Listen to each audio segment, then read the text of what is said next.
The perfect opportunity. I crouched low behind the sofa and eyed my opposition, sunning in the window, as though he held no cares in the world. Which, in truth, he didn't. His eyes closed lazily, and his body slouched against the seat cushions in contented rest, his long tail sliding along the window panes. Tiptoeing from my hiding place, I gripped the blanket in my fingers, inching closer to the orange tabby. He stilled as though he sensed what was coming. I leapt, closing the blanket around the petulant cat and pulling him from the windowsill in one quick motion. Swiftly closing the edges of the blanket together, I held it at arm's length to avoid Jasper's sharp, swiping claws. Skipping down the ornately carved staircase, I deposited the angry bundle in the drawing room before closing the door quickly behind me. My chest heaved with adrenaline, my back resting against the floral-painted door.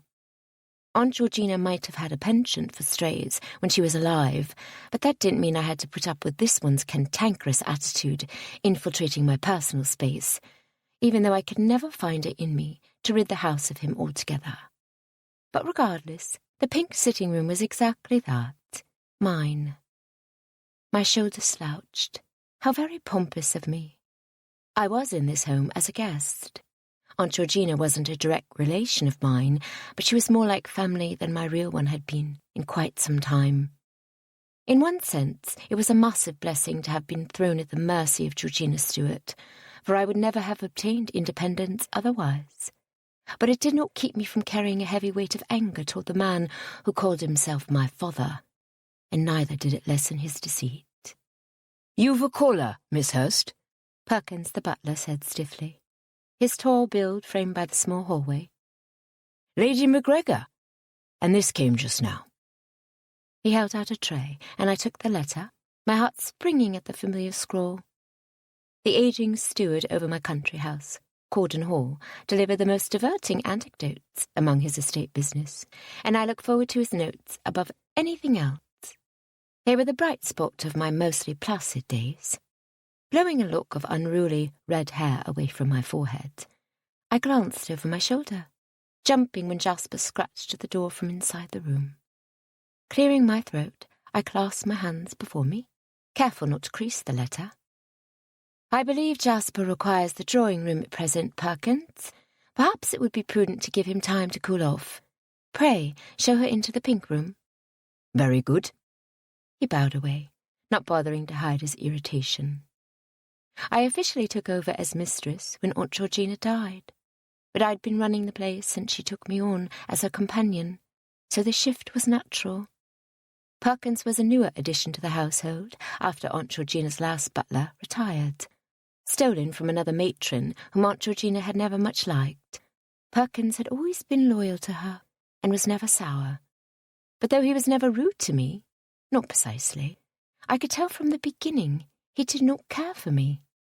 His blatantly ill treatment of me had not begun until recently. The man was a puzzle, and I had yet to solve precisely what I had done to earn his disfavour. Lifting my jade green skirts, I climbed the stairs to the pink room, revelling in the absence of felines within my sanctuary. The mauve curtains were pulled away from the window, gathered with golden cord, and allowing the bright noon sun to pour into the room and warm the space. I tucked the letter in the top drawer of my writing table, to be enjoyed later. Rosalind swept into the room, her protruding belly not hampering in any way her ability to sashay with the greatest dignity and poise. "Good day, darling," she purred. I swallowed a chuckle as she settled herself into the deep plum-padded chair, arranging her skirts over her knees and then training her dark brown gaze on me. I found, as I often did in Rosalind's presence, that I was certain I was doing something very wrong when she looked at me in such a manner. Logically, I was aware I was not breaking any etiquette or committing a social faux pas, but her piercing gaze had the ability to make me question my every move regardless. "You are in a family way," I confirmed, unsure of whether I was meant to know that already or not. It was hard to keep track with Rosalind. "Yes, this will make 5, she answered nonchalantly, waving her hand in disregard. She had the bearing of a countess, and wore her title in the set of her shoulders and lift of her chin, since marrying Lord MacGregor. Or 6, if the pattern of twins is to be continued. The children have been begging for a visit from Aunt Freya, but I told them you are far too dull to travel. I shrugged. It was perhaps not my favourite thing to travel the length of England, simply to stay in Rosalind's draughty castle with her brood of noisy children. Boys, all of them. A cat-like smile tipped her lips, but I told Jack to leave it to me. I would bring you and the children together one way or another. Apprehension filtered into my stomach. Rosalind typically did not make threats she was incapable of upholding. She was the one who instigated the sisterhood of deserving females in our school days and convinced Elsie and me to agree to never marry, thus giving our power over to another man. She could be very persuasive when she felt so inclined. I was probably the most hesitant at the delicate age of 12 to agree to such a dramatic scheme, yet I was the only one of the 3 of us who remained unwed, a fact unlikely to ever change. Brushing aside memories of our past, I delivered a bright smile. Has Lord MacGregor travelled with you to town? Yes, of course. The whole lot of them came. Then it would seem unnecessary for me to visit you at the castle anyway. I offered her an impish grin. That must have been a lively trip. She had been blessed with 2 sets of twins, and they were just over a year apart. I imagine the carriage ride across England with Rosalind sitting in the very centre and her 4 boys climbing about like cheerful little monkeys. She was poised in the centre of it all, naturally. Rosalind cast her gaze up, chuckling. I assure you, I cannot endure it again any time soon. We shall be here for quite some time. And the baby? Her hand moved to her rounded midsection, as though subconsciously checking her child. Her dark eyes glazed over, and she spoke softly. There are plenty of fine doctors in London. Perkins held the door open while the maid carried in the tea service and set it on the table before me. She scurried back out the door, and it closed behind her with a thunk. I began preparing the tea and passed a steaming cup to Rosalind. How are the cards? She prodded, eyeing me from over the top of her teacup, her dark eyebrow raised in question. I speared her with a wry look. Everywhere. You do know, she began slowly. You are not required to keep them any longer, now that Georgina... The room fell quiet, and I picked up a slice of shortbread, taking a bite and chewing the rich buttery treat slowly while I formed my words. It was perhaps difficult for her to comprehend, and I was unsure if I even needed to explain myself to her. She was, however, one of my very dearest friends. I was sure she simply wanted to understand. It has been 6 months since Aunt Georgina's death, yes, and I have put off mourning clothes. I plucked at my green skirt, as if that solidified my point. I had remained in black far longer than was necessary. But I cannot so easily put off those wretched curts. This is her home, after all, and she adored the beastly things. Every single one of them. Was her home, she corrected. True, and now belongs to Elsie. Does that bother you? Rosalind asked, never one to shy away from difficult questions. I reared back, shocked at her insinuation. No, of course not. I may have been Aunt Georgina's companion for the last 3 years of her life, but Elsie was her great niece. It was not my place to inherit the house. Many of us expected it, though. I did not, I said with a note of finality, which I hope rang clear. I was not left the house in Aunt Georgina's will, but I was left a sum of money that would keep me content for the rest of my days, though that was not public knowledge. I wasn't quite sure if even Elsie knew of it. I should invite you to dine, Rosalind said, deftly altering the course of the conversation. But we only arrived last evening, and I need a few days to get the house in order first. Shall we say Sunday? That would be splendid, I lied. It had been a slow-building occurrence, but ever since my father threw our family into scandal, I felt a certain level of discomfort in social settings. Not that we went out all that often. Most of the time people came to Aunt Georgina's home. But the setting seemed to matter very little, for I would find myself nervous and shaking in company, even in our own drawing room. "We shall keep it small," Rosalind said. "But I know Jack would love to see you." A whimper sounded near the window, and I looked up sharply. I thought Jasper was the last of the cards. He was certainly the most volatile. I listened to Rosalind describe the changes she'd like to make to the townhouse Lord MacGregor inherited with his title. Her mother-in-law had recently given over reign of the home to her, and now, after 3 years of marriage, she had the ability to redecorate the outdated home however she wished. Hot tea steamed from my cup, warming my fingers. I did my best to give my attention to Rosalind, but found my mind wandering to the letter awaiting me in my writing table. A dark brown tail poked from behind a chair situated near the window, and I found my face relaxing into a smile.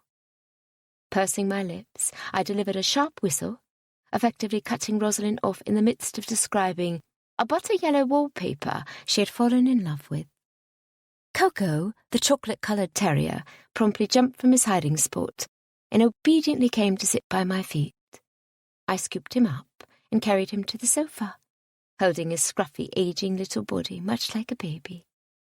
"He's still around?" Rosalind asked with no little surprise. "He is a little lazier, but no less spunky for his age." I stroked his ears affectionately. I love nothing in the world more than my sweet little dog. "Do you remember the day we found him?" I asked. "Yes, Elsie threw a fit when we left him behind at the park. And then your brother went back and searched for him. Did he know then that he was in love with Elsie?" Rosalind's eyebrows scrunched together in thought. "I doubt it. I wonder if he knew his feelings for quite some time." I could understand that. "Have you been busy these last few months?" she asked.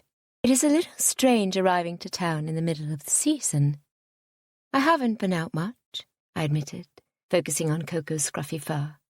I was yet unused to attending events without Aunt Georgina. "I am only just out of mourning." "We shall have to change that." She rose, smoothing her skirts round her perfectly round belly. Her cheeks positively glowing. She certainly wore motherhood well. "I can see myself out. I look forward to Sunday." With a grin, she was off, and I slumped onto the sofa the moment the door closed behind her. Dropping my head back to rest on the sofa, I sighed. Coco lifted her head, tilting it to the side in support. Had I not fully established myself as a spinster on the shelf so that I might be able to control my own social schedule? Less than 1 day back in London, and Rosalind was already throwing a rock into my perfectly developed plan. If I wasn't careful, I would soon be back to the innocent, obedient miss I was before I came to live with Aunt Georgina and learn the value of independence and self-government. The last 4 years had been a struggle, and certainly had their ups and downs. But one clear benefit was how I had come into my own sense of self. Now I simply had to figure out how to show that to Rosalind. Chapter 2. The MacGregor townhouse was antiquated in its design, and all the more lavish for its old-fashioned decor. The rich burgundy and gold colour saturated the drawing room and created an aura of regal prestige. Why Rosalind was planning on replacing it all with butter-yellow wallpaper was beyond me. Not that she would have trouble appearing refined and graceful in any setting. The dinner party was small. I sat on a couch near the fireplace and listened politely as Lord MacGregor's cousin, Mr. Kimball, droned on about his superior ability to tell at once if a person was lying to him. His jowls quivered with his endless chatter, and I could not help but stare at the jiggly skin. Nodding solemnly as I sifted through my imagination for a suitable lie to test his abilities, I was caught off guard when the door opened to admit another couple. Familiar eyes searched the room until they landed on my own. My heart warmed as I took in Elsie's compassionate gaze, her arm leaving Lord Cameron's side as she sped across the floor to embrace me. "This is a surprise," I said into her curled fringe as her tight embrace gripped me. She smelled much the same as she always had. Her coral gown set off her honey-coloured hair to advantage, her comforting presence enfolding me like a thick wool blanket. This was familiar. It was home. As I wanted it to be. She stepped back and raked her gaze over me in her assessing manner. It was clear from the first day our friendship formed that Rosalind was in charge. Of the three of us, she was indisputably the lead female. But Elsie had always had a sort of mothering relationship with me. I believe she wanted to shield me from Rosalind's aggressive nature. Elsie probably didn't even realise that she had taken on the role of protector and mediator, but she was very much both of those things. I sat on the vacated sofa. Mr. Kimball had gone away, though I did not know where to. Relief poured through me. I was immensely more comfortable with Mr. Kimball's absence. The man was a positive bore. Elsie sat beside me, picking up my hand in both of hers. I had the suspicion she was not planning on letting it go for some time. "I did not realise you were back in England," I said. "We've spent the last fortnight in Kent. It has been years since I visited my parents." "And how were you received?" "Well enough," she shrugged, glancing to her husband, laughing on the other side of the room with Lord Macgregor. "Both my mother and father adore Cameron. It is I who chooses to spend as little time with them as possible." "You've not forgiven them for lying to you during your season?" "I forgave them long ago," she said quickly. "I simply have not forgotten. I find myself more at ease when I am not around them, 'tis all." Elsie was a better person than I could ever dream to be. I had not yet forgiven my father for his misdeeds, and I doubted I ever would. "Are you choosing to settle in town?" I held my breath, hoping that would be the case. She shook her head. "Not year-round. We have begun looking at estates to purchase. Cameron is tired of staying with relatives and wants a house for himself." "But you travel so often." She glanced away, a gleam in her eye, betraying the emotion she was trying to hide. A tight smile stretched her lips to a thin line. "We do not plan to do that forever. It is time to settle down." I opened my mouth to ask if there was a definitive reason for such a pronouncement. A baby, perhaps, but promptly closed it. I had made the mistake of inquiring about children years prior and discovered that Elsie was quite sensitive on the matter. Nearly 4 years of marriage without a baby had given enough tongues ammunition for wagging. I did not need to add mine to the list. Rich smells wafted into the drawing room. Thick, beefy broths, or perhaps a platter of pork, must have been carried upstairs. My stomach rumbled accordingly. "What shall you write about, if not your exotic adventures?" I asked. A small knowing smile graced her lips. "Perhaps we shall take a break from writing. Or perchance we will surprise everyone with a dull story based in London." Disbelief lined my forehead. "You could not write dull." "I don't write at all," she countered. "Cameron has that duty. I merely form the stories." Laughing, I shook my head. "There is no merely anything here. You have talent. Accept it." "And what have you been doing to fill your time?" She neatly changed the subject, tilting her head in avid interest. "I was so sorry we could not come to you when Aunt Georgina passed." "We've managed. I thank you for your generosity in letting me stay on in the house." "Oh," I had a sudden thought, ignoring my rumbling stomach once again. "Would you like me to vacate it now that you are back?" Her brows pulled together as she reclaimed her hand and set it in her lap. "Do not speak nonsense. I was hoping we could all stay there together. It is your home, though, Freya. Do not hesitate to tell me your true feelings on the matter." There, speaking with Elsie, was the first time in years I'd held a conversation without the least bit of anxiety or alarm. I missed the comfort and warmth she exuded, and I found the prospect of spending time with her equal parts pleasant and relaxing. Besides, regardless of her sweet proclamations, the house was in fact hers, and I could never pretend otherwise. I should like it above all things. I speared Rosalind with a glare. She sat regally at the foot of the table, a fork perched in her fingers as she smiled beatifically around the intimate dinner table. She either did not feel my vexation or chose to ignore it, but I was not going to let this go so easily. She had seated Mr. Kimball beside me, and if I was not much mistaken, she had done so as some sort of foolish matchmaking attempt. "I do not feel it necessary to employ more than one household maid," he said, his round nose twitching slightly, "and she has a sufficient amount of time to waste between her duties. I cannot fathom the expenditure for more than one." He took a swallow of his wine and shot me a triumphant grin. "She's got no one to chat with either, making her work efficient." He tapped his temple to indicate his superior line of thought. I decided to test that superior brain in my own manner. "You are causing me panic, sir," I said with as much timidity as I could gather. "I've got 3 housemaids, you see, and I can only just imagine how often they must sit around chatting while there's work to be done." He took a bite of his food and nodded. "They all do that." "Maids?" "Women."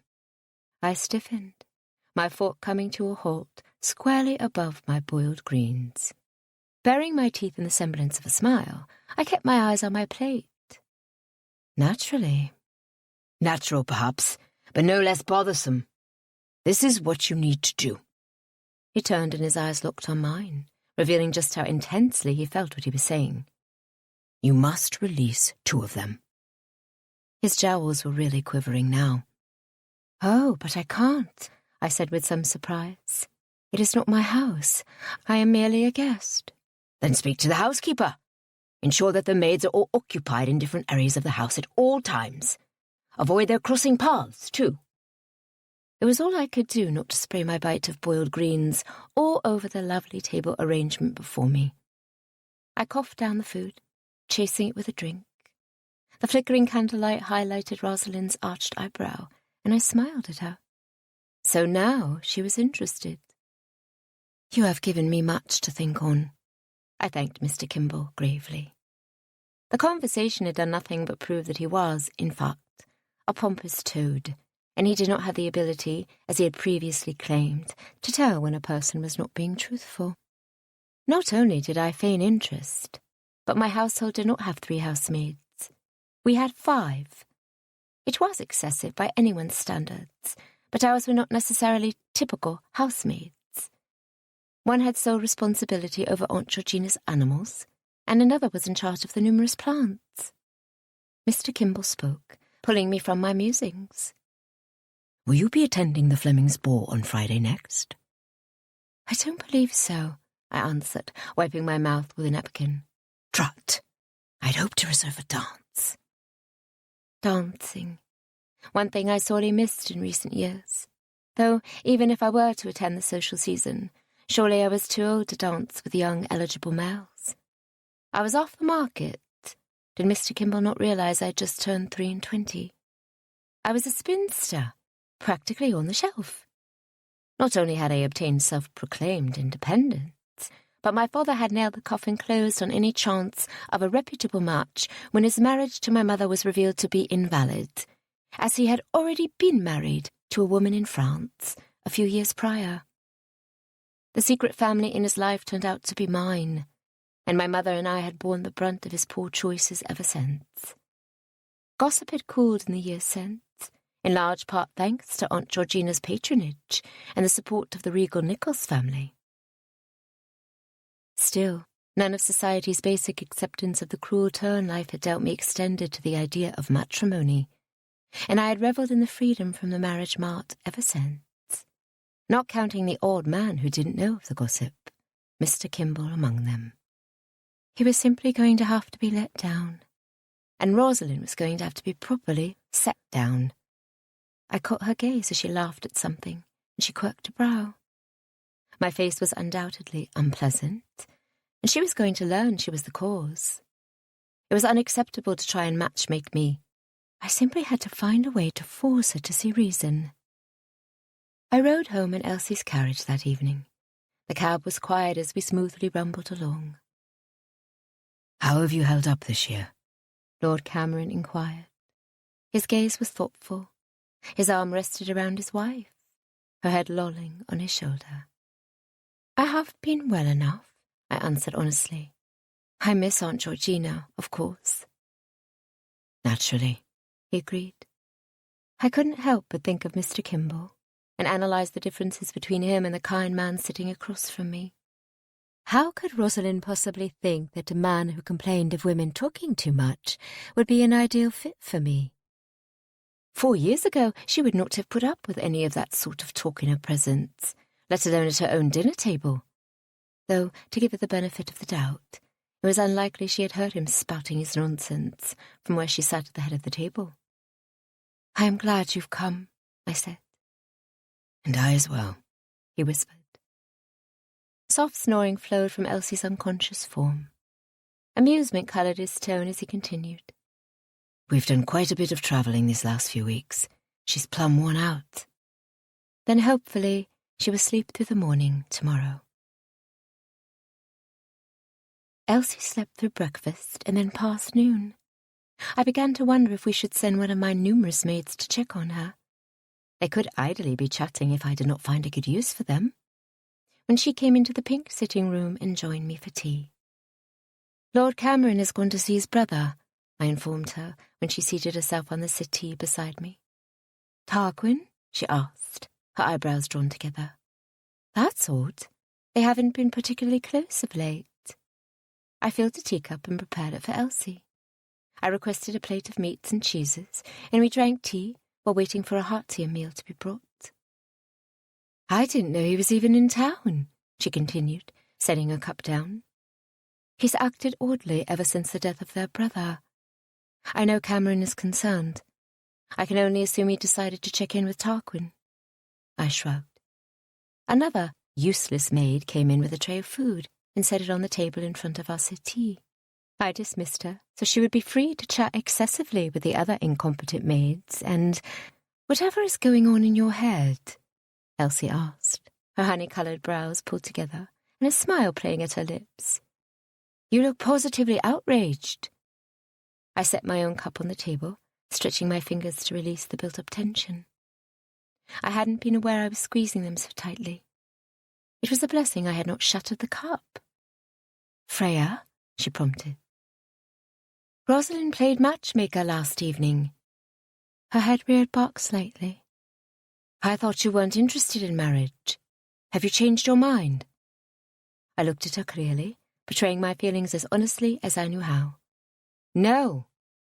I still have zero desire to wed." "Then perhaps you've misunderstood her intent?" "No, it was apparent." I shook my head. Mr. Kimball's arrogant smile replaying in my mind. "And he was an overbearing, boastful idiot." "What a review." Her eyebrows hitched higher on her face and then lowered again, as if she considered my words. "I'm sorry she did that to you." "Time has blinded her." Elsie picked up a plate and began loading it with sliced ham and cheese, pulling a hunk of bread from the platter and dropping it on her plate. She speared me with a knowing glare from which I could not escape. Or perhaps love has. I could not control the scoff that burst forth. "Blinded her? Love?" "Yes," Elsie chuckled, always the peacemaker. "Rosalind is happy. I am sure she only wants you to feel that same happiness." "I am happy," I defended. "Of course you are." Elsie did not sound, even slightly, like she thought what she said was true. "I am." It was true. I was content in the life I led. I had a comfortable home and my steward's regular letters to keep me entertained. What more did I need? We sipped our tea quietly until Lord Cameron entered the room and saved us from continuing down that path. He took a seat on the chair beside his wife and reached over to hold her hand momentarily. "How is Tarquin?" she asked. Lord Cameron shook his head. "Didn't get to see him. He was busy." I didn't realise you were even going to try. He glanced at her sharply, his mind turning. I did not want to worry you, but alas, I shall have to try another time. I do wonder if he is only avoiding me. Elsie widened her eyes in such a way that spoke volumes of the argument they were silently carrying on, and how often they had discussed this very thing. She speared him with a look before turning back to me. "Tell me about the cards," she said, a smile forcing her lips thin. There was a significant amount of information I was missing about Lord Tarquin, it would seem. But now was not the proper time to fill in those gaps. Aunt Georgina could not say no, I said instead, pouring Lord Cameron a cup of tea. She always blamed Coco, you know. After you brought the dog here, she discovered her love for animals. It was a slow accruement over the years, but she ended up with 6 cats and 1 dog. 6? Lord Cameron expostulated. I nodded, sipping my tea. It is not so bad, really. Most of them keep to themselves. There's one little obnoxious tyrant, but since I've given him the drawing room, he seems to be satisfied. I caught the tail end of Elsie and Lord Cameron exchanging glances. It was hard not to feel a thread of resentment at their unified understanding. Of course 6 cats sounded excessive. It felt that way sometimes, too. But we did not gain 6 cats and a dog overnight. Aunt Georgina and I had proper time to acclimate to each additional animal. It was a slow progression in our household that outsiders did not quite understand. There were many, many things outsiders did not understand, and I missed Aunt Georgina immensely as those things were brought to the forefront of my thoughts. Elsie looked about her, sighing. I have to admit that it feels strange to be in this house without Aunt Georgina. I find myself waiting to see her around corners. Lord Cameron reached toward his wife again and took her hand, and I found myself averting my eyes. It was not so very forward or wrong of them, but it made me uncomfortable, though I knew not why. Clearing my throat delicately, I pasted a smile on my face. Are you planning to attend the season while you are here?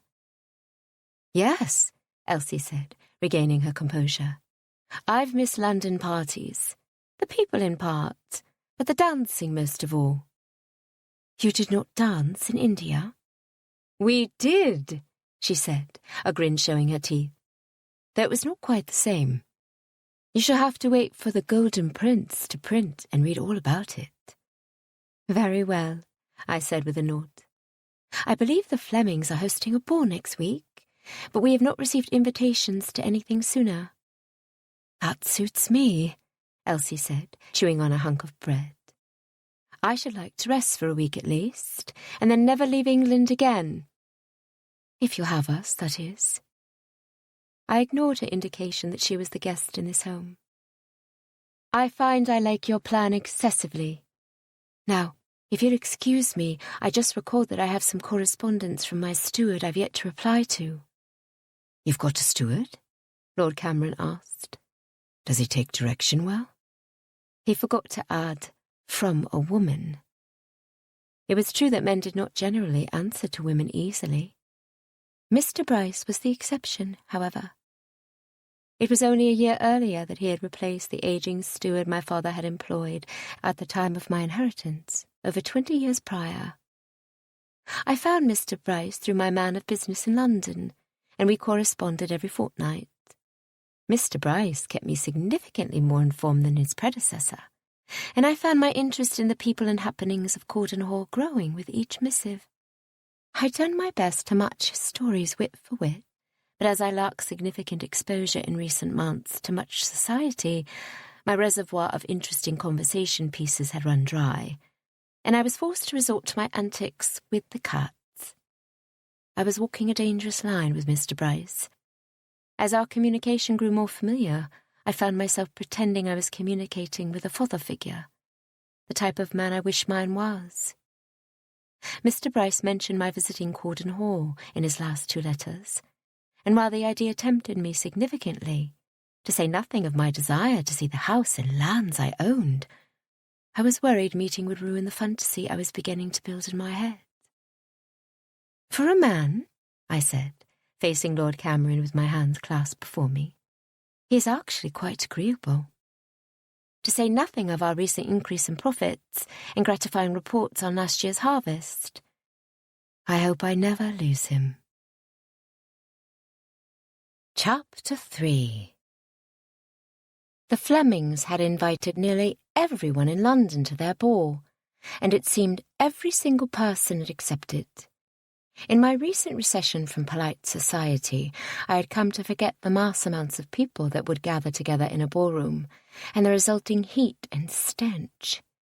Anxiety gripped my spine as I was pushed from one group of women to the next, following Elsie in her rounds. She had not seen most of these people in years, and had, apparently, quite a few to visit with. Not that I was surprised. Elsie and her husband became quite the sensation after their books began publishing. I knew her mother-in-law was not pleased with their writing career, but the majority of society viewed it as an interesting oddity, and they were widely accepted. Elsie had always been the friendly sort, and conversed with ease. I used to be much the same way in my younger years. Recently, I couldn't claim the desire or the skill.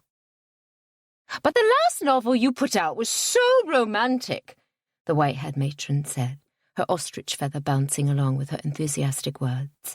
"I read the whole thing in one sitting, I vow." "Thank you, Mrs. Doolittle." Elsie's sweet smile and no-nonsense expression clearly conveyed her genuine gratitude. "I appreciate the praise. I'm glad I could formulate such a gripping story for you." Mrs. Doolittle preened, her ostrich feathers bouncing again as she dipped her aging head. The strands of a waltz began, and Elsie jerked her head up. "I promised this dance to my husband. I should probably make myself easier to find." Mrs. Doolittle shooed us away. Elsie dragged me toward the edge of the crowd and the opening of the dance floor. "I am going to find the ladies' retiring room," I said over the noise of music and chatter. "No, you must dance," Elsie complained, holding my hands in hers. "You said yourself it has been years, and I recall how much you used to enjoy it." "Key words, being used to," I said wryly. "Oh, don't be such a spoil-sport." Mr. Kimball appeared by my side, and I startled at his sudden nearness. He'd put on a shirt with such high collar points his head could not move very far from side to side. I imagined the shirt points stabbing his long cheek the moment he turned sharply one way or the other. His smile, however, was uninhibited by the dangerous clothing, and he turned it on me with full force. "What a pleasant surprise to find you here, Miss Hurst. Would you like to dance?" His dark coat and neatly arranged hair had him looking quite the gentleman, if a hound could look like a gentleman. But I did so love dancing. "Very well," I agreed, placing my hand on Mr. Kimball's impeccable sleeve and following him onto the dance floor. My breath caught in my throat as he swept me into the waltz. The heady feeling of floating around a wax ballroom floor in the dim, warm lighting was making me dizzy in an enjoyable way. I had missed this. "You are gifted," he said, guiding me around the set. "Thank you, sir." I hated the way my voice sounded breathless and airy. I tried to filter more steadiness into my tone. "I have always had a special love for dancing." "Yet you are not often found on the floor. Is there a reasonable explanation?" I pursed my lips, wondering if my proclaimed illegitimacy was explanation enough for him. I shrugged. The centre of a ball was not exactly the ideal moment to bring up old scandals, particularly when they were better left forgotten. Mr. Kimball slowed, his gaze narrowing in behind me. "What is that?" The rest of the dancers continued to move, and I pulled Mr. Kimball along so we would not ruin the set. I glanced over my shoulder where the majority of the spectators' gazes were fixed, but I could not see over the crowds lining the room. The din in the ballroom grew louder with gossip as we spun in graceful circles. There was some sort of event taking place, and we were sure to hear of it the moment our dance ended. "Perhaps it is Lady Melbourne," he continued, craning his neck as we danced. I tamped down my irritation. If Mr. Kimball wanted to act like an old gossip, then that was his prerogative.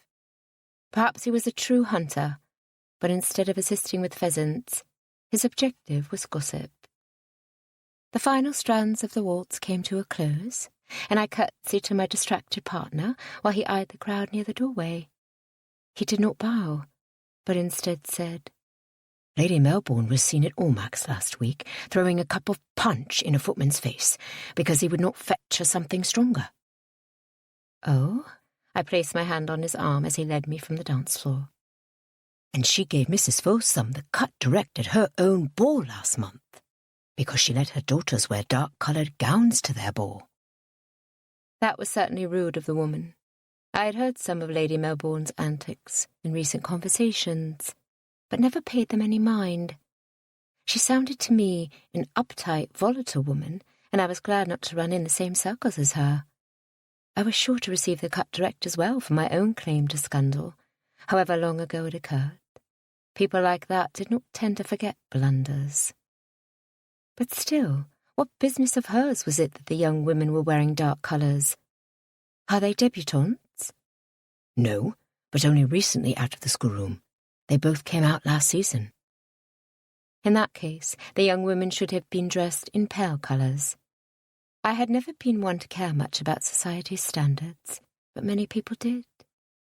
Lady Melbourne evidently was one of them. We made it to the edge of the ballroom, and I was about to tell Mr. Kimball to leave me there, as I was acting as my own chaperone. I was no longer part of the market anyhow, and firmly on the shelf, when we passed Lady Melbourne in quiet discussion with another woman.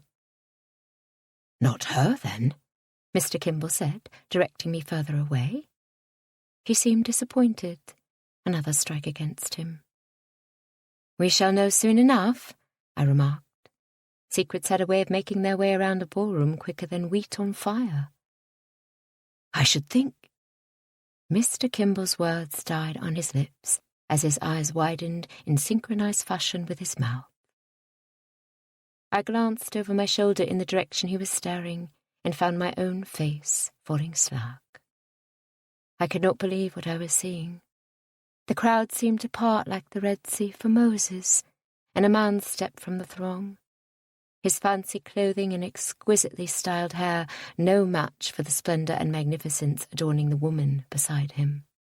They reeked of money and prestige, and the smug looks on their faces revealed their prideful self-satisfaction. Is that? Yes, I said, swallowing a lump, unable to shift my gaze from the couple. That is my father. And his wife. I supposed he knew about my scandal then, if he was capable of picking my father from a crowd. A younger woman stepped out from behind them, her hair the same light strawberry blonde as the older woman's, her gown a regal white confection that made her look like an angel swathed in golden light.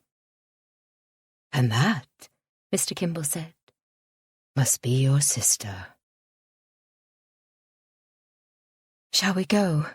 Elsie gripped my shoulders, her concerned eyes boring into my face. Why am I even asking? Of course we shall go. She spoke to her husband, her eyes never leaving mine. Cameron, fetch the carriage, please. Lord Cameron was off at once. What an obedient husband. Would you like to sit down? Elsie asked, her voice growing panicked. I can fetch a glass of lemonade, or something stronger. I immediately thought of Lady Melbourne throwing punch at a footman, if that even occurred. Gossip could not be relied upon for accuracy.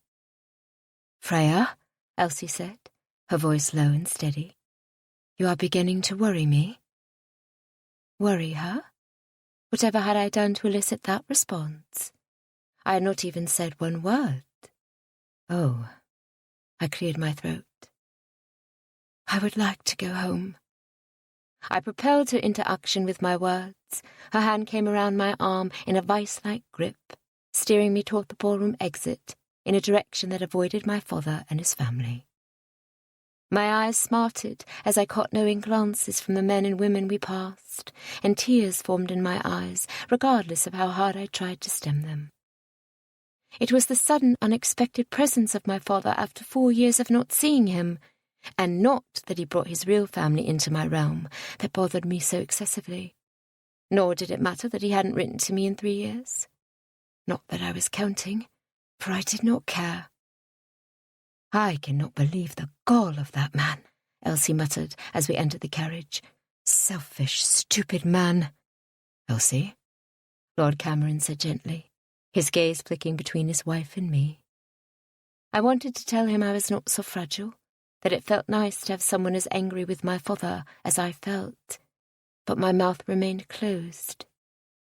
We rode home in silence, and I assured both Elsie and Lord Cameron that I would be all right.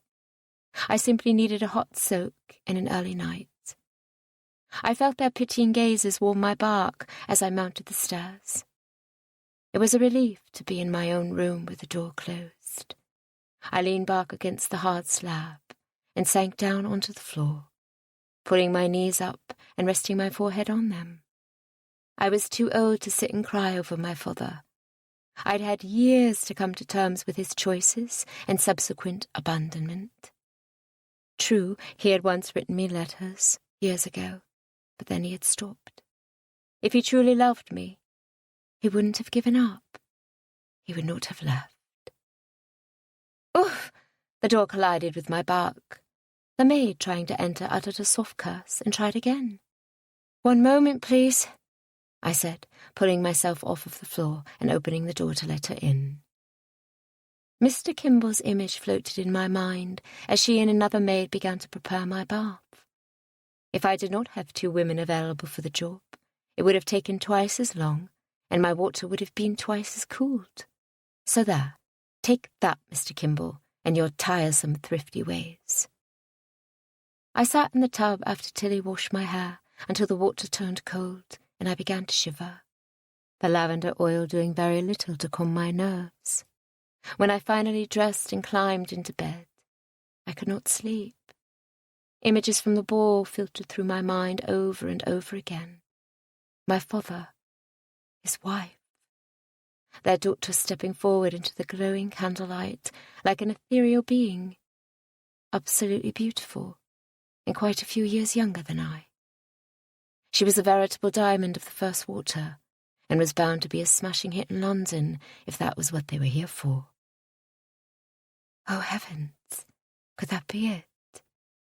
A knot formed in the pit of my stomach and grew at the thought of enduring their presence among my friends and acquaintances for the next few months. If they planned to be here for the entire season, there was only one answer for it.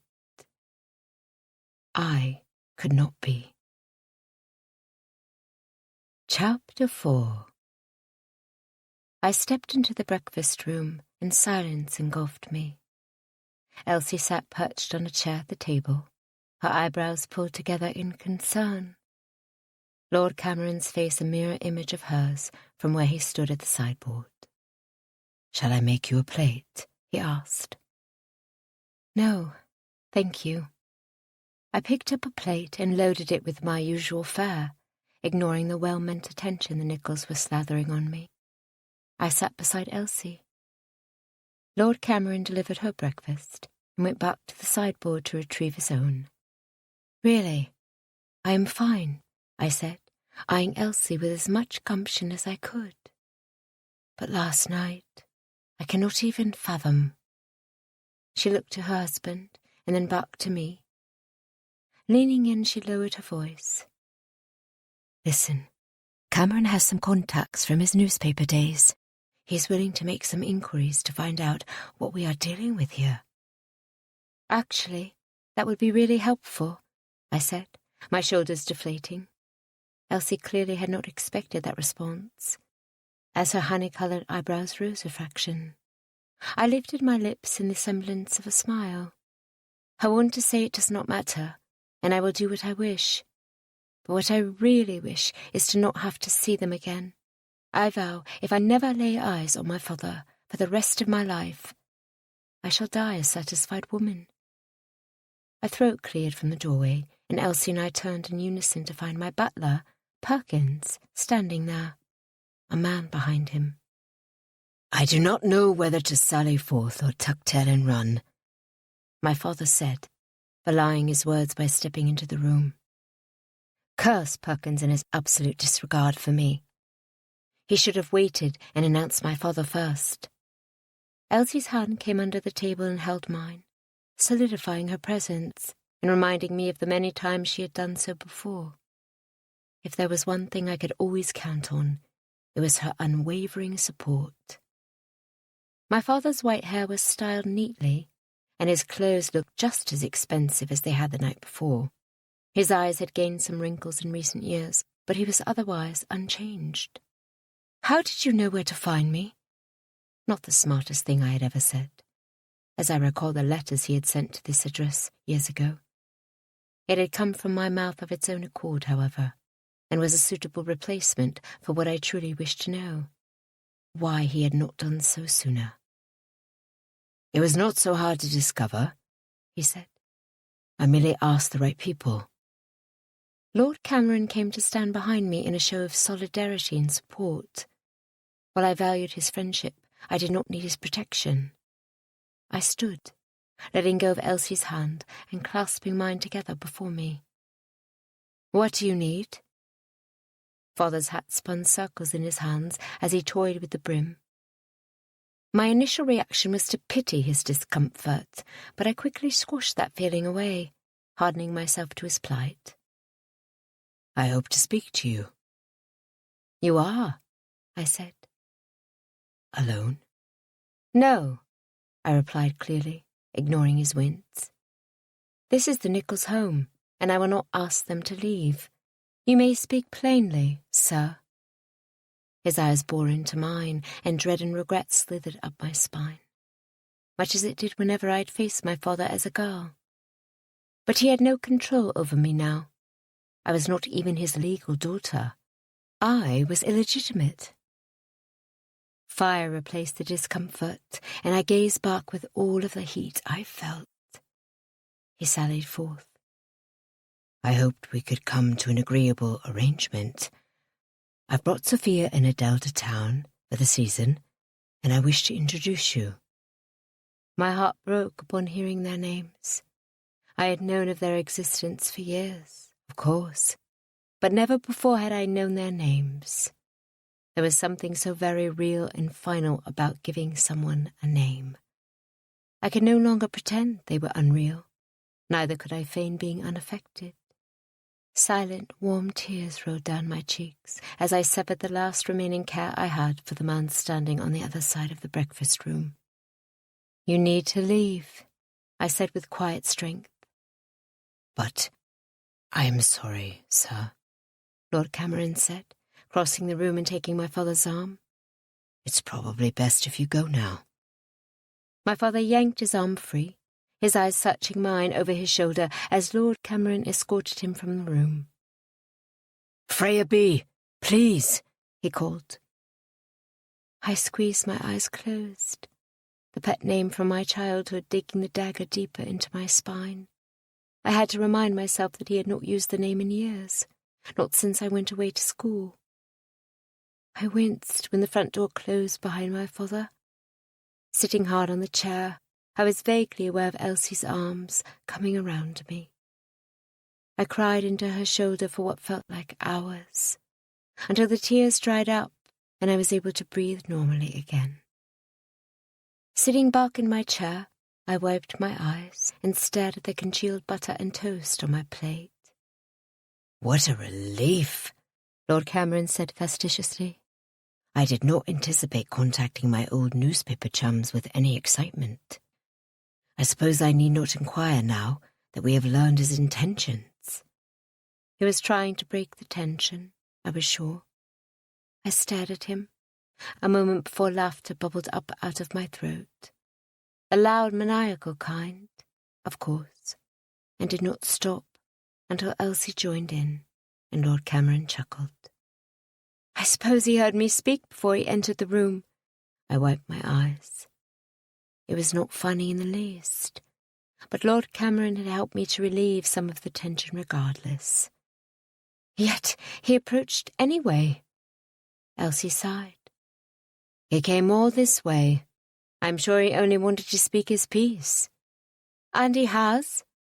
I can walk away now with the comfort of knowing I truly do not need a relationship with him. Lord Cameron stood from his chair. I will give you both some time. Elsie waited until he left before turning toward me. I know this is perhaps the last thing you would like to hear right now, but I speak from experience when I say holding on to your anger only hurts you, Freya. I levelled her with a wry look. Your parents lied about your dowry and tried to force you to wed someone with money, which you did end up doing. What your mother did was wrong, but it was nothing like this. She did not try to carry on two families in two separate countries at the same time. That is true. What you have gone through is horrid, and I could never begin to understand how you have suffered because of it. Yet I can't help but feel that you would obtain your own sense of release if you simply forgave your father. I am not saying you need to have a relationship with him, and you certainly do not need to endure the company of his wife or her daughter, but the forgiveness could help you to let it go. I stood, her words burning and causing tears to form once again. Suddenly, I knew what I had to do. I was done. With crying, with my father, and with the whole of it. I am going to Corden Hall, I said. I will begin packing, and will leave as soon as I can make all of the proper arrangements. Whatever are you talking about? Elsie leapt to her feet. You do not need to run away from us, Freya. We can be here for you. I am not running away, I said acerbically, the accusation hitting a chord within me. I am going to visit the estate that I own. I have lived off the generosity of others for years, and it is time I support myself. I am not saying I will remain there forever, but I should like to see it, and this is as good a time as any. I should like to see the fields of wheat and the red sandstone buildings. My steward has asked me to come and settle some matters, and it seems a prime opportunity to do so. Let them have London. I have my own house. Very well, she said, her arms falling limp at her sides. But we only just reunited. Can we accompany you? I softened my tone to cushion my words. You're good to me, Elsie, but I would rather go alone. 4 years of residence in Aunt Georgina's home caused a longer delay in my travels than I had anticipated. I decided to take Tilly with me to Corden Hall, and she accepted eagerly. Coco was going to accompany me, of course, and it would probably be wise to take a few of the carts off Elsie's hands. There was a stable at Corden Hall that could possibly house a few felines. The only difficulty was determining which ones to take. Jasper, the irritable tabby, would be a horrible carriage companion, so he was out. Mabel and Lucia were too old to bother with catching mice, and didn't do much beyond sunning in windows, or curling up near fireplaces. That left Kitty, Cleo, and Max. I watched Tilly absently as she packed away my gowns and shoes, debating the merits of each cat and which ones I should bring with me. A tap at the door interrupted my musings, and I delivered a strained smile when Elsie stepped inside the room. Things had been different between us since the incident in the breakfast room the week before. I knew she felt like I was running from my problems. She had even said as much. Years before, when we first discovered my father's second family and I retreated from society, she had felt much the same way. She did not realize at the time that I was not going into hiding, but I was strategizing.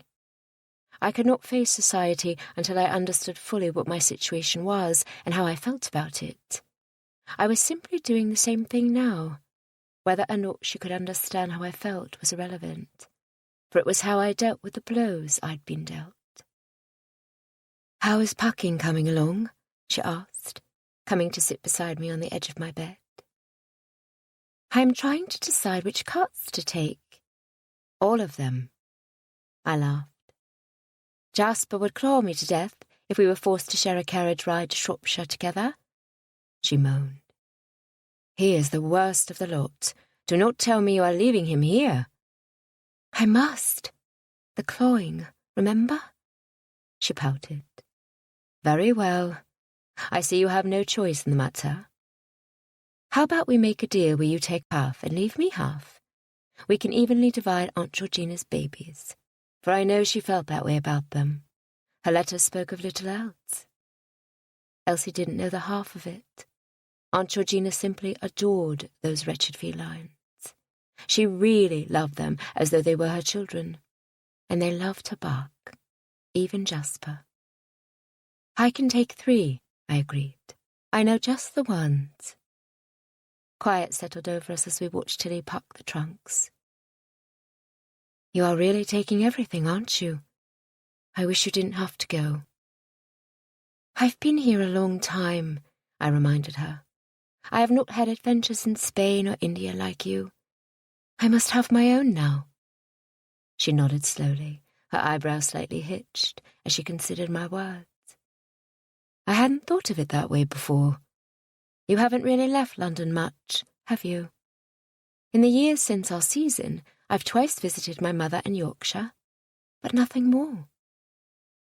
Very well, Elsie said, her energy suddenly lifted. Which cats are you taking? Kitty, Cleo, and Max. Confused, she glanced around the room. Is Cleo the grey one? No, that's Mabel. Cleo is black. Elsie nodded. And the striped one is? The grey striped one is Kitty. The one with brown and grey stripes is Lucille. She grinned. So you are leaving me the lazy cats? How thoughtful of you. I figure there should be balance. You get the calm ones to weigh out Jasper. The door inched open and Coco trotted into the room, coming to rest by my feet. I leaned down and picked up the chocolate-covered terrier, scratching behind her ears. I glanced up at my friend. I shall miss you, Elsie, I whispered. Elsie took Coco out of my arms and lovingly scratched her belly. Then you will simply have to come back and visit. Or perhaps you would choose an estate near mine, and we can be neighbours permanently. Elsie stilled, her mouth drooping slightly. I hadn't thought of that before. Cameron has mainly been looking around the outskirts of London or near his family estate up north. Neither of those options sound very agreeable. Rosalind lives up north. Oh, pish! I swatted the air, taking my dog back onto my lap. Rosalind is constantly coming down to London. I am the one you should settle near. I'll speak to Cameron about it, she said. I had a feeling it would not go anywhere, however, which was fine. I did not want to force anyone to settle in Shropshire. I had never even been there before myself. The door flew open and Rosalind swept inside. My sigh blended with Elsie's, and she jumped up to lead Rosalind to the bed to sit on my other side. Rosalind pulled her arm free. I am not an invalid, she said, only pregnant. What are you doing here? I've brought you a gift. She held out a brown paper wrap parcel, and I accepted it, one hand holding the gift, while the other continued to pet Coco. I still cannot believe you are leaving, she continued. It is wicked of you. I only just arrived, and the boys did not get enough of you on Sunday. I will visit them again before I go, I said, placing Coco on the floor gently and watching her pad over to her bed near the fire. Well, open it, Rosalind said with a clap. She grinned, watching me closely. I untied the string, peeling the paper bark to reveal a lumpy pile of dark grey wool. Thank you, I said with some uncertainty, lifting the pile of knotted yarn from the paper. A smaller lump fell to the floor, and Coco barked at it from across the room. I bent down and swept it up, looking to Rosalind for some explanation. She blinked back at me expectantly, and I didn't have the heart to question her. It's lovely, I said, fingering the thick woolly mass. What is it exactly? Elsie asked, and I could have kissed her. Rosalind laughed. Isn't it obvious? Our blank faces must have answered her question, for she reached forward and lifted the objects from my lap. Stockings and a scarf. I've been learning to knit. That's wonderful, I said, turning the mass in my fingers and trying to find where I was meant to put my foot in the stocking. No, that is the scarf. Here are the stockings. She turned them around in her fingers and found the general shape, showing me where I might stuff my foot. I figured you can imagine my loving embrace as you wrap yourself to keep warm. How very sentimental of you, Rosie, I said, trying not to laugh. Elsie, ever the peacekeeper, reached over me to squeeze Rosalind's knee. What a thoughtful gift. When do you leave? Rosalind asked. I've written my steward to warn the household of my arrival and told them to expect me after the 1st of April. So I suppose I shall leave on Monday. That is only 2 days away, Elsie lamented. Will you be ready in time? Did she mean emotionally? It was unlikely I would ever be ready to leave this home. It was the place where I came into my own sense of self. Aunt Georgina fostered a home full of love and acceptance. It was a place where I could be who I wished without fear of retribution or disapproval. Aunt Georgina took in strays in every meaning of the word and loved them unconditionally, myself included. The only thing that helped me leave behind this home was that at Corden Hall I would be mistress and could cultivate the same sense of belonging. That and the fact that Aunt Georgina was no longer here. I am ready. Chapter 5. I was not ready. The borrowed travelling carriage wrapped around a simple pleasure garden and rode to a stop before a high, imposing red sandstone building with dormer windows at the top, and a square, solemn feeling about it. It was not the small, quaint building I had imagined my grandmother inhabiting. To my recollection, I had never met my mother's mother. She died when I was quite young. But I knew she was kind and sweet, and the sober house was not at all what I had pictured. The height alone caused me to shrink back against the squabs. I inched forward again to peek out the window, and startled when the door flew open, my coachman's face mirroring my own surprise. Sorry, ma'am. Didn't mean to scare you. I nodded, accepting his hand to step out of the carriage, my free hand holding up my voluminous skirts. I glanced back at Coco, snoozing peacefully on the seat, and reached in to pull her out, cradling her in my arms. Tilly stepped out behind me, followed by the cooped-up felines. The front door of Corden Hall opened, and a man stood at the entryway. Likely the butler, his chest puffed out and his nose in the air. I mounted the steps slowly and stepped past him into the house to face a line of servants, the carts circling my feet as I walked. A few maids and footmen stood beside a round woman with a full chatelaine, and a tall, gangly woman covered in flour, most likely the cook, held up the end. There were no more than 8 servants. Mr. Kimball would approve. Welcome, ma'am, the butler said, turning away from the open door as the coachman carried one of my trunks up the stairs and deposited it on the marble entryway floor with a loud thud. I am Harrison, the butler said with a low bow. He gestured to the round, white-haired woman with the chatelaine. This is your housekeeper, Mrs. Lewis. The cook beside her, Mrs. Covey, and the scullery maid, Joan. I smiled and nodded at each person in turn, hopelessly trying to memorize their names, while my fingers absent-mindedly stroked Coco's head. The housemaids, he continued, Heather and Hattie. And the footmen, George and Alan. The outside staff is busy at present, but can be assembled when you are ready. I nodded, stepping back. I wanted to say something profound, but my tongue froze, growing thick in my mouth. I was jittery with anticipation.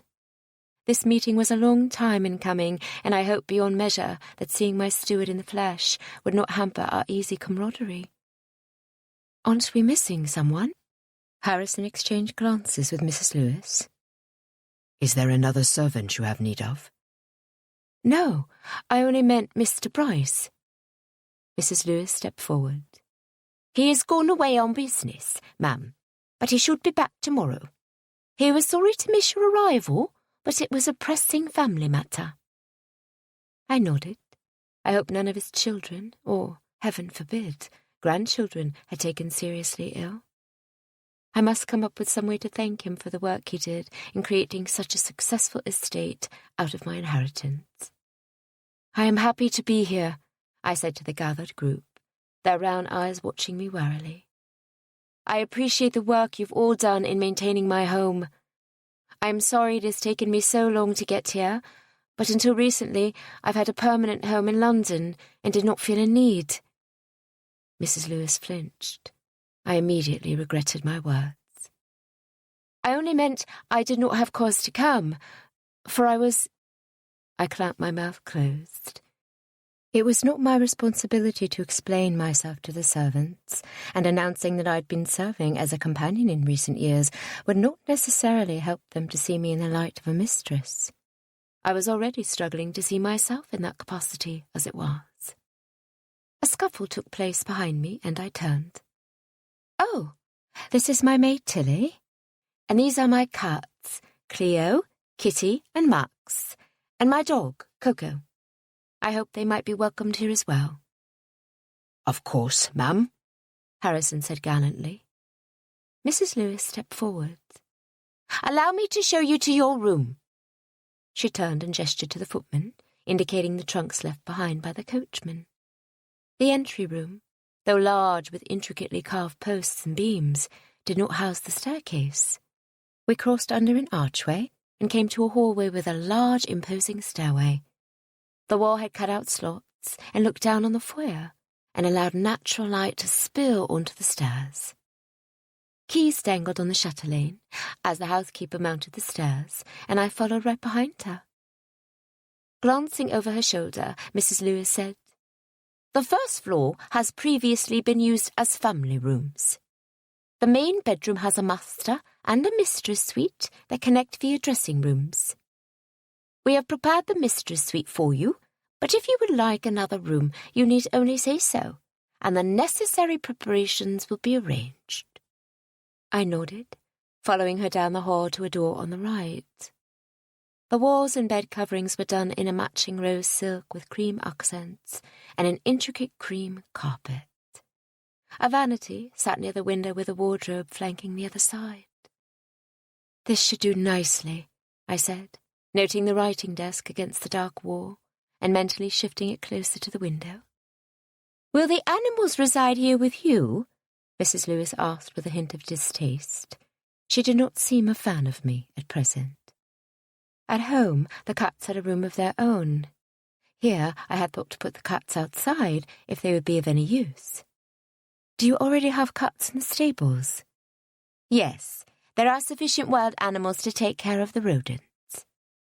So, she was not a fan of animals either, it seemed. That was not likely helping my case.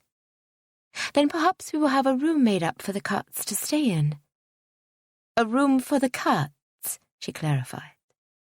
Was that so very odd? There was an entire floor of rooms above me, completely empty. Yes, but Coco will stay here with me. Clearing her throat, she nodded. I will see what I can do. The servants left, leaving me with Tilly, the roaming felines, and the sleepy dog. I stepped into the centre of the room and turned slowly, taking in every detail before laying Coco at the foot of my bed. This was to be my new home. When would it start feeling like it? Tilly moved to the wardrobe and began unpacking the trunks, while Cleo stretched in the windowsill and Max sniffed around under the bed. Kitty circled my feet, staying close to the side of my leg. I feel it too, I said, leaning down to pick her up and stroking her grey-striped fur. It will be an adjustment for us all. I'd say, Tilly said from where she knelt, bent over a trunk of my gowns. I left Tilly, Coco in the carts behind to unpark, and decided to explore. I began with the first floor, glancing in each room and noting the various style differences. and a few pieces of furniture I wouldn't mind moving to my own bedchamber. By the time I reached the end of the hallway, Harrison found me. "Dinner is served in the dining room downstairs."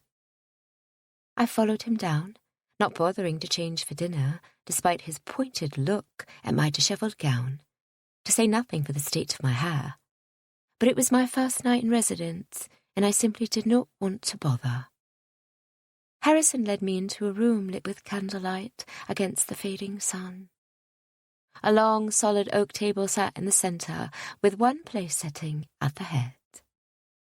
I sat in the chair, diving into a meal full of dishes I was familiar with, but found to be far more flavourful.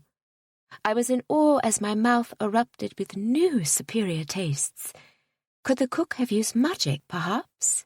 I had never had such a remarkable culinary experience in my entire life. My eyes closed as I savoured iced ginger cake, rich and airy at the same time. "Mrs. Covey is superior in the kitchen, is she not?" The deep tone caught me off guard. My eyes flew open to see a tall, grinning gentleman leaning in the doorway, and my bite of cake shot down my throat, sticking unpleasantly. I coughed, hoping to dislodge it in vain. The man crossed the room swiftly, concern clouding his brow as he picked up my water goblet and thrust it into my hand. I gulped down the liquid and sputtered, making a complete fool of myself. "I apologize, Miss Hurst. I didn't mean to startle you." "Do not worry, sir," I said, fixing my gaze on the water goblet as one of the footmen, George, I believe, filled it again, and I emptied it once more. But how did this man know my name? And why did the butler fail to introduce him? My composure recovered as much as it could be. I turned a sweet smile on the stranger. What was this man doing in my dining hall? I glanced behind him, but my butler was nowhere to be seen. "How may I help you?" "Oh, forgive me. I am Mr. Daniel Bryce." He delivered a handsome bow, his medium brown hair flopping over his forehead as he dipped. It was slightly longer than fashionable, but in a rugged way, which suited him well. His clothes were well cut, but of practical material, his boots buffed, but not foppish, and he could not have said Bryce. I guessed his age to be slightly older than my own. He must be the son. I was never informed that my steward's family was in residence. Not that I minded, but it was a strange thing for my steward to leave out of his missives when he had been so thorough in every other regard. I gestured to the chair beside me. "How is your father?" "I was told he would be returning tomorrow." He took a seat, and George immediately set a plate of food before him. It was as though the servants anticipated that I would invite the man to join me. "I am afraid I do not follow," he said, his eyebrows pulling together. "My father is dead." "Oh, well, that is awkward." "Your grandfather, then?" He gave me an apologetic, if slightly unsure, glance. "Dead too, I'm afraid." I bit my tongue before Uncle could spill forth. "Oh dear, perhaps I should cease guessing. Tell me, sir, what is your relation to my steward?" Mr. Bryce set down his fork and coughed on his bite of ham, pulling a napkin up to his mouth and turning away from me. "I'm sorry to disappoint," he said when he again faced me. "But there are no other Bryces in residence." His hands came up in surrender. "I am your steward." My mouth fell open, and I raked my gaze over the man beside me. He was tall, handsome, and not nearly old enough to be my father. This was the Mr. Bryce I had been corresponding with for the last year. He did not fit the image I had created in my mind of a sweet, elderly gentleman with kind, crinkly eyes and an endearing smile. My gaze landed on his lips. His smile was wide and unabashed. I would certainly call it endearing. So, perhaps he had one of the traits I had been envisioning. Heat crept up my neck, and I turned my attention to my plate. After my choking fiasco, however, The ginger cake didn't look so appetizing anymore. I pushed it around for a moment with my fork. What was I doing? I was no simpering miss. I was a grown woman with an estate of my own, and this man, regardless of how attractive and decidedly not ancient he was in my employ. We had a comfortable repertoire over letters, so why should that be any different now? "Have you completed your business?" I asked, rallying my nerves. "I was told you had urgent family matters to attend to." His gaze, previously fixed on me, flitted away before coming back and resting on my hands, clasped on the edge of the table. "Things are well in hand," he answered ambiguously. "Very good. And do you—" I cleared my throat. "Do you reside in this house?" Silence sat in the room. A smile played at Mr. Bryce's lips, and I immediately glanced away from them, moving to gaze at his eyes instead. "Yes, I have a room on the second floor. It is above the family rooms." Nodding, I considered the propriety of the matter. He was, it seemed, reading my mind. "I had not before considered the matter of a chaperone," he said delicately. "Perhaps I ought to move to the stables." "You cannot sleep with the animals," I said, disgusted. "No," he chuckled, a low throaty sound. "I would not find a horse to be a pleasant roommate. But the people of Lincolnshire are not as progressive, perhaps, as those in London, and there is a handsome set of rooms above the stables which are not in use. I would be quite comfortable there." And my reputation would remain intact. I did not voice the conclusion, but we were on the same page.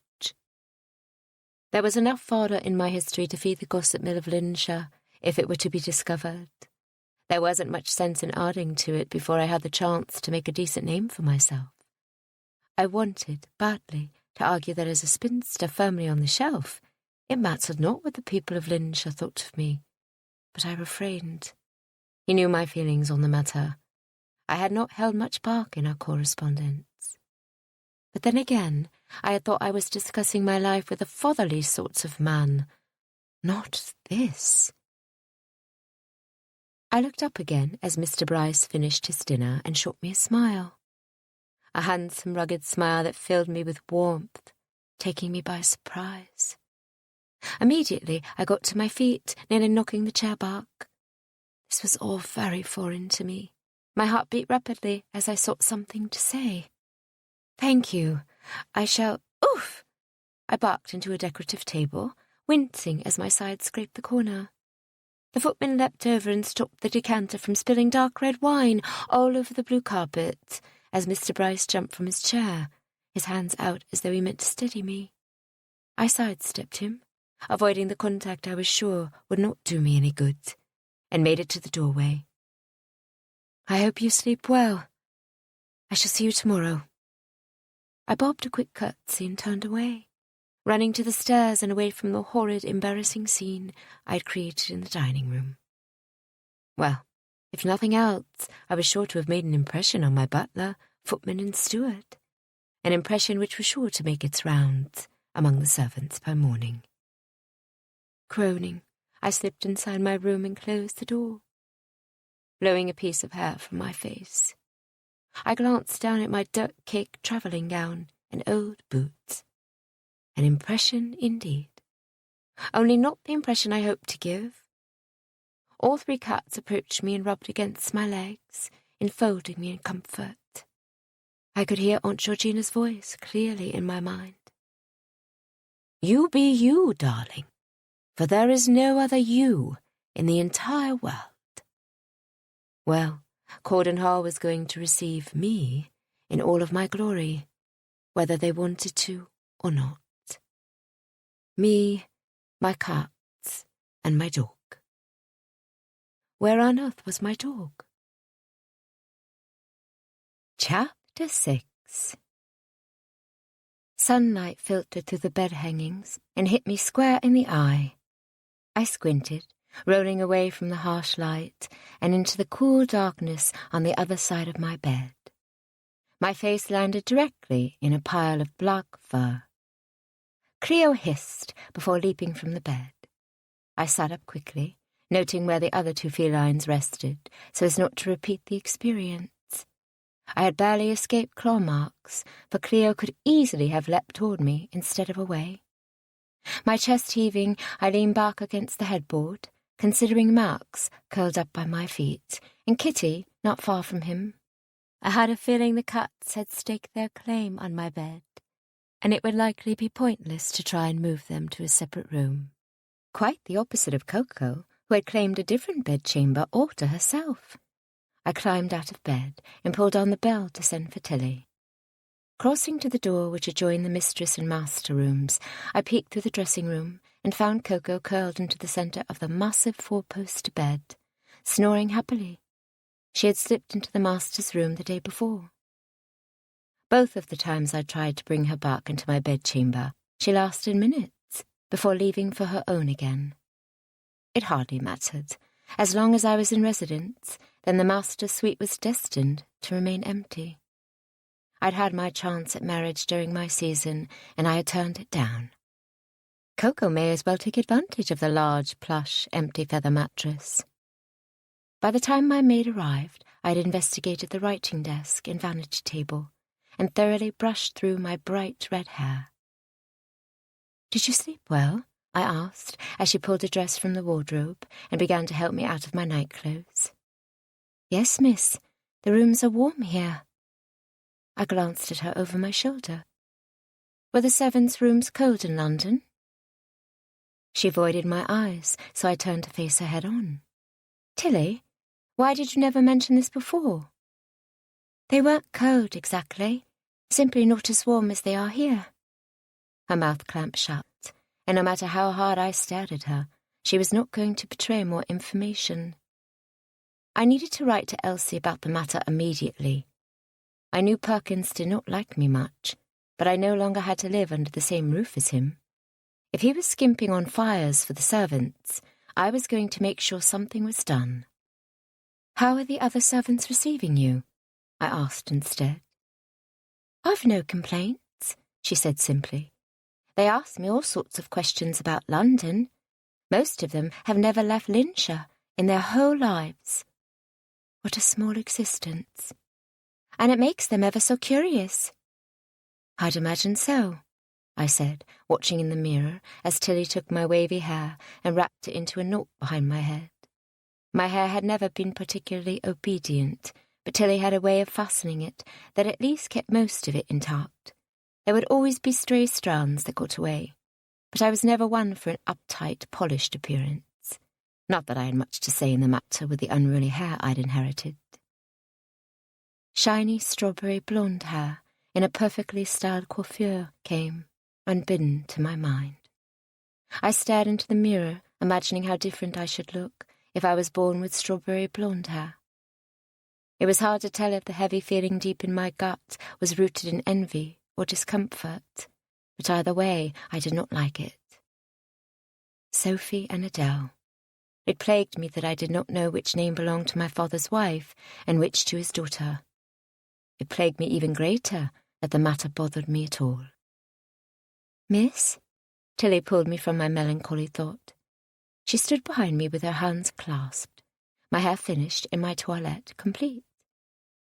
"Should I bring you a breakfast tray, or would you like to go down to the breakfast room?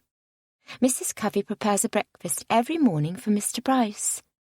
Mr. Bryce, another person I'd rather not think about. But if I took a tray in my room, would he think I was trying to avoid him? He would be correct, of course, but I could not give that impression on my very first morning at Corden Hall. I was the mistress, after all. "I'll go down for breakfast," I said bravely. I was not so brave as I descended the stairs, however. I followed Tilly's directions to locate the breakfast room, and then hovered outside the door, considering how I should greet my steward. Did I say, "Good morning, sir?" Or would it be better to go with a more relaxed approach of, "Good morning, Mr. Bryce?" "Good morning, Miss Hurst." I jumped at the close proximity of Mr. Bryce's voice and spun, coming face to cravat with the man at once. "Oh, yes, 'tis morning." I lifted my face to see his smiling eyes, much too close to allow normal breathing. Yes, I should have gone with a relaxed approach. He was bound to think me silly. Shall we go in? Yes, let us go in. I sounded like a complete ninny. What on earth had gotten into me? I spun, opened the door and moved to the sideboard at once. Mr. Bryce tried to take my plate, but I put him off. I have been getting my own breakfast for years, and I am not about to stop now. Thank you for offering, though. He looked down at me as though I had grown an extra head.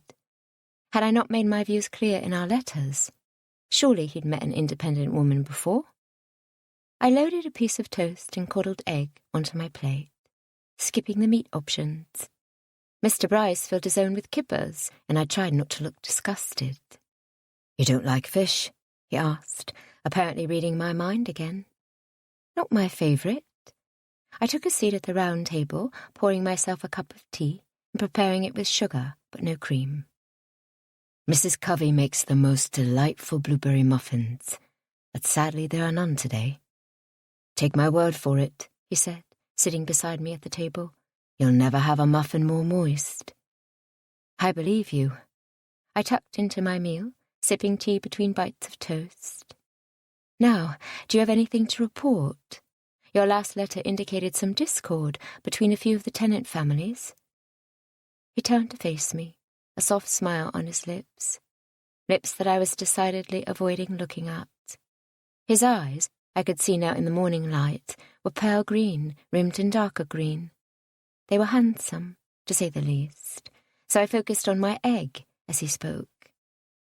I have a general rule not to discuss business over meals. That was not what I expected. I glanced up sharply. Ever? You are in earnest? Yes, I am sorry. I don't ever discuss business over meals.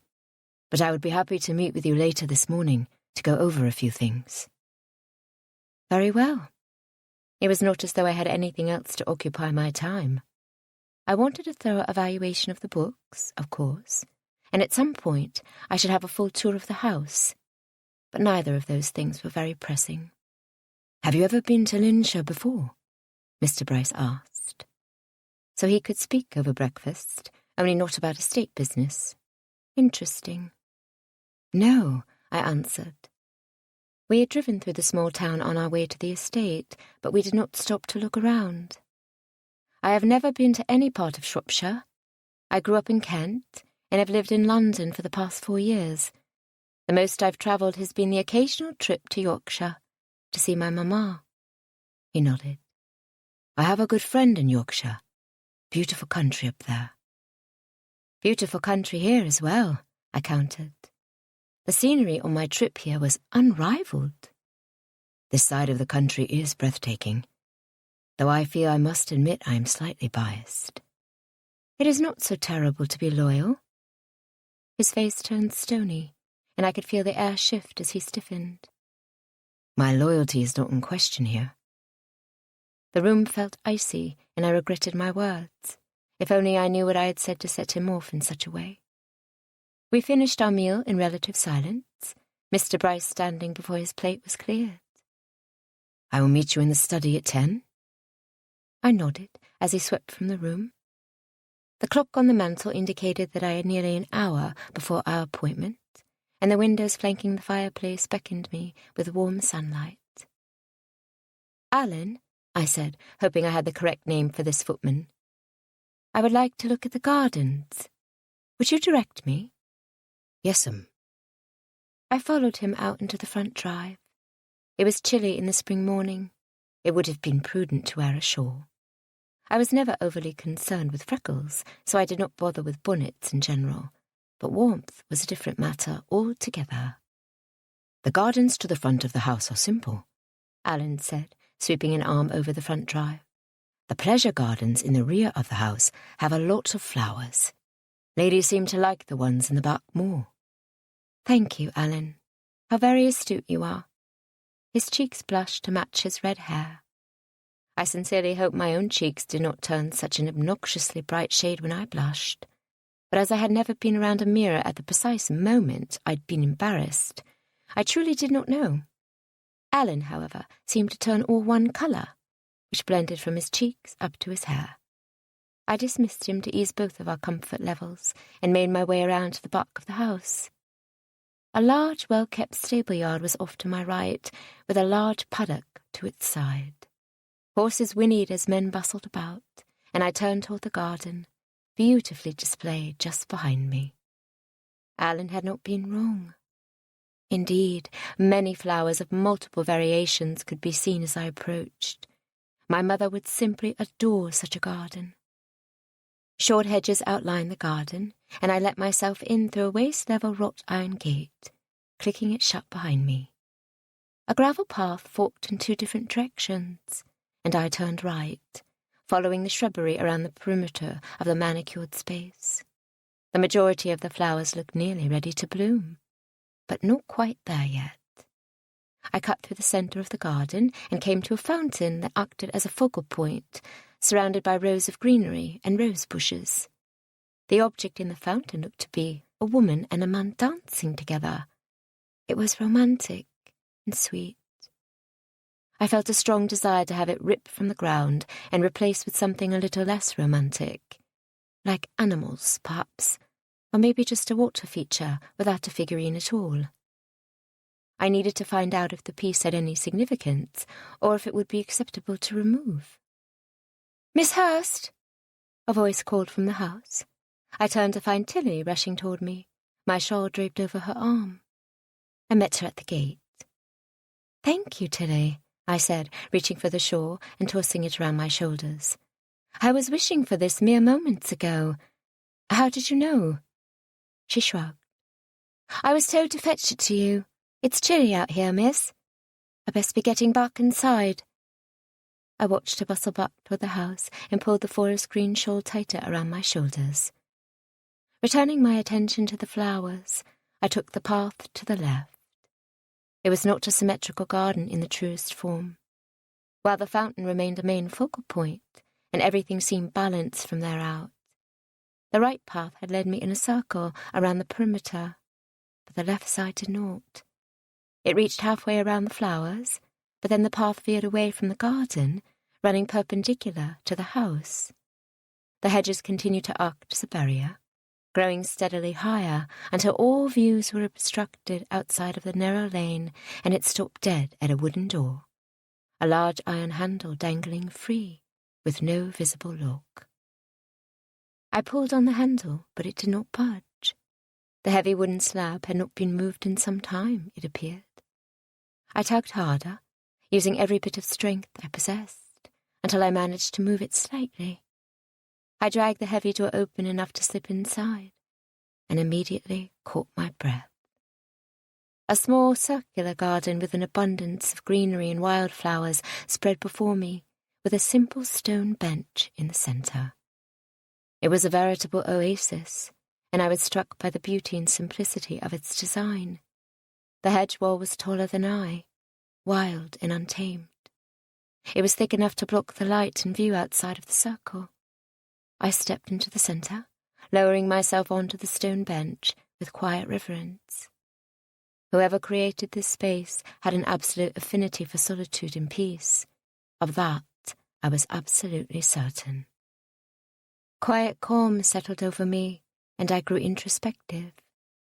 The house was stunning, to say nothing of the surrounding grounds. Though no master or mistress had been in residence for the last 20 years, the servants had not allowed the house to fall into disrepair, as was so frequently the case in similar situations. Though why Mother never wanted to come reside here was a mystery. Her own mother had left me the estate at her death, so it stood to reason that Mamma would be familiar with the house. But the one time I mentioned it as an optional home, she had shot down this suggestion immediately. I did not press her further, for at the time her plan to stay with Aunt Marion and leave me in London had suited me just fine. Now I was going to press. I stood up, glancing once more around the hidden oasis before slipping back through the door and down the gravel walkway. I paused in view of the ivory statue. My first order of business would be that. I must find a way to replace it. I cannot help but appreciate my situation. The journey to Corden Hall in recent occupancy had culminated into something of an unrealistic fairy tale. If one did not count my odd behaviour at dinner the night previous, or at breakfast this morning with Mr. Bryce, then it was clear that things were going well, and Corden Hall was a lovely place to be. I found a door to the side of the house and let myself into the kitchen, effectively halting all work the moment I was noticed. "Do not mind me," I said sheepishly, glancing around fervently for the stairs. "I will find my way around sooner or later." "Allow me," a housemaid said, stepping forward. I could not remember her name for the life of me, so I simply nodded.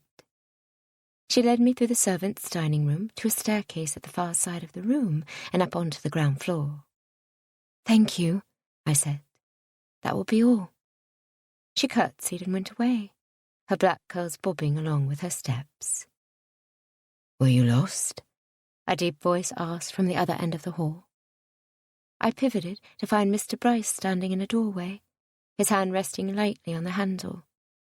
"Perhaps we should schedule a tour of the house before we tackle the rest of the estate business." "Is it past 10? I got caught up walking the grounds, and I fear I did not watch the time." He glanced over his shoulder before pulling the door shut and stepping into the hall. "It is past now, but it is no matter." He crossed the length of the hallway.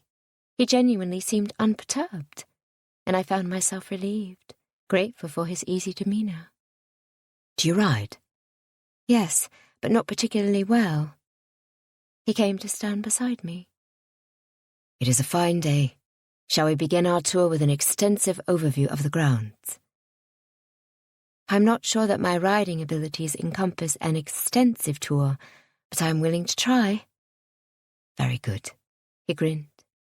I stared at his uneven white teeth, held in a crooked smile. "I will meet you down here in half an hour." I nodded, keenly aware that he'd caught me staring at his teeth. Why was I so drawn to this man? He was handsome, sure, but not more striking than any other man of my acquaintance. His manners, while kind and familiar, were not overtly flirtatious either, yet he had a knack for putting me to the blush. It was an unfamiliar feeling, and I did not like it one bit. Tilly pulled my old riding habit from the wardrobe and helped me into it. I had not had much use of it since Aunt Georgina's death, and it fit a little snug. But for a simple ride in the countryside, it would do. Coco trotted toward my feet, and I bent to scratch her head.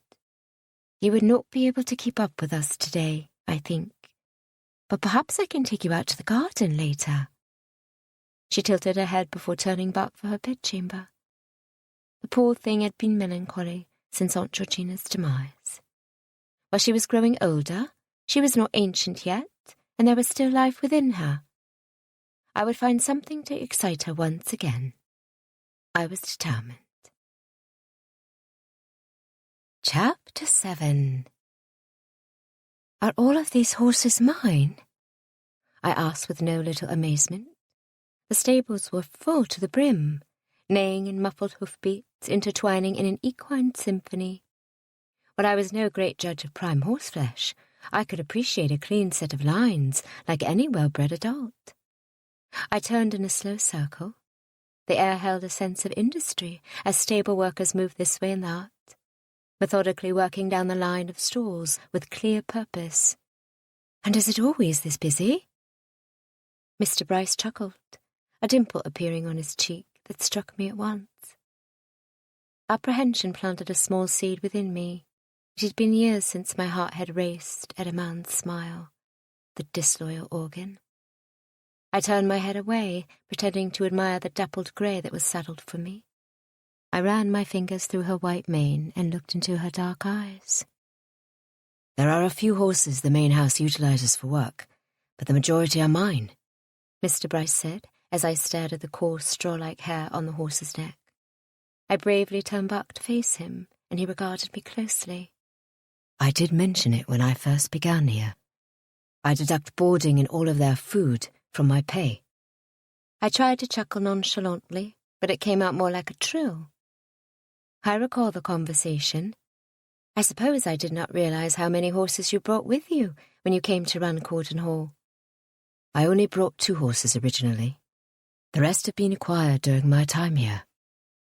To what purpose? I asked, stepping away from the horse as a stable hand placed the mounting block beside her. He grinned, the sneaky dimple making an appearance once more. I dabble in horse breeding, I suppose. How does one dabble in such a thing?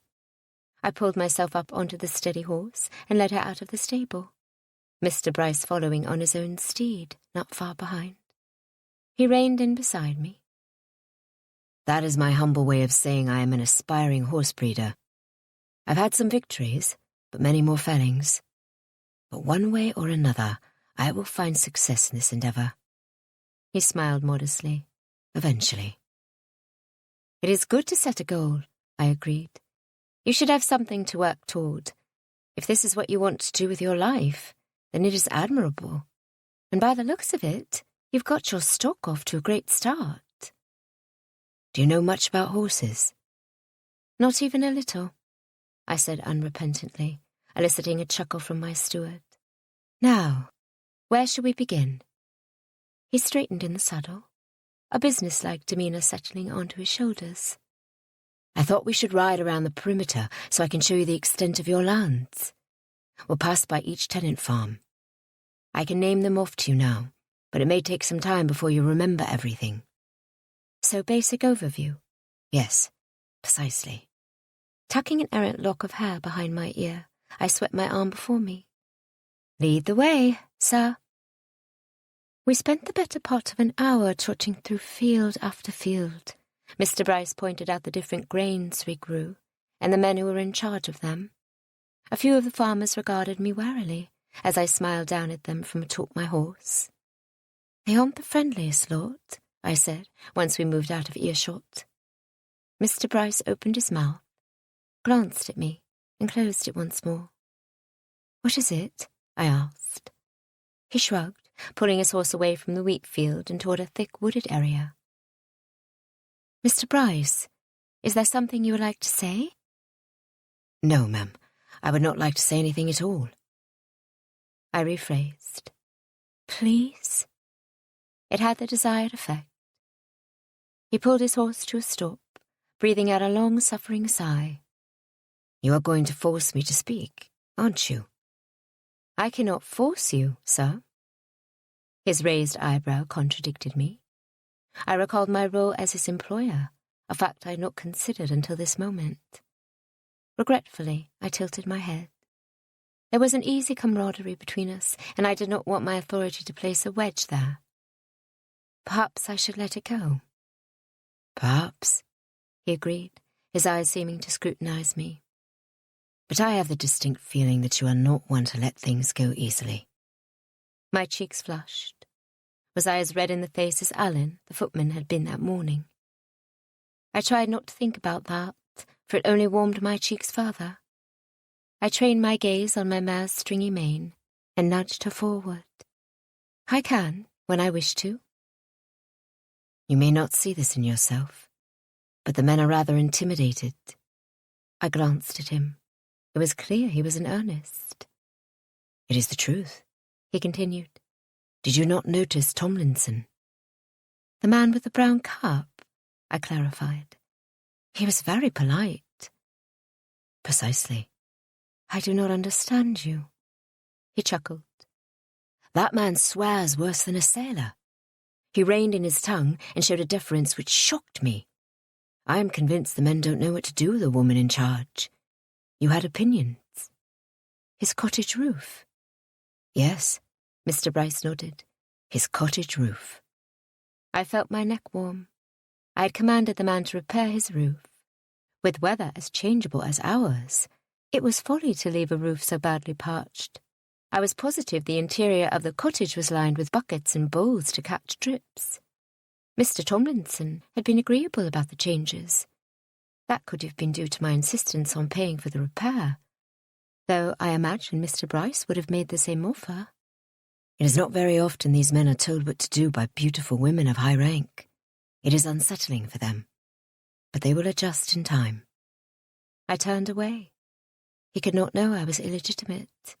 I was no better than any of these men, only richer. "It is about time we are heading back," I said. "Let us return."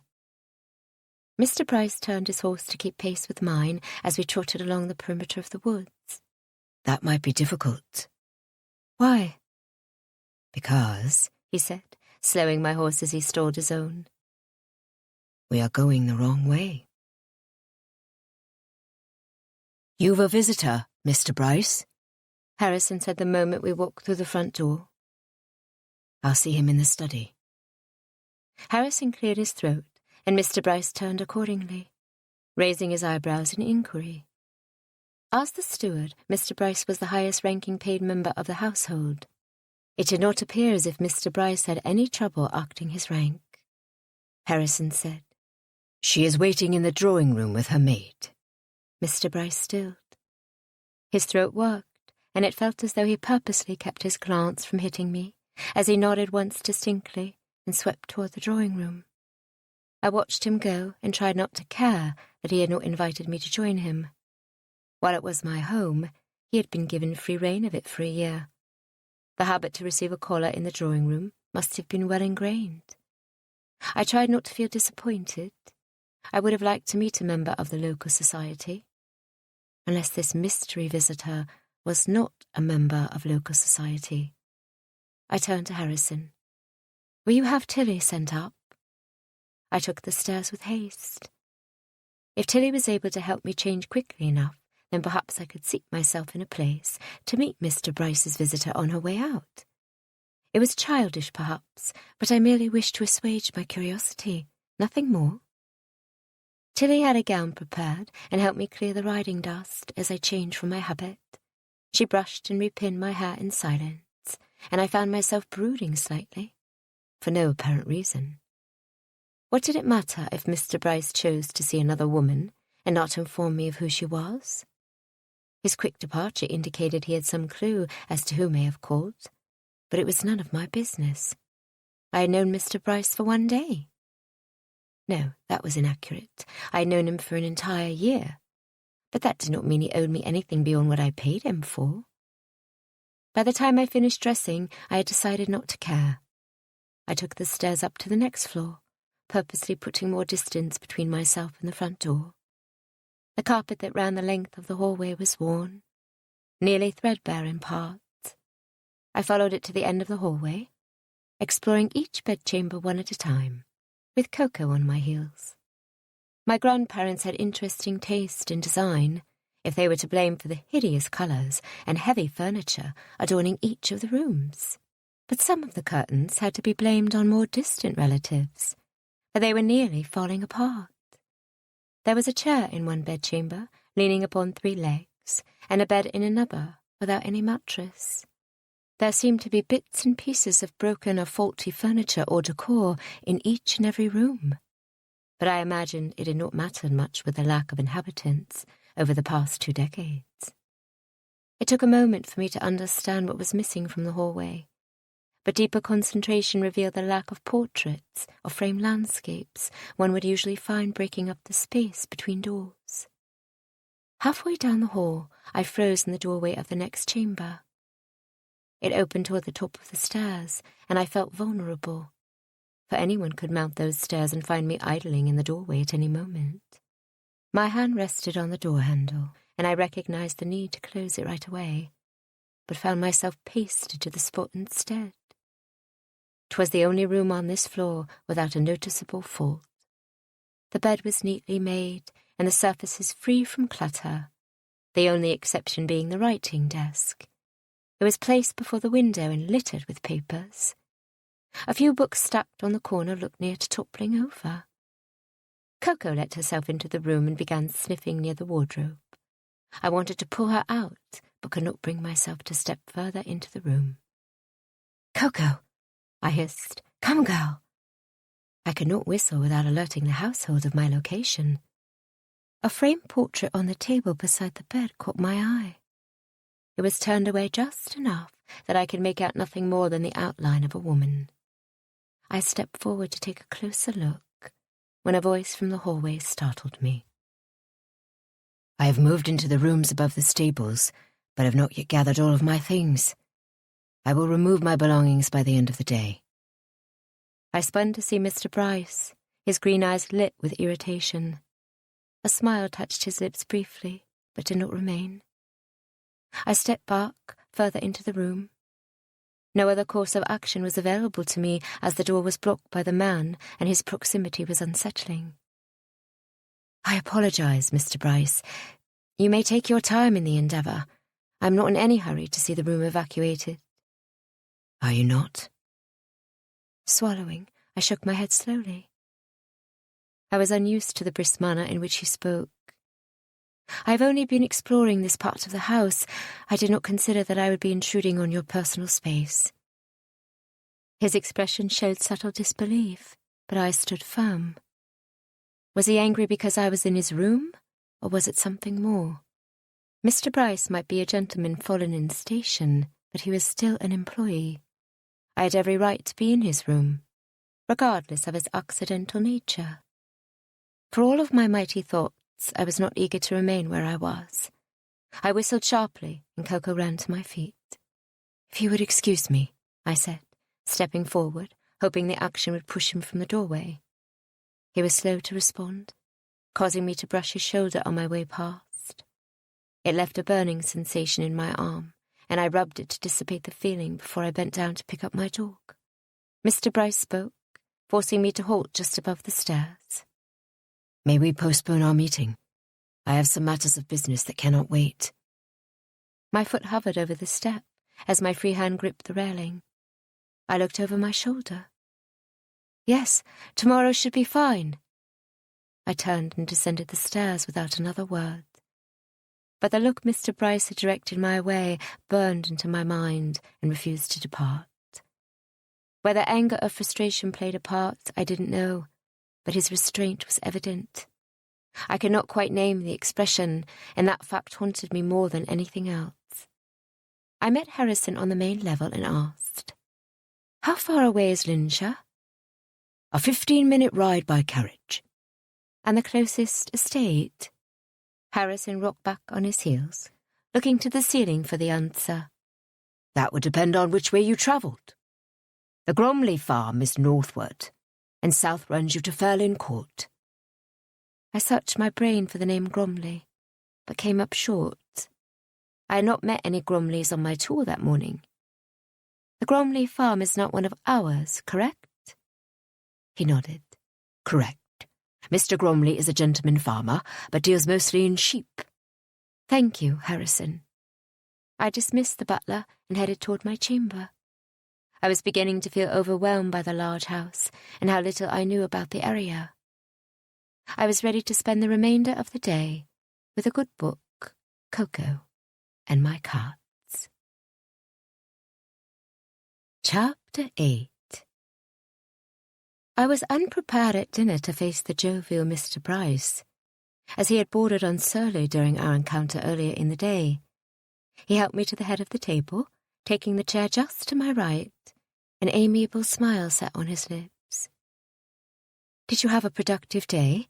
I inquired, just as he lifted a soup spoon to his lips. He nodded, wiping his mouth. "I took the liberty of preparing a few charts to show you the changes we've made at Corden Hall since my arrival. If you have the time tomorrow, I would love to go over it with you." "I've nothing else to do." He looked at me sharply, as though he knew something I did not. It was not the first time I had felt that Mr. Bryce was afraid to voice his opinion. It was rather trying, to be honest. "Can we not speak plainly with one another?" I begged. "We've been doing just that in our correspondence, and I feel it would be significantly simpler if I was not trying to constantly guess what you are thinking." He replied softly. "I understand the frustration." My eyebrow lifted of its own accord. I did nothing to bring it back down. "Very well," he said, lifting his hands in surrender. "I only wonder if you might be busy tomorrow with calls." "What calls? I know no one in Linshire." "Correct. But word has spread around Linshire that the owner of Corden Hall, a single woman even, is in residence. If I know Linsha, then they will be sending around the welcoming committee quickly. I could not tell if I felt more irritation or anxiety at the prospect of a welcoming committee. You do not seem pleased, Mr. Bryce said, setting down his spoon. I am not fond of strangers or unannounced visits. He peered at me thoughtfully. I plan to go into Stoneford in the afternoon on business, but I could postpone another day. What was he suggesting? I did not need anyone to hold my hand. I had been independent for the better part of 4 years, and I was not about to shrink with fear. I shall be fine. What is the nature of your business? That did not seem to be the question he expected. There is a man in Stoneford selling a mare I've had my eye on. I need to negotiate a fair price. Then you must go. He studied me, and I found myself squirming in my chair. I cleared my throat. And this mare is important to your work? She could be, he said.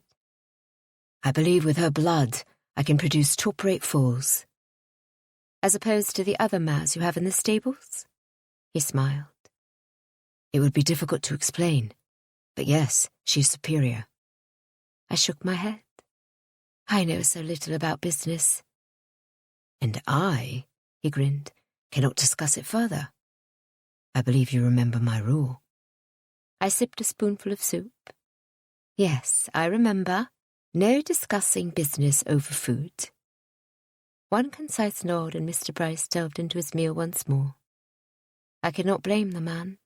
His life revolved around running my estate and surrounding land, not to mention his free time taken up with horse breeding. It was fair that he expected one time of day where he could just be. Now, he said, tell me about your family. Your mother resides in Yorkshire, you said? I froze.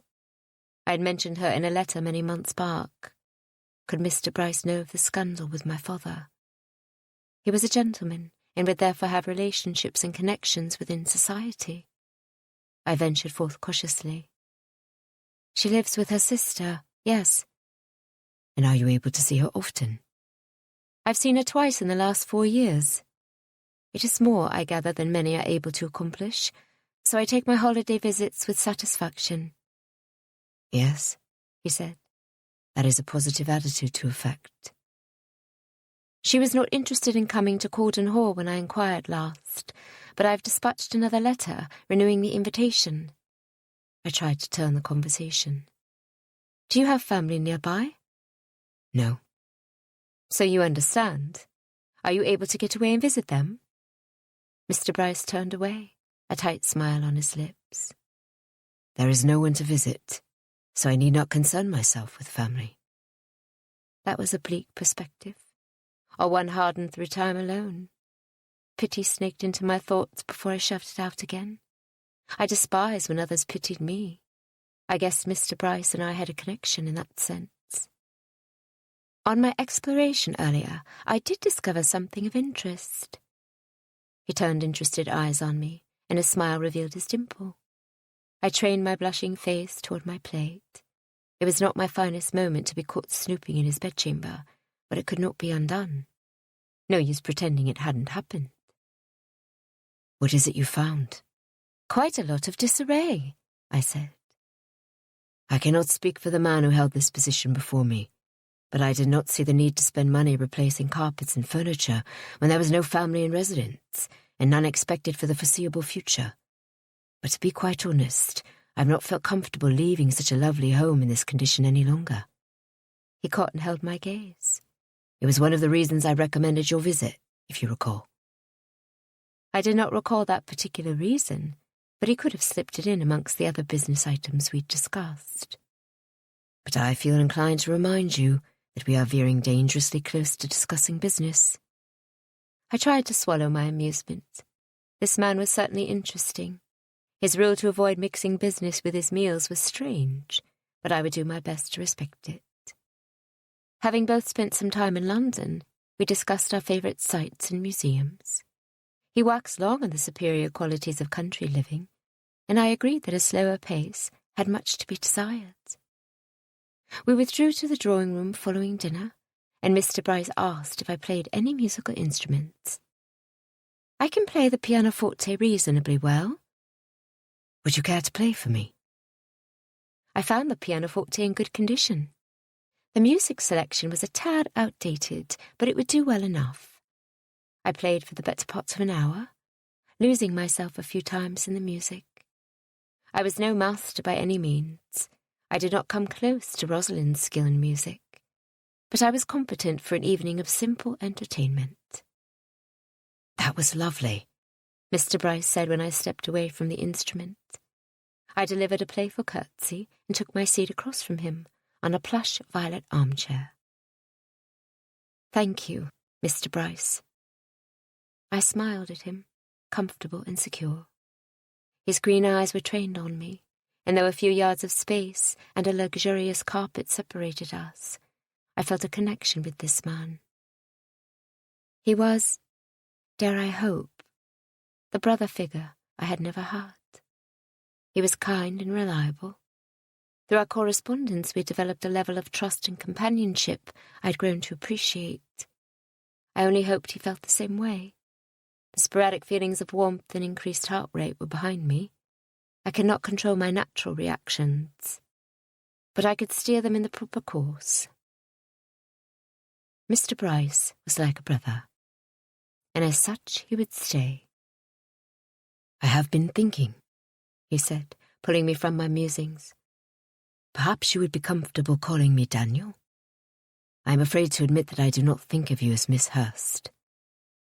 Did my face show the surprise I felt? This was a bold request, to say the least. I would like that. I only wonder if it would send the wrong message. To whom?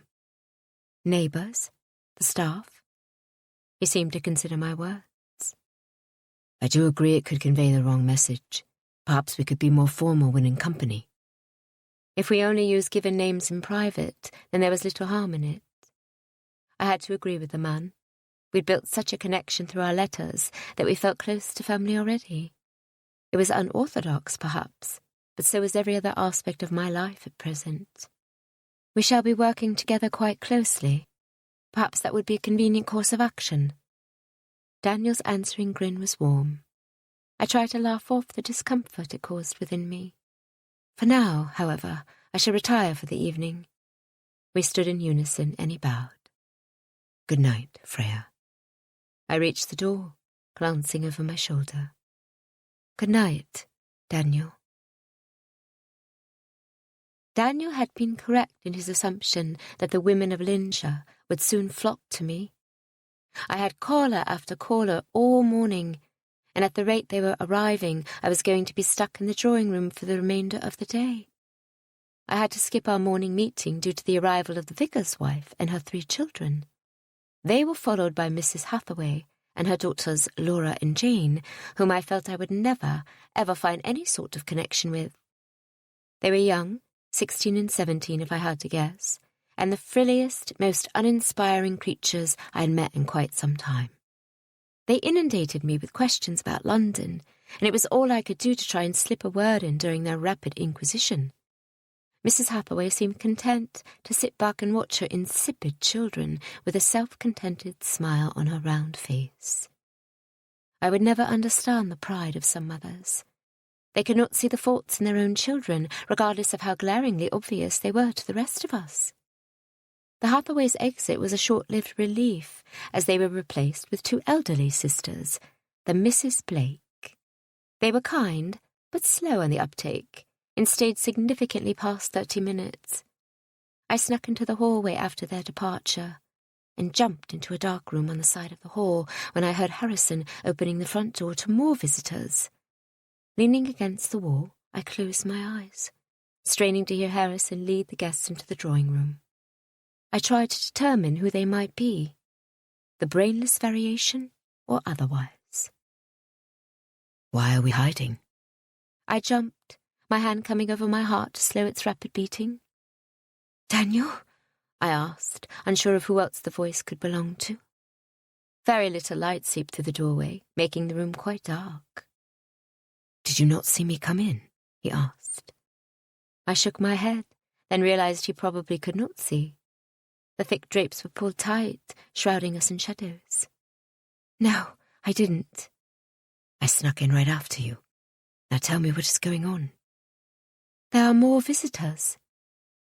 I felt the deep rumble of his chuckle and wanted to swat him. But judging from his voice, he was a few paces out of reach.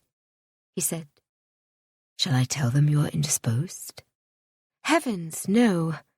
Whatever would they think that means? I will return to the drawing room shortly. I only needed a moment to catch my breath. And have you caught it? I smiled in the darkness. Just about. I will go and stall them. Take all the time you need. But shouldn't you be on your way to Stoneford to see your horse? Silence filled the room. Daniel? He was gone. I let out a long breath. I would only take another minute, and then I would relieve him of any duty. I had meant what I had said at dinner the night before. I was able to handle myself, and I did not need his help. Socially, at least. In every other respect, I was certain Cordon Hall would simply be lost without him. Only being social was not exactly my favourite pastime. Visitors were fine, but I always ended up sitting quietly with nothing to say, and the distinct feeling of tense discomfort taking over my person. It was a very physical reaction, and I did not enjoy it in the least. It was the large groups which really got under my skin. I took a few deep breaths and released them slowly before I let myself back into the hall. I approached the drawing room and found Daniel sitting on the plush armchair, one ankle crossed over the other knee, his arm lazily draped over the side. The women seated across from him on the sofa were undoubtedly related, with identical curly brown hair and steep sloping noses. The older of the two noticed me the moment I walked through the door, her eyes raking me over in judgment before turning her attention to Daniel. He stood as I approached, waiting to sit again until I had taken my seat in the armchair beside his. Allow me to introduce Miss Hurst, he said. Miss Hurst, this is Mrs. Bennington, and her daughter, Mrs. Hayborn. A pleasure, I said, dipping my head toward each of them. The younger of the two smiled at me politely before delving back into her story. Her mother, I could plainly see, did not like me at all. I waited for Mrs. Hayborn to complete her tale before saying, How long have you been in this area? My whole life, Mrs. Hayborn said, her smile revealing a set of deep dimples. She was pretty, but seemed rather artless. Her mother, however, had not taken her cat eyes off me since I opened my mouth. She is your neighbour, Daniel offered, just south of us at Fairlyn Court. Lovely. I tried to smile around the fire burning me from Mrs. Bennington's glare. We shall have you over for dinner, Mrs. Hayborn exclaimed. I should like it above all things. Most of the women in the area aren't very... Matilda, Mrs. Bennington snapped, effectively silencing her daughter. Mrs. Hayborn delicately cleared her throat, her cheeks taking on a pink tinge. I was riding just past your estate a few weeks back, Daniel cut in, and saw the most extraordinary animal running down the lane. Have you acquired a new pet? Oh, yes, my dear Mr. Hayborn does love to indulge me.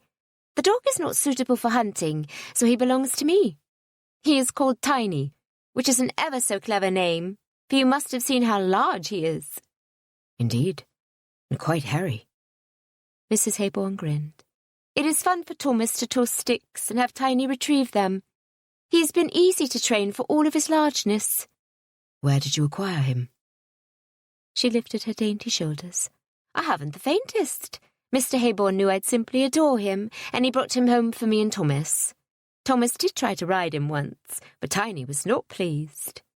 I had to assume that Thomas was a child, most likely one who belonged to Fairlyn Court. You must have a very kind husband, I said, trying to be sociable. I was tense already with Mrs. Bennington's unrelenting dislike, but maintained hope their visit was surely coming to a close. Whatever could I possibly have done to earn such blatant disregard? A knock at the door sounded and Harrison stepped inside before announcing another visitor. Miss Chapelle. A dark-haired woman sashayed into the room, curtsying before taking the chair that I gestured for her to use. Miss Chapelle, Daniel said, standing. Allow me to introduce Miss Hurst. Miss Chapelle smiled, her red lips curving without humour. Her slanted eyes and black hair gave her the exotic look that indicated recent French ancestry. Such a pleasure, she said, her accent thick. Well then, not recent ancestry. The woman herself was French. I didn't realize you had company, Mr. Bryce. I turned to him sharply. I could not help my reaction. His gaze sat on the newcomer unwaveringly, and he spoke at ease. This home belongs to Miss Hurst. She has recently come to reside in it. Alone? Miss Chapelle inquired, her dark eyebrow raised in question. Mrs. Bennington gave an audible gasp. Mrs. Haybourne leaned back in her chair slightly, warily looking between Daniel and me. I moved into the stables the moment she arrived, Daniel said tightly. I could almost hear him finish the sentence in my mind. Not that it is any of your business. I was the mistress of Cordon Hall, and he was my steward. There was nothing untoward about our arrangement. And regardless, I quit heeding convention the moment my father's other family was brought to light, and I was discovered to be illegitimate. This seemed enough for Mrs. Haybourne, her easy demeanour slipping back into place. Her mother, of course, reeked of distrust. Not only did I feel the distinct need to be on my guard, but I could clearly see she did not trust me, either. "What brings you to Cordon Hall?" Mrs. Haybourne asked Miss Chapelle. The Frenchwoman shot Daniel a saucy smile before answering. "I have found much to appeal to me at Cordon Hall." She took a breath and continued. "The pleasure gardens to the back of the house are most diverting." Mrs. Haybourne observed me closely. "Do you plan on remaining in Lincolnshire permanently?" "That shall depend," I answered honestly. "I would like to learn the details of running the estate. When that is completed, then I suppose it will depend on how I feel. I find myself relieved to be away from London at present, but I'm sure in time I shall wish to be back there." "Why should you be relieved to be out of London?" Miss Chapelle asked, her voice loaded with innuendo. I smiled at her, hoping to convey that I had nothing to hide. The same things that most people cite when they are glad to be free of city bounds. Cleaner air, less people, more flowers. An astute summary, Daniel said approvingly. His posture, I noticed, had not relaxed since Miss Chapelle's arrival. He obviously felt a degree of discomfort. Was it from Mrs. Bennington's judgmental comments, Miss Chapelle's presence, or a culmination of all of the women in the room together? I had put up with a lot this day, and it was only just past noon. I was in dire need of some fresh air, and I knew just where I'd like to go. "We should be getting on," Mrs. Bennington remarked, bringing her long, thin legs to a stand. Her daughter obediently followed suit. Mrs. Haybourne turned to Miss Chapelle. "I imagine Miss Hurst has been overrun with visitors today." A battle of wills took place as Mrs. Haybourne and Miss Chapelle faced off. The Frenchwoman acquiesced, rising with dignified grace. She was a woman of impeccable breeding if her poise and discretion were any indication. Goodbyes and pleasant farewells were exchanged. Mrs. Bennington halted near the door and turned. "We would love to have you to dinner soon, Miss Hurst. I eagerly await an introduction to your companion." She looked pointedly at Daniel before shifting her gaze to me. "You do have a companion, I assume?" "Of course she does," he answered smoothly. "Name the date. We would be happy to bring her to dine." "Very good. I will consult my son-in-law and send a note forthwith." I watched the gaggle of women exit the room with unease. I had met a variety of the ladies of Lincolnshire over the course of the morning. While I had made some judgments myself according to their intelligence or wit, I had yet to find anyone whom I deemed a threat. But that was precisely how I categorized Mrs. Bennington and Miss Chapelle. The daughter, Mrs. Haybourne, on the other hand, seemed perfectly friendly. We waited in silence as Harrison showed them out, listening for the final thunk of the closing door and the click of Harrison's retreating steps. We spoke at the same time. "Care to explain?" "I'm sorry," he began. I faced him. "You first." "I apologize," he said. "I should not have let her goad me so. I cannot imagine how you are able to sit through visit after visit." I raised my eyebrow. He could not change the conversation so easily. He sighed, running a hand over his face. "It was not honest, perhaps, but I believe I have just saved your reputation." A rational fury ripped through me. I did not need saving. Little did he know I did not have a reputation worth saving. I am a confirmed spinster, fully fixed on the shelf. While I have acted as a companion in the past, I have never required, nor do I currently require, the consequence given by having a chaperone. I am a grown woman, Mr. Bryce, and acting as my steward does not give you the right to protect me as you see it. His eyes glittered in suppressed irritation. "While I might not agree that you are a confirmed spinster, I do apologize for overstepping my bounds. You need not fear a repeat performance. I shall be in the study if you have need of me." With a curt nod, he took himself off, and I was instantly filled with regret. I stood behind my words, but perhaps I could have delivered them with less ire. Sinking onto the armchair behind me, I dropped my head into my hands. Navigating Lincolnshire as the female owner of a large estate was not off to the greatest of beginnings. I needed advice, of that I was certain, though I had just effectively burned the one bridge I had. Coming to a stand, I tucked an errant lock of hair behind my ear and made a decision. It was time I did something about the running of this house. Chapter 9. I found Mrs. Lewis with a chambermaid in the hallway, their arms full of linens. "We are still working on a room for your cats," she said immediately, "if you can only give us a bit more time." I flapped my hand to put away the notion. "They are fine to stay with me. They are settled now, and I doubt they would move to another room if I tried." I thought of Jasper and Aunt Georgina's home. Cats, in my experience, were territorial little creatures, and the 3 I brought with me to Cordon Hall had all staked their claim. On my bed. Mrs. Lewis stood rooted to the spot, blinking at me expectantly. She could at least try to make this smoother for me, could she not? "I merely wish for a minute of your time. I would like to go over household procedures with you, and there are quite a few rooms I have found that need some sprucing up." "I am quite busy at present," she said, eyeing the bundle of linen in her arms. The silence stretched between us until she finally continued. "But I could squeeze in a few minutes to explain the running of the house later this afternoon. Say 3 hours from now?"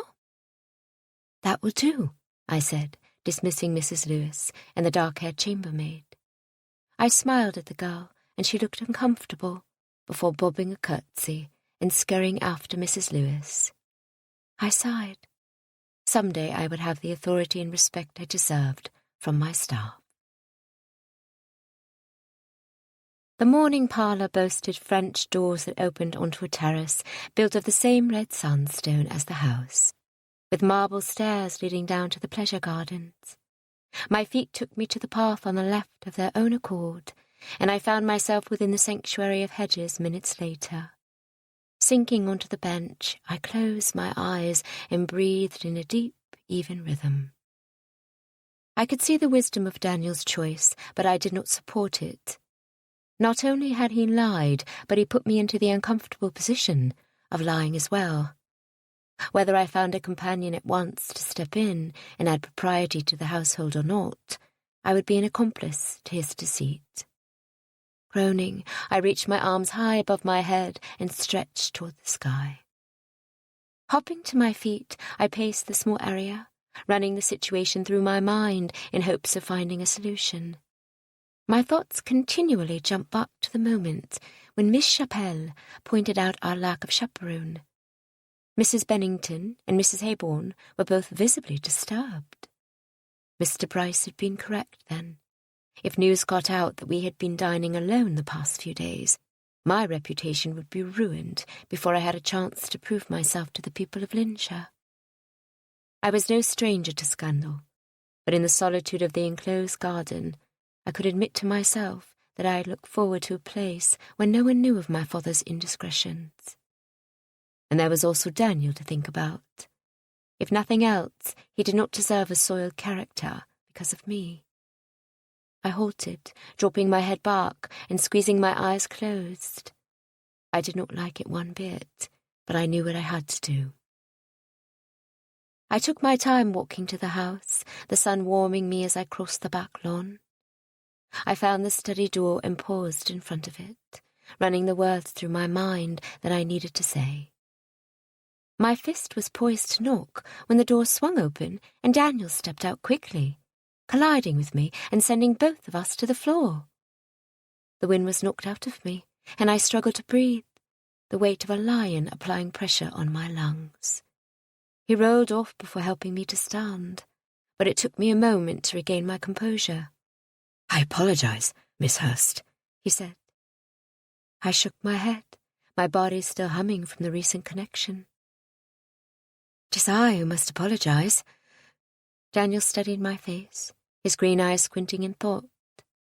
He gestured to the study behind him, and I stepped inside, taking a seat in a chair facing the desk. I watched him follow me in, the door left open behind him. He surprised me, sitting in the chair beside me instead of behind the desk. He shifted to face me and waited expectantly. I supposed I deserved that. "I am not accustomed to another person having any say in how I run my life," I said. "Nor should that change. You are the mistress of Corden Hall." I read nothing but sincerity in Daniel's face. It squeezed my heart when I considered how horribly I had spoken to him before. "I can see the wisdom of employing a companion, though to be honest, I do not know anyone who could fit the role. Unless my mother chooses to come, but I have yet to receive a reply to my last letter." "But I know of someone," he said quietly, glancing away. "I do not wish to cause any discomfort, but if you are agreeable to the idea, I can have her here within 4 days." Who was this woman that could drop her life in 4 days and move to another house? Daniel had already admitted he had no family. "It would not be permanent," I ventured cautiously. "I am not even sure I am a permanent fixture at Corden Hall, so I do not want to set up false expectations of fixed employment." Daniel looked at me then. "Is any employment truly fixed?" A small smile graced my lips. "I suppose not." We sat in silence, my mind working through the emotions of the day while trying to read Daniel's expression. It had been trying, to say the least, and he looked just as exhausted as I felt, which was unfair. He had sat through one visit. I had sat through significantly more. "Are you decided?" he asked. "Yes, you may write to her." "I will do you one better, ma'am, and I shall retrieve her myself." "Oh?" I said, stunned. "Is she nearby?" His smile was full of concealed amusement, and he glanced away, leaning back in his chair as he stretched his arms high above his head, much like I had done in the garden earlier. Daniel must have had a measure of pent-up frustration as well, and I was glad we were finding a way back to our easy companionship. We were not quite there, but we were closer. "I must pack right away." He stood to go. "It would be a good idea to get on the road as soon as possible." "Daniel?" I asked when he reached the doorway. He turned to me, his handsome face a picture of calm inquiry. "Thank you." He smiled, his dimple making an appearance and causing my stomach to flip. He bowed to me and turned to go, and I watched him as far as the hallway before he stepped from my side. I could not deny the pull I felt toward him, nor the feelings he kindled within me. I was not prepared for either of those things, and it terrified me. The trip to retrieve this mystery companion was superbly timed. My heart could do with a few days away from Daniel to regulate itself, for I could not afford to fall in love.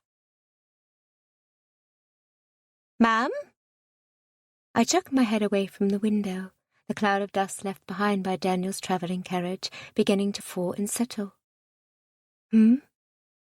Mrs. Lewis clasped her hands in her lap, her face a picture of poorly disguised irritation. "I simply wondered what you were hoping to accomplish from this meeting so that I might be able to focus my instruction." "Yes, thank you. That is wise." She sat across from me on a parlour chair in the drawing-room, a small writing table between us. We were right beside the long front windows and had a clear view of the driveway. I had been able to watch Daniel's case get loaded onto the boot of the vehicle and his graceful climb inside. His head had turned slightly before he got in, but I wasn't sure if he'd seen me through the window. But alas, there was no sign on his face to indicate recognition. I hoped he was not still upset about our earlier conflict. "Do you have a list, perhaps?" Mrs. Lewis prodded, bringing me up from my reverie. "I apologize, Mrs. Lewis. It appears my mind cannot settle." I took in a breath, lifting my posture, and redirected my thoughts to the task at hand. "I do not have a list, no. I would like to know everything about the running of the house, and I would like to understand why the upper floor has gone into disrepair." Her eyes widened, and I noticed they were a lovely shade of brown. Her white hair was drawn back into a tight knot at the base of her neck, and it occurred to me that I had thought her older than she likely was. She must have been a fair blonde in her youth. I continued. "I can see that the task may seem daunting, but I would like to invest myself in the running of this house. I am not sure where my life will lead me, but I should like to remain here for the present, and would appreciate it if we could find a way to live in harmony." I inserted a healthy dose of forthright weight into my words. I wanted her to know I could tell she was not pleased with me, and I hoped for that to change. As the housekeeper, Mrs. Lewis and I would be working hand in hand, and it would benefit the entire household if we had a harmonious relationship. She regarded me thoughtfully before clearing her throat. "The maids have a schedule they keep to, and I can run you through it at a later time.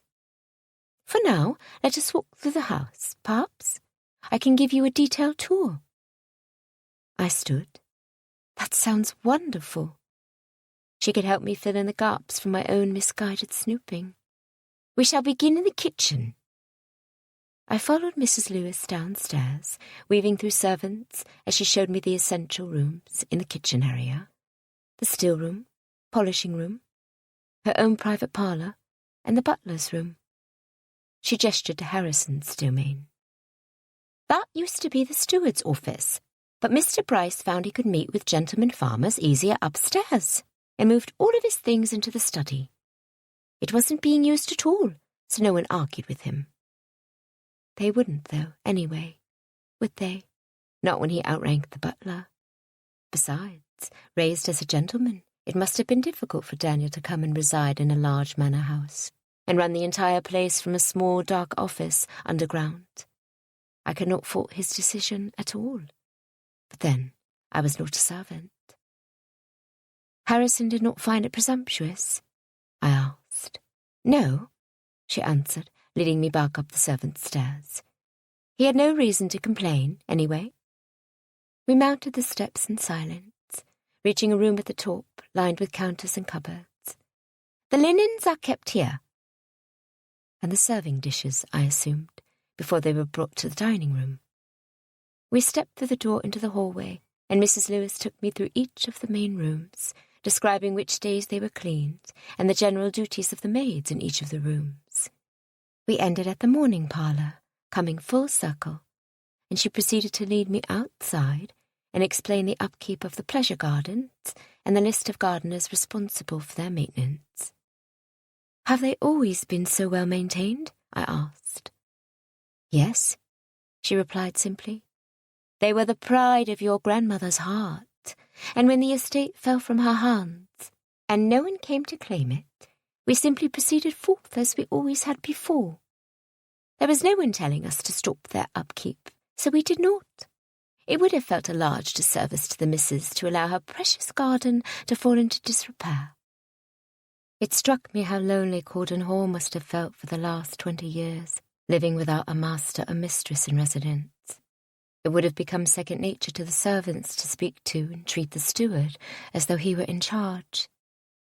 The only correspondence I had ever had with members of Cordon Hall's household had been with the stewards. The same was true, I believed, for my father before I had taken control. In that line of thought, the only direction Mrs. Lewis, Harrison, or any other servants had received came from Daniel, or Mr. Aiken before him. "I have been derelict in my duties," I said quietly. I turned to Mrs. Lewis. "I apologize for my neglect. It was callous and thoughtless." I seemed to have startled her. Her brown eyes widened and she glanced away, clearly uncomfortable with my directness. Anyone would feel a sense of protection and loyalty toward their home when a new person stepped forward and took control. It was likely why Perkins, Aunt Georgina's butler, disliked me. He could not have appreciated my taking control over the house when it did not belong to me, but to Elsie. Mrs. Lewis had likely only felt bothered by my sudden appearance and control. She had been the woman in charge for 20 years, and I suddenly stepped in to take over. "I can see now how much work you do," I said, doing my best to sound sincere, "and I am prepared to lighten your burden. I should like to work together to restore Cordon Hall to its former glory. I have ignored the estate for far too long." "You were a child when your grandmother passed," she said kindly. "But I've been an independent woman for these last 4 years. I have had plenty of time to rectify the situation, and no great reason not to." "That is in the past," Mrs. Lewis said, her flat lips forming the semblance of a smile for the first time. "You cannot change that. You can only do better, moving forward." Chapter 10. The following day was an overwhelming experiment in tolerance. Mrs. Lewis instructed me on the various aspects of the running of the house, in between calls from more neighbours and interested townsfolk. It had become clear by the second callers that word had gotten around town about my sudden occupation at Cordon Hall without a chaperone. Daniel's absence added credence to the general assumption that he had gone to retrieve a companion for me, and without even knowing her name, I was unable to dispute the pointed questions. As thinly veiled speculation shot at me from various callers, I deflected as best I could, merely explaining that Daniel had provided me with a chaperone, but I was still growing used to the woman. He, on the other hand, had a pre-existing relationship with her, and it was not strange at all that he had requested her services on his latest business trip. Reason prevailed that if Daniel was not in residence, then my need for a companion departed with him. It was apparent that I was stalling for time, but I held on to hope that the people of Linshire would lend me a measure of compassion and take my words at face value. So far, I had not been greatly disappointed. Mr. Bowen, the gentleman farmer from the other side of town, did not seem to care why Daniel had left or where he was. He was simply disappointed to have lost a conversation partner. "I wanted to inquire on his opinions of my latest acquisition," he said rather moodily. He reminded me much of a plump child, disappointed he did not get an extra sweet at tea time. "I apologize for the inconvenience, sir," I said. "He would no doubt love to discuss your horse had he been here." Mr. Bowen harumphed, sitting back in his chair. His wife, a very similar, only smaller version of her husband, smiled kindly. "I had wondered if he was gone. I saw his carriage driving south just last evening, and thought to myself, he cannot be coming home this very night, surely. He must be gone for at least today." "How very astute you are." She dipped her head coyly. "You are kind, Miss Hurst. I am so very glad you've come to Linshire." The sincerity lacing her words was not quite unprecedented, exactly, but perhaps the closest thing I had come to an authentic person since beginning visits the day prior. I found that I liked this woman very much. She leaned forward as though she was going to impart a secret. "And I've got a special surprise for you, if you would indulge me." I tried to hide my unease. It could not be good if I was meant to indulge her. "Oh? We would love to have you for dinner tomorrow evening, if you think it should suit. I can send my carriage for you, since Mr. Bryce has taken yours." "I am afraid my companion is unavailable at present, as well." "That is no matter," she said dismissively, flapping her hand. "Mr. Bowen and I would serve just fine." She continued to lean forward as she awaited my answer. She was only thinly veiling her anticipation, and I found I could not disappoint the woman. "I would like that very much." Clapping gleefully, she roused Mr. Bowen from his examination of Mrs. Covey's ginger biscuits. "We will send the carriage at 5:30. "I shall be ready," I said, smiling. Mrs. Bowen's enthusiasm was infectious, and I looked forward to the dinner, despite my initial reservations. The Bowens stood to leave, and I walked them out to the hall, nodding as Mrs. Bowen jabbered on about Corden Hall's magnificence and how it simply begged to house a ball. The hint was not subtle in the least. "We shall see you tomorrow," she called as she walked outside. My smile stretched as I raised a hand to wave them away. I returned to the drawing room and sank onto the sofa. Picking up a ginger biscuit, I closed my eyes and enjoyed the moist, dark sugar melting on my tongue. I had been afraid Mr. Bowen would eat them all before I had the opportunity to try one, and lucky me, he had saved me too. What was the general etiquette on denying callers in the country? It had been so long since I lived away from London that I could not recall what my mother would do when unwanted guests arrived. In London, I was never bothered by turning people from the door, but here we are not in close proximity to our neighbours. Anyone hoping for a visit had to travel at least some distance. I considered the situation from my mother's point of view, but it was not entirely helpful. She was such a kind, bubbly person that she never had cause to reject a friend. She welcomed everyone equally into her home. At least she had when she'd had a home of her own. It was strange that she had no desire to return to Corden Hall. She did not grow up here entirely, but she had spent a decent amount of time in this house between all of the estates her father had owned and operated. But I had written her right away when I decided to move to Linshire, and she expressed her contentment in remaining with her sister's family quite clearly. Even the renewal of my invitation was unlikely to receive a favourable response.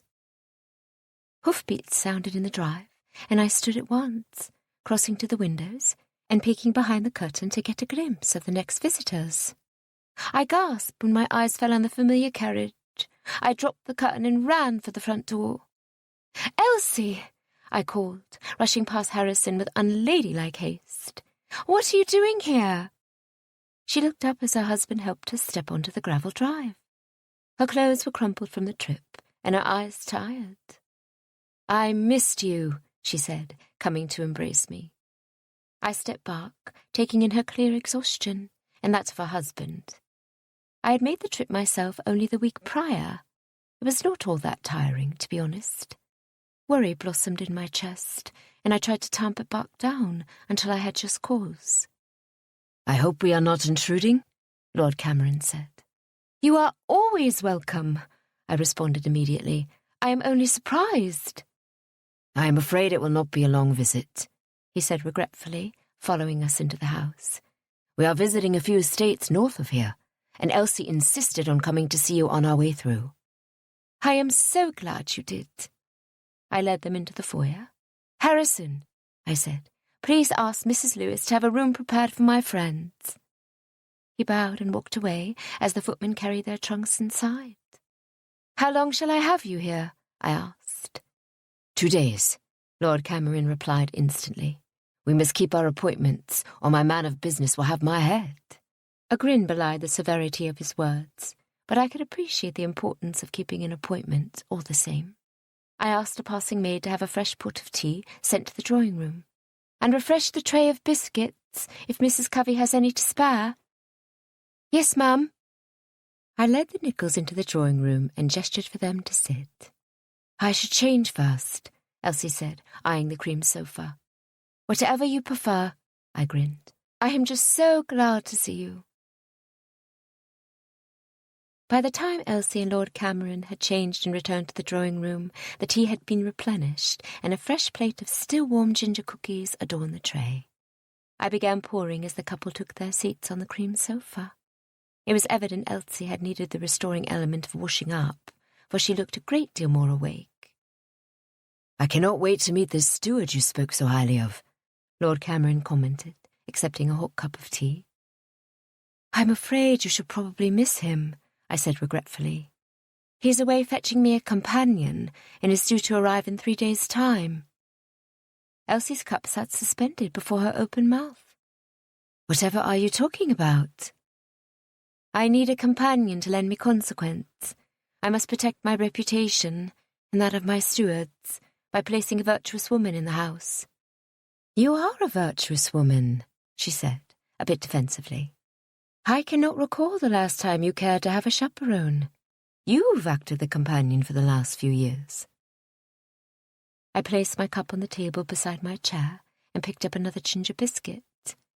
They were particularly addicting, I was coming to realize. "Word has gotten out that I have come to reside in Cordon Hall, and I've been receiving visits from every woman in the parish. It has been quite eye-opening to the expectations the people of Linshire hold, and I found that it was simply more comfortable to agree to a companion than to try and prove my independence." "What do you know about this companion?" I shrugged. "Nothing, really, but I trust Mr. Bryce's judgment." Elsie's eyebrows hitched up. "You must really value his discretion if you are allowing him to choose a companion for you." "He has yet to prove me wrong. Now I am tempted to let Cameron go see the estates for himself and remain behind. I would really like to meet this companion and make a decision for myself how well Mr. Bryce can judge what a female needs." Lord Cameron gave his wife a look. "You are expecting a hag?" "It matters not what she looks like, but whether she values discretion. Does she know when to step in and when to make herself scarce?" "Elsie," I reprimanded, "this woman will not be a servant, nor do I think she must be treated as one. I only imply that, as a companion, she is meant to lend consequence to the household, and there will be times when you, Freya, will need time to yourself." She eyed me knowingly, and I realized how very valid her point was. I was not in the habit of having my every move noted or even cared about. As my companion, that would be her job. I dropped my head into my hands, rubbing the sockets of my eyes. I had to remind myself that there was a very valid purpose in hiring a companion. It was necessary at this juncture in my life. It would not be necessary forever. "It is merely a formality," I finally said, lifting my head. "And I made it clear before Daniel left that I would not need her permanently, for I don't even know how long I am to remain at Cordon Hall. We simply need to guard our reputations." Elsie sat frozen. Her eyes were unblinking. Lord Cameron looked between his wife and me, as lost as I was as to why she was so bothered. "Elsie?" he asked. "What is it?" "Nothing," she answered, snapping out of her strange mood and giving him a sweet smile. "I only feel like I should decide for myself if this companion is a worthy hire. And meeting this Mr. Bryce, or Daniel, was it, would be an added bonus." I quickly thought back over my words. Had I referred to him by his given name? I was rather sure I hadn't. I had been so careful to think of Daniel as Mr. Bryce when Elsie came in. Could I have slipped? "We cannot leave Mr. Sweeney waiting, love," Lord Cameron said apologetically. "He is showing us 3 estates and has them all planned out with the owners meticulously. It is a great favour to me, and I cannot ask him to reschedule." Elsie frowned. "I know this. I only wish it wasn't so. I found myself increasingly grateful that it was so. With Elsie's astute observations, it was clear she was reading deeply into the situation, deeper than it warranted, of course. But it was important that she did not begin having expectations, which were both unnecessary and illogical. I was really not doing well on my resolve to think of Daniel less as he was away. In fact, I was beginning to see that I was thinking of him more and more. "I have an idea," I said. "I need to write a neighbour of mine and beg off of a dinner she invited me to. Why don't we all go for a ride when I'm finished, and I can show you around the estate?" "Splendid," Lord Cameron said. "May I snoop around your house in the time being?" Elsie inquired. "Snoop away." Chapter 11. "And that wood over there marks the property line," I pointed. "I own the area that curves, but the trees off to the left belong to the owners of Fairlyn Court." Elsie scanned the horizon. "You have a significant area of land. I am suitably impressed." "I as well," Lord Cameron said. I swept my gaze over the fields behind us and the woods to my right. "I did not know before I came how fortunate I am," I agreed. "Have you met your neighbours yet?" "Of Fairlyn Court?" I recalled the conversation that led to my argument with Daniel. Mrs. Bennington and her superior ways were no match for Miss Chappelle and her saucy smiles, sending eyes to Daniel with everything she said. "Yes, Mrs. Haybourne was lovely." Elsie glanced at me quickly. "Is she any relation to the Major? I have not seen him since our first season." "I did not ask," I said. In truth, it had not occurred to me to do so. "Surely it is a common name." "Perhaps they are cousins," Elsie said, musing. "Did he have a sister?" "Yes, he did, but that was hardly relevant." I said, "She is married to a Haybourne. Her mother is a Bennington." Elsie's determined brow made her look like Rosalind. It was not a look I appreciated. "We must find out. Shall we ride over and visit now?" Could Elsie not see how that might be uncomfortable for me? I turned my horse toward home, and my guest quickly followed suit. "Perhaps dropping in unannounced would not be very polite," Lord Cameron said. "We are here to see Miss Hurst, Elsie, not to step into her life and begin playing with it as though it was a game of chess." She was affronted. "I am no meddler." Lord Cameron's face said otherwise. "You are reminding me a great deal of Rosalind," I said, trying to keep a straight face. I knew the comparison would bother her. She would not like to have it pointed out that she tended to mother me either. It was entirely possible, though, that she did not realize she did it. "Who is up for a race back to the stables?" Elsie asked. "You're on," her husband said, kicking his horse in the side. They sped off at once, and I watched them go. I was happy Elsie had found Lord Cameron. I only wished that her love for her husband did not blind her to my contentedness. It was acceptable for us to have different paths in life, both full of our own kind of happiness. I entered the stable some little time later to find Lord Cameron and Elsie already dismounted and waiting inside.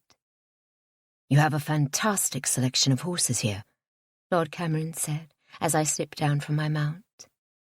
"Most of them belong to Mr. Bryce," I explained, lifting the hem of my skirt from the mud and tossing it over my arm.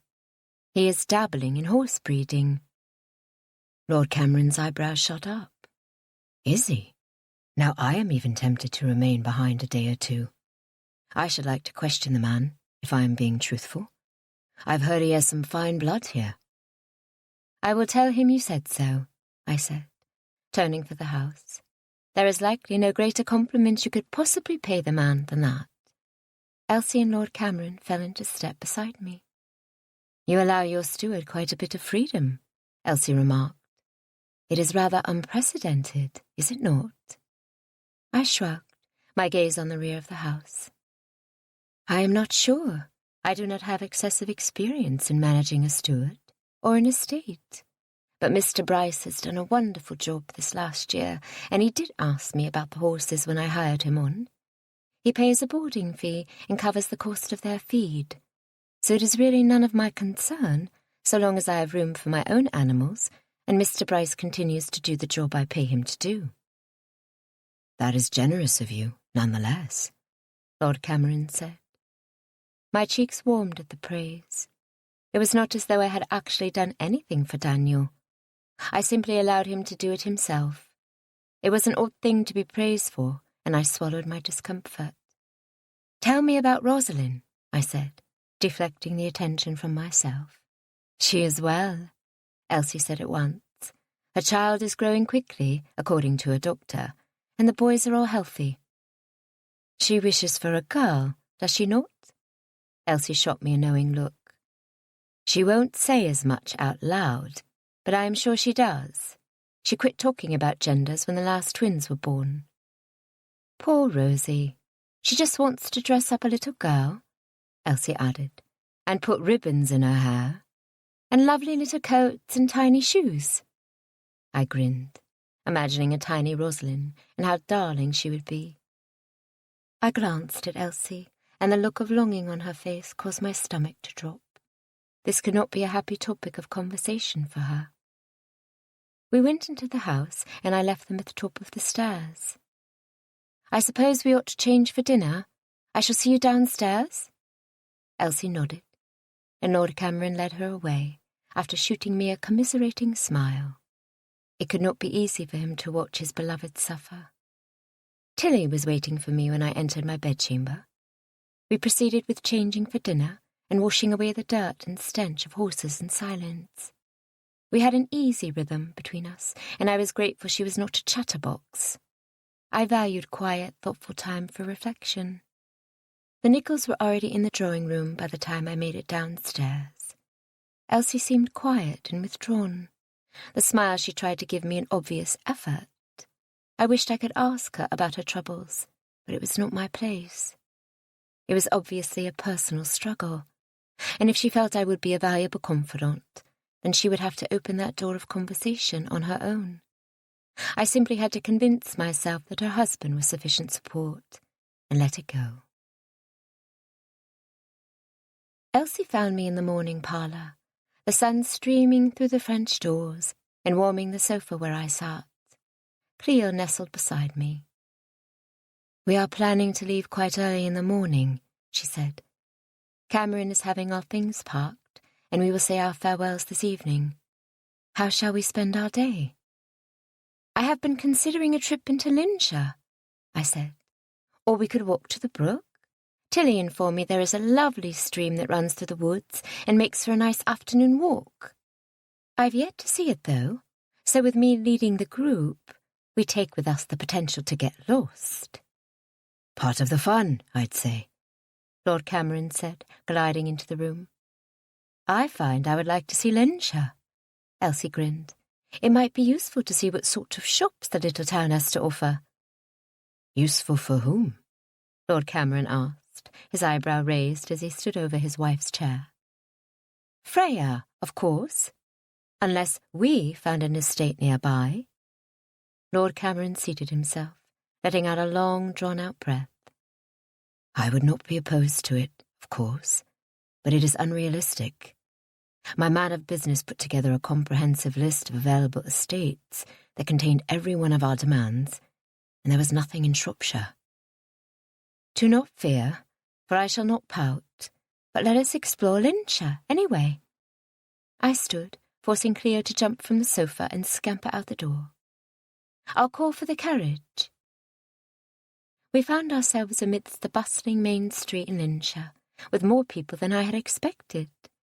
A steady flow of foot traffic lined the streets, and Elsie and I took our time moving between the shops, trying on bonnets and filling our reticules with sweets.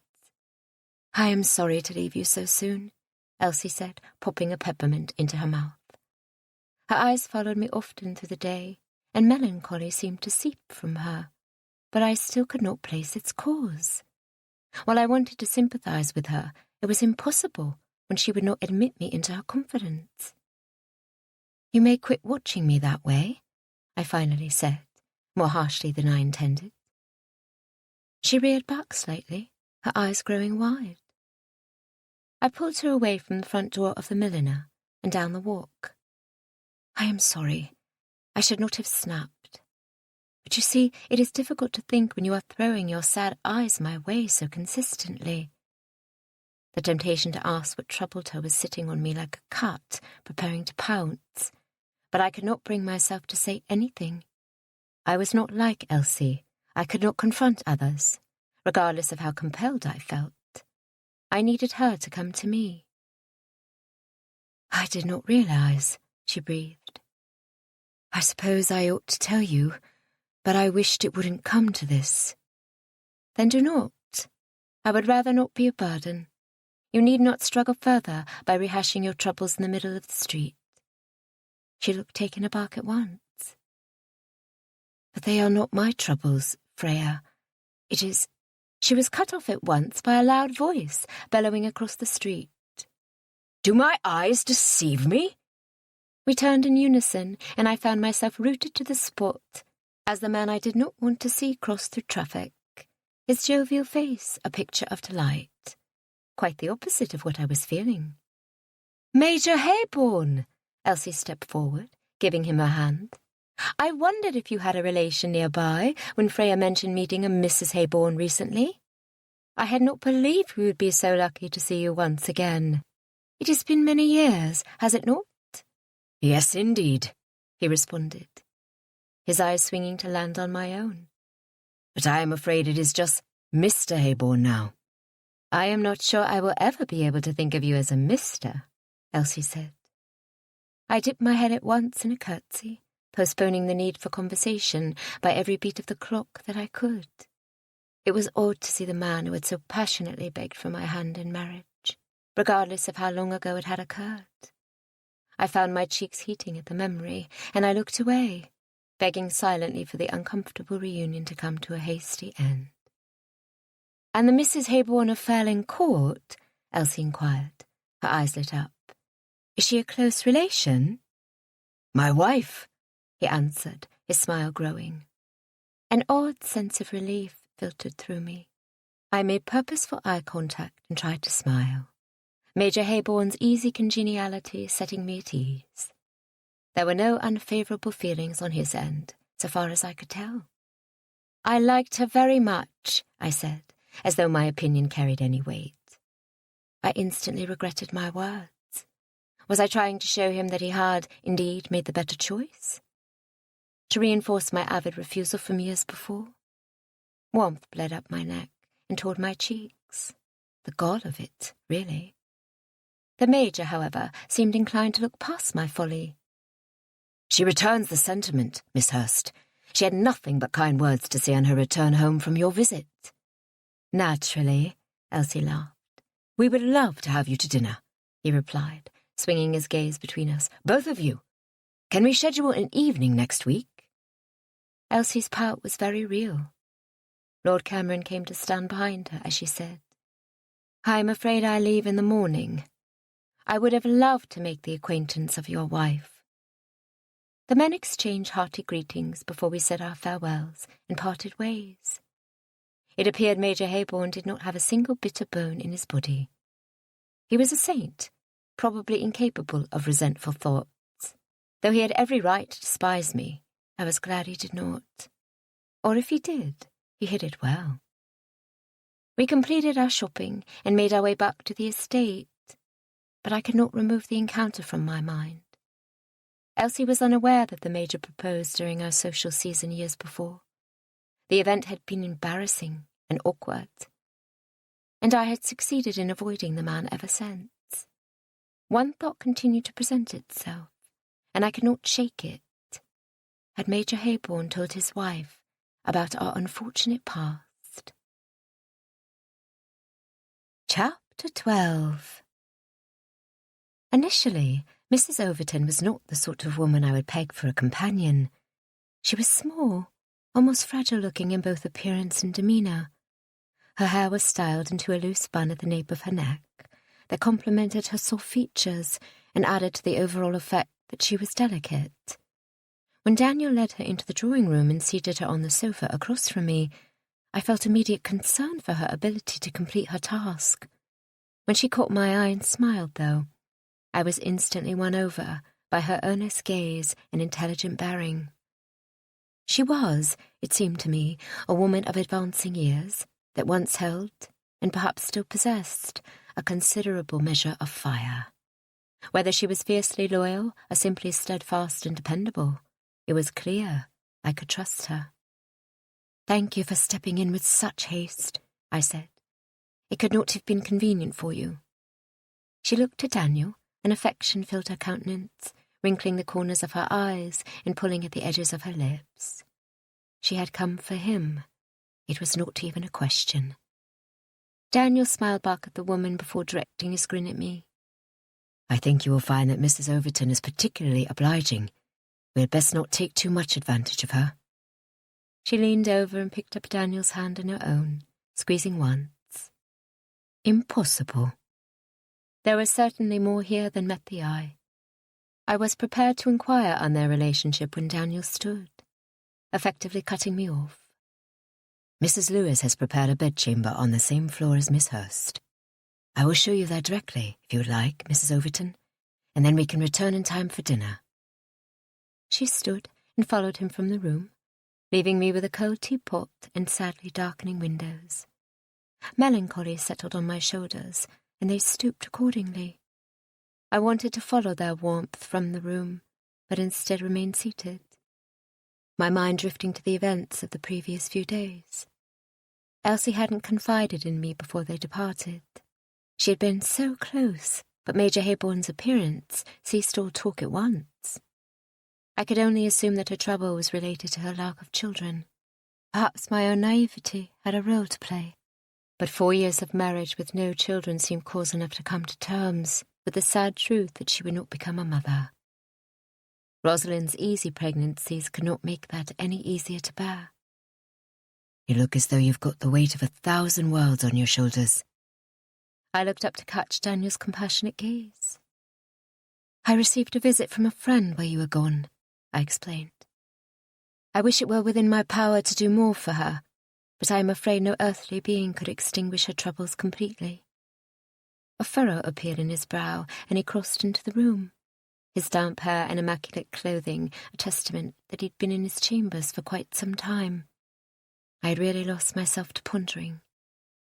"Regardless of your inability to help, in your opinion, it is a noble notion to wish it, and your friend is fortunate indeed to have you by her side." My mouth broke into the semblance of a smile. "Is it enough to wish to help? Dear me, I've been going about it wrong all these years." "Do not misread my words," he said, mockingly affronted. "I only meant... well, I believe you know precisely what I meant." "I believe I do." I glanced away, his steady gaze too much to hold. "I like Mrs. Overton," I offered. His smile turned pensive. "You were correct earlier. It cost her greatly to come. I believe, however, it is for the best, regardless of what she believes at present."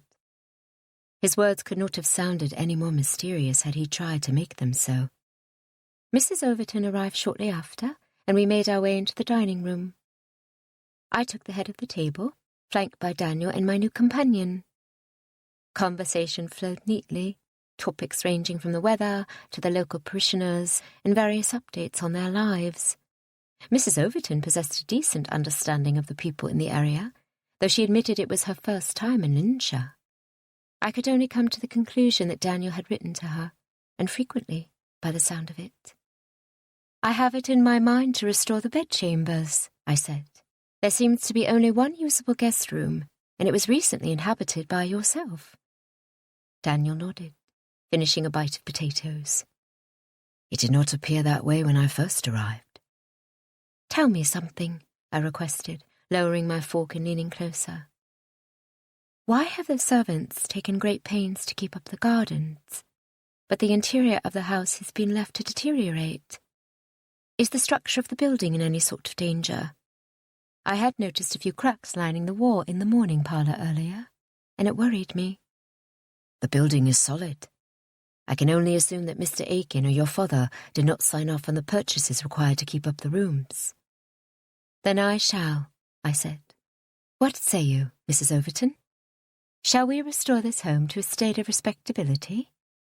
I am not sure I am the right person for the job, she said. I cannot do much more than sit and point. We'll need someone to point, Daniel said quickly. There must be a person in charge of making sure we are putting things right. I glanced between Daniel and Mrs. Overton as they shared a sweet smile. The nature of their relationship was a mystery. They were not forthcoming with information about it, and if I was not mistaken, Daniel even went so far as to intentionally avoid the topic. But I was not about to employ a companion when I did not know her full story. I steeled my resolve. I would have to be careful, but I was going to get to the bottom of this, one way or another. The morning room had undoubtedly become my favourite room in the house. Not only did it possess a clear view of the pleasure gardens, but it was light, warm and comfortable in the mornings, and it had been very well maintained. Mrs. Overton joined Coco and me there shortly after breakfast. "Where do you come from, Miss Hurst?" she asked, her hands clasped tightly in her lap, an easy smile on her mouth. "I have been in London the last 4 years. I grew up in the countryside, but I cannot seem to remember much of it. Town life has consumed the majority of my adult years. I never liked London much." She shook her head slowly, her mouth turned down in distaste. "It was too busy, and the air too thick." I smiled indulgently. "That is a common complaint, to be sure. Where do you hail from, Mrs. Overton?" It was a natural progression of the conversation, yet I still felt nervous. I had the feeling that Daniel did not want me to pry. "A beautiful little town called Hannahville, outside of London, though far enough away to be called country. Have you been there?" "I can't say that I have. It does not sound familiar." She nodded as though she expected that answer. "It is very small, but I loved it. We had the sort of community that loved and supported one another. My neighbours were people I've known most of my life." I stilled. How selfish I felt. One word of acceptance from me and Daniel sped off to steal this kind woman from a home she'd known her entire life. "You needn't remain at Corden Hall," I said cautiously. "I am sure we can find another companion if you'd like to return to your home." Mrs. Overton gazed fondly out the window. It was unclear whether her gaze landed on the gardens or reached some faraway dream. "I am content, dear. Do not fret." That was an easy request, but difficult in execution. "Very well." Harrison entered the room, proffering a letter on a silver tray. I took the note and sliced the wax seal with a knife before setting it back on the tray. The handwriting was foreign to me, and the seal unfamiliar as well. "Oh," I said aloud, surprised to read the content of the letter. "Mrs. Haybourne has invited us to dine tomorrow night. She is our neighbour of Fairlane Court. She would love to meet you." I glanced up at Mrs. Overton, her face a picture of quiet contentment. "If you are agreeable." "I am at your disposal," she replied, her tone void of malice. She was, it appeared, entirely comfortable being at my disposal. It was an altogether foreign feeling. I understood that she was a paid member of the household, someone there to do my bidding, stay with me always, and lend me a certain level of virtue. I was a companion to Aunt Georgina for almost 4 years, though in a blessed circumstance, and did not truly live the sorry life a paid companion typically endured. How was I to convey to this woman that she was capable of making her own choices, that she need not cater to me? I had been independent ever since the scandal broke free and my mother fled London. I did not need a motherly figure then, and I certainly didn't now. I stood, Coco at my heels, and Mrs. Overton followed suit. "I have a meeting with Mrs. Lewis. I shall see you at lunch." I could tell I'd surprised the woman, but I did not wait around to see what she had to say. I spun on my heel and made my way toward the servants' staircase that led down to the kitchens. I was going to find Mrs. Lewis, and she was going to teach me something. I caught Daniel's retreating form in the hallway and called out to him. He glanced over his shoulder, and my stomach did a flip. It was not unpleasant, and caused my breathing to come in quicker takes. Dratted feelings. They would go away, eventually. They always did. "We've received an invitation to dine at Fairlane Court tomorrow evening," I said, fiddling with my skirts between my fingertips. Coco came around my feet and began sniffing at Daniel's shoes. "That will be nice. I've always liked Mr. Hayborn." I felt unaccountably irritated. "Yes, most people do. Shall I give an acceptance for the household?" He peered at me closely, his eyebrows pulling together slightly. "Are you sure I am invited?" "Yes, Mrs. Hayborn mentioned you by name. I feel like I will need your support, if you are willing to lend it."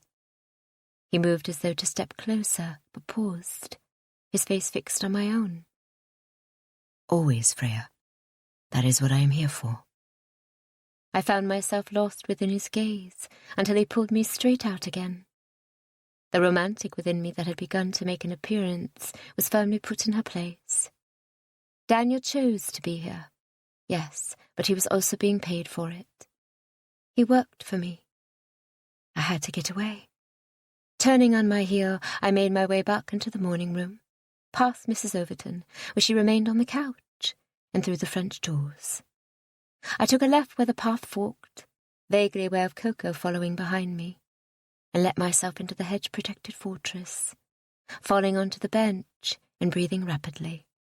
I was setting up expectations I had no business creating, and I was going to be let down. I needed to harden the wall around my heart, and I needed to do it thoroughly.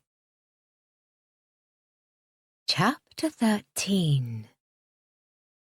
"Shall we begin?" I said, finishing my tea and setting the cup on the tray. Mrs. Overton glanced up from her own tea. She was not nearly finished, and I swallowed my urgency. There was no rush to fix up the house, of course. Daniel had said himself the walls were sturdy. The morning room itself only needed new paint, but the undertaking would give me ample purpose and an excuse to spend hours upstairs. An added benefit when I was doing my utmost to install distance between my steward and myself. I liked the man, of course, but that was the problem. Filling my mind with wallpaper and new furniture would leave little room to think of Daniel, surely. "I suppose we can wait a few more minutes. I'm only eager to begin," I explained. "Begin what, dear?" she asked softly. "Fixing up the guest bedrooms. I am sure there are more areas of the house which need attention, but I feel we should start there. The whole floor above my bedchamber is in disrepair." She set her cup down and pulled herself to stand. "Let us go." We made our way to the correct floor and decided to check each room once together and determine where to begin. By the time we reached the other end of the hall, I had a list so long of things to acquire that I wondered at the wisdom of this project. Surely I did not have sufficient need to house quite so many people in my guest rooms. Perhaps if we choose 1 or 2 rooms to get us started, the rest would occur in time. "This is quite the undertaking," Mrs. Overton said as we stood in the bedroom at the far end of the hall.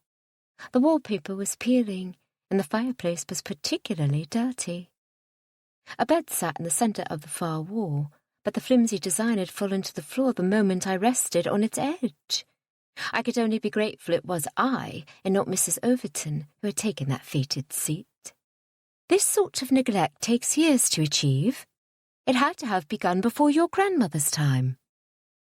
I can only imagine that she hadn't seen the need. I shrugged, trying to avoid rubbing my rear end where I'd fallen from the bed frame and landed on the floor. I did not know her. "Shall we return downstairs and begin a list?" I followed her from the room. We installed ourselves in the morning room once again, and Mrs. Overton pulled the bell. "It is perhaps too large an undertaking, but I should like to see Cordon Hall restored to its former glory. It is such a shame the house is not fit for company." The dark-haired maid came in and stood, waiting expectantly, "I gave Mrs. Lewis my particular tea blend," Mrs. Overton said. "I should like some now." "Yes, ma'am." She turned away, and I waited for Mrs. Overton to explain herself. But the room remained silent as she picked up her sewing basket instead and pulled a length of cloth from it. I pulled my own basket from beneath the sofa and picked up an embroidery I was nearly finished with. When the maid returned with the tea, I awaited Mrs. Overton's polite offer to share, but she did not satisfy my curiosity. I watched her a moment. Would it be uncouth to request it? The special blend implied a host of different things. She could merely be picky in regard to her taste, or it could mean something more. She sipped her tea placidly while I focused on the small lavender blossoms I was attempting to stitch.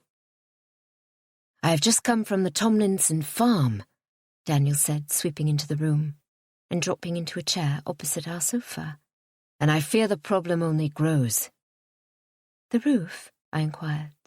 "No, he has begun repairs on his roof. It is his goat, Shelley. He claims Halsey, from the other side of his property line, has stolen the goat." I could not help but be confused. Daniel had explained some of the tenants' disputes in our letters, but I did not recall this one. Can he not simply ask for his goat back? But that is the rub. They are both claiming the goat is rightly theirs. Who is in possession of the goat now? Daniel rubbed a hand over his face. Halsey. He looked tired, though his smile was ever present. Was he sleeping well in the stable? You need not concern yourself. I will sort through this. I should like to meet Mr. Halsey, unless I did already. You have not. He was not out when we took our tour. I nodded. It was as I had thought. Daniel was employed for this very purpose, and I did not need to go and fix this issue. But perhaps I could. I had heard the Tomlinson name enough by now to realize the man had a penchant for arguments. Yet he had been pleasant enough to me. "Miss Hurst has begun a rather large project upstairs," Mrs. Overton said, breaking my musings. "Oh?" "She intends to repair the guest rooms." Daniel appraised me, his eyebrows raised. "That is quite the undertaking. How do you plan to proceed?" "One step at a time," I explained. "I should like to send out for most of the things I wish to acquire, but I am sure I can find a man in Lincolnshire to repair a good deal of the furniture. We need not replace everything." "You might not need to order anything, either," he said, a smile growing on his lips. "Come, I've something to show you." I remained seated, his earnest anticipation causing my breath to catch. "It will not take long," he explained, standing. "Mrs. Overton?" She glanced between us. "How far is it?" He tilted his head regretfully. "Past the servants' quarters. Perhaps it is best if you do not come." "I'm afraid the last hour has worn me out. I should rest before our dinner this evening." Her face was pale and drawn. How horrible of me not to notice before. The woman was older, and she indeed seemed piqued. I would need to come up with a better system as our project moved forward. I stood, clasping my hands together. "Lead the way, sir." Daniel led me up 3 flights of stairs toward a small door at the far end of the hall. "I discovered this in my initial inventory of the house." I nodded. He stepped in first, and I followed him up the dim stairs. Light swirled above our heads, highlighting floating dust particles through the dormer windows. The slanted roof forced me to bend so as not to hit my head, and I followed Daniel to the taller side of the room. He swept his arm forward, indicating a multitude of sheets covering lumps of various shapes and sizes. "Daniel," I said, tamping down my smile, "you do realize I cannot see what is under the sheets, yes?" He chuckled. He drew away a few of the sheets nearest us, and I gasped. It was an entire bed frame in a gaudy Baroque style. Beside it, he unveiled a wardrobe in matching style and a small table. "It is enough furniture to fill a bedroom." "Precisely," he agreed. "Is all of this furniture?" He nodded. "Most of it is. It is enough to get you started, at least." "Yes, more than enough." I turned to Daniel, surprised to find him grinning at me. It looks familiar. Where have I seen it before? My bedchamber, he answered. It didn't match the rest of the floor before I made a few small changes. Changes for the better, I said. You saved me from doing that one room. But how am I to get everything down? You do employ a multitude of servants, Freya. I laughed. Of course, the servants. Shall we begin? He asked. That was not part of my plan. The point of this plan was to use this project to put more space between Daniel and myself. I am sure you have too much on your plate already. You needn't bother yourself with this. I enjoy it, he said softly, gazing into my eyes with a gentleness that caused my breathing to quicken. I needed to get out of the cramped attic promptly. I stepped back. Surely Tomlinson and Halsey will be enough of a chore for the time being. I have a feeling they will sort through their issues right away after receiving a word from the mistress of Corden Hall. I had said I would speak to them, hadn't I? I was stuck. I turned away, moving toward the stairs with purpose. I could hear Daniel replacing the sheets behind me as I descended the stairs. All of a sudden, this project seemed much more complicated than I had originally intended it to be. Fairlyn Court was elegant. Long, even columns lined the front of the house, with dark windows set evenly on each side of the front portico. Our carriage pulled into the drive at dusk. A light stone wall glowed orange from the remaining sun, and torches lined the entry. Major Haybourne and his wife greeted our party, and it was clear at once we were not the only people invited. I should have assumed, with our numbers so heavy in females, that the Haybournes would need to do something to even them up.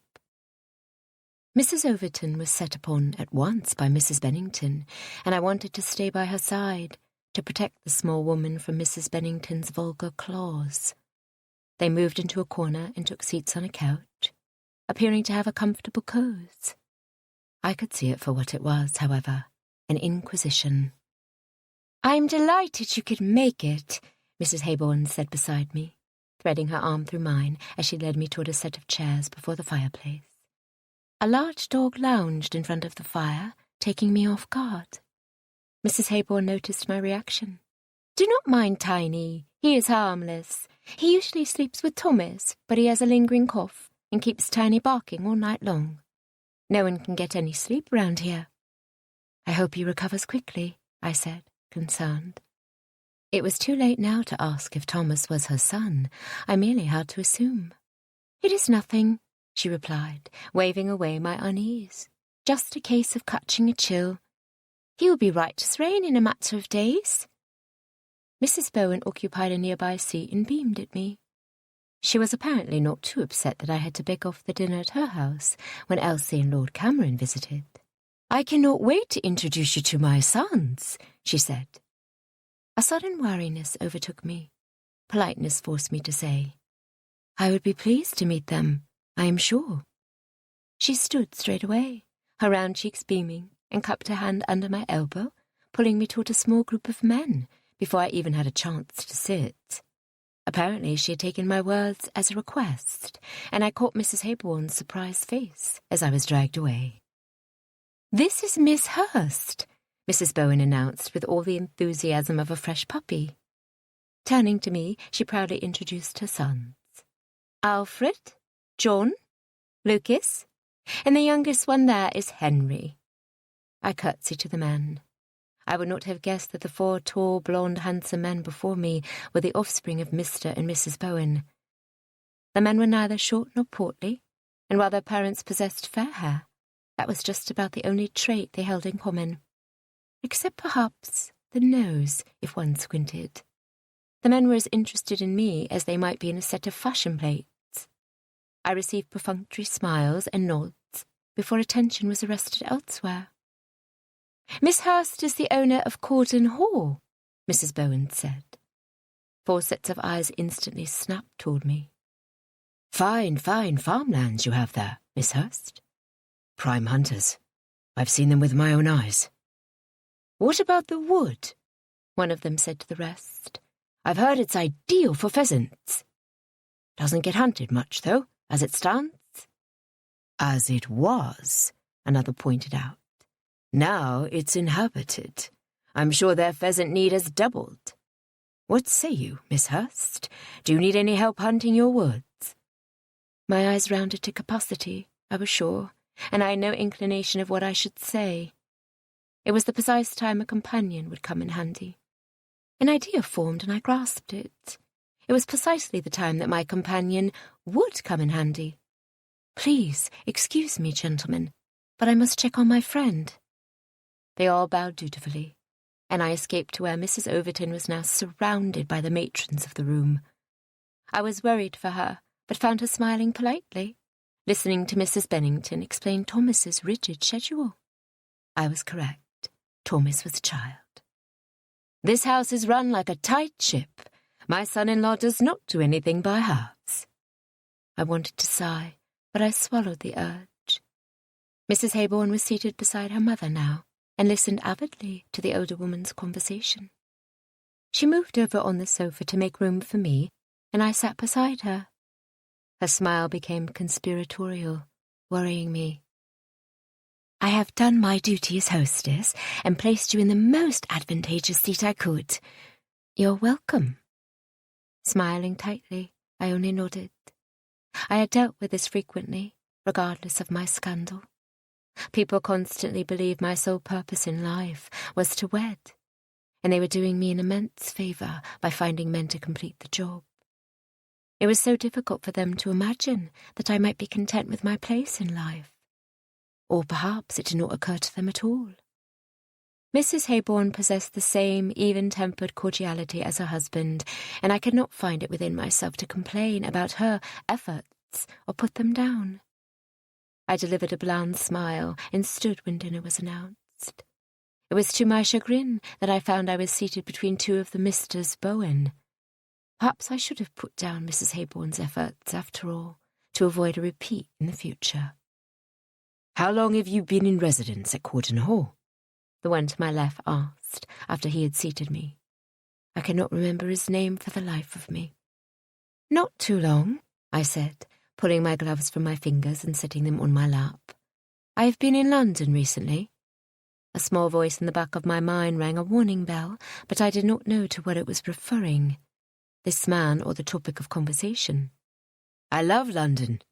I have been there for most of the last 5 years. His eyes squinted at me thoughtfully, and I felt the warning bell ding again. I promptly faced forward, waiting for a shift in the conversation partners. Which part of town did you reside in? Mayfair, I said, as though I had nothing to hide, which was almost true. My eyes sought out Daniel's, where he sat on the other side of the table. He faced away from me, listening intently to a woman I hadn't met before. She had pale blonde hair and was around my age, if not older than me. I felt jealousy sprinkle through me, and scowled, irritated by the man beside me and the other one across the table. How strange, Mr. Bowen said, that I have not met you in town. I've spent the last 6 months in mourning. I did not continue an explanation. He did not need one. Do you have a favourite venue in town? I do. His eyes lit up. I am not one for stuffy ballrooms, but a fine woman can be spotted at card parties. I must say, I've never been opposed to a proper dinner either, as long as the menu is done well. He leaned in. Mrs. Haybourne selects a decent menu for a country gathering, but it is nothing compared to the hostesses of town. I nodded slightly. I would not agree to slander against my host. It was rather tacky.